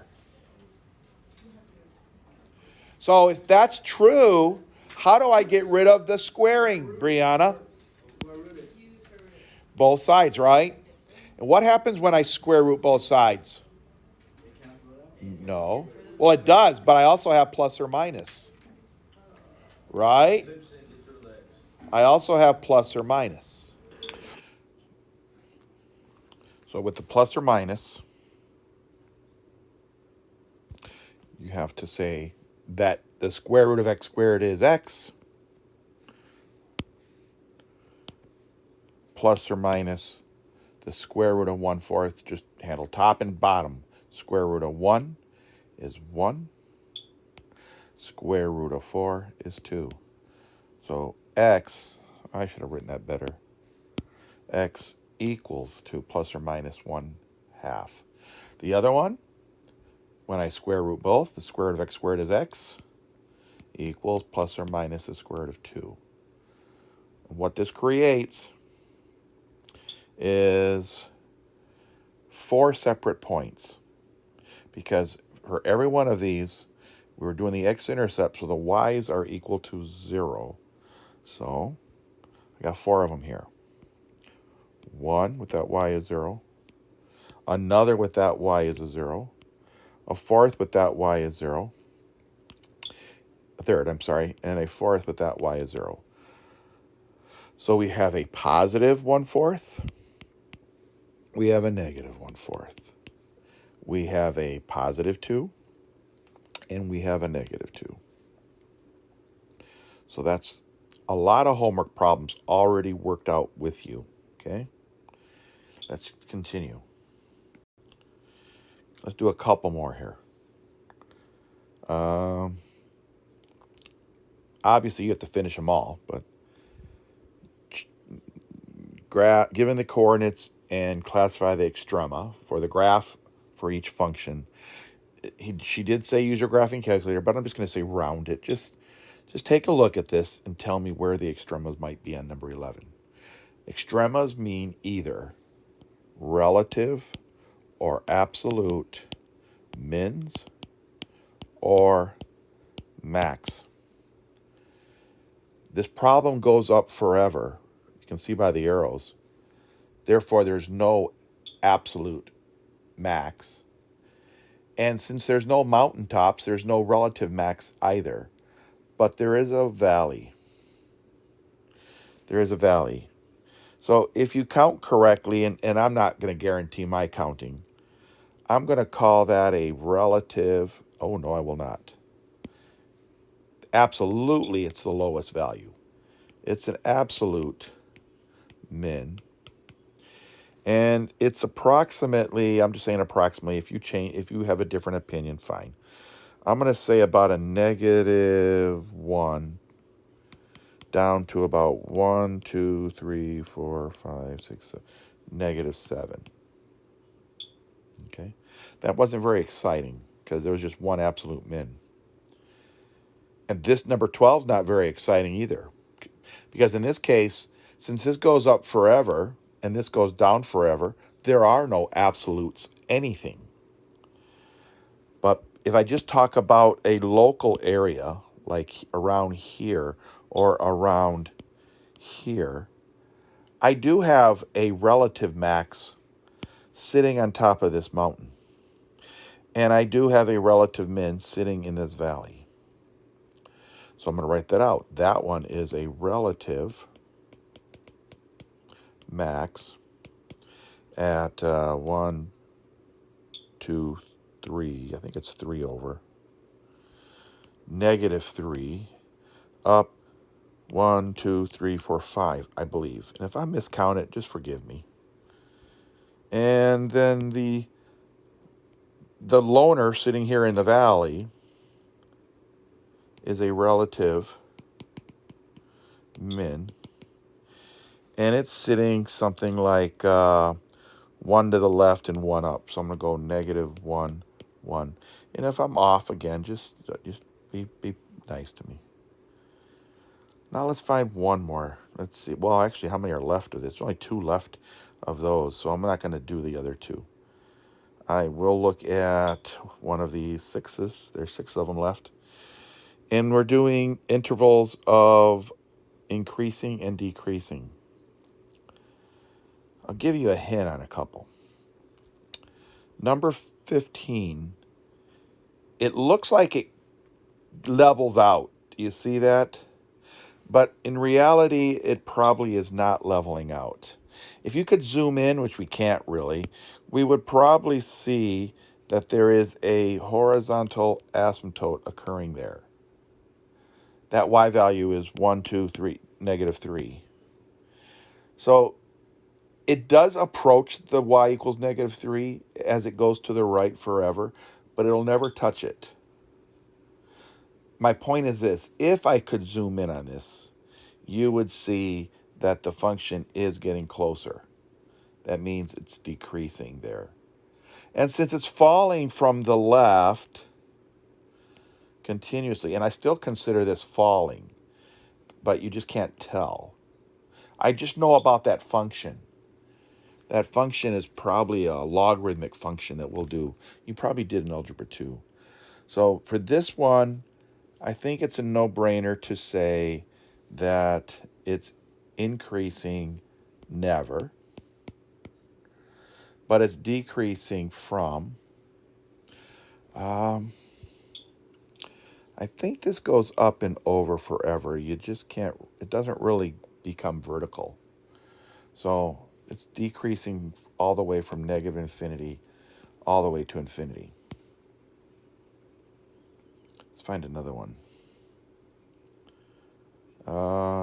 Yeah, a lot of classes ask for this question. I know it's a rational function. So because I know the behavior, I know that there's probably some asymptote that's vertical here. Add x is a -2. And it looks like there's also an asymptote here. You just can't see it from this picture. And there's a good chance that this function is approaching it like this. Even though you can't see it, it's approaching an asymptote as well. So take a look at it.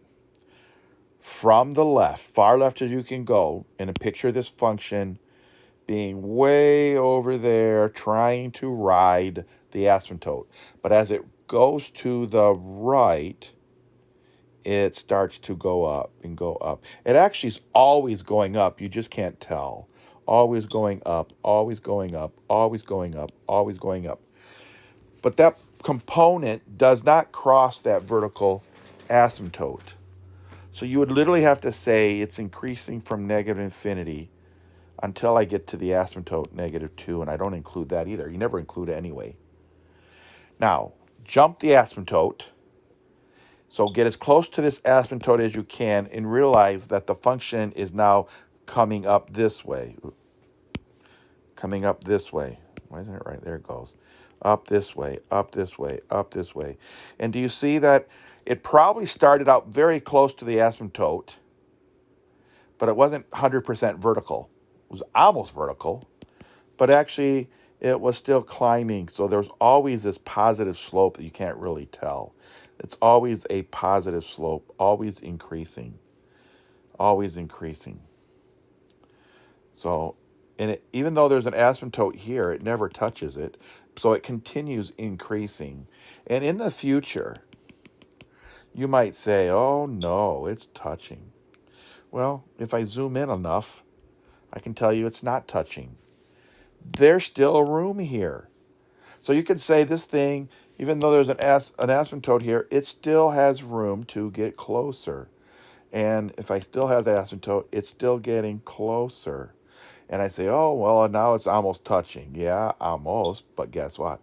If I zoom in again, there's still plenty of room to not be touching this asymptote. Plenty of room. So looks are deceiving on a grand scale. Looks are very deceiving. So increasing would be increasing. I'm going to union this. Pick up at -2 and keep going to infinity. Now, does this function ever decrease? None. Never decreases. A lot of people asked about that one. And that's enough homework that I'm going to do for you. Get that done. And I'm going to, the next page starts a quiz. And this has 10 problems. Get the quiz done, okay? ASAP. And since everybody has it, I understand you can work together, collaborate. Just understand every problem. Get the work down. And that's it for that lesson. I'll be posting this. Thank you. Next page has another 10 problems. And you got all weekend to probably get it done.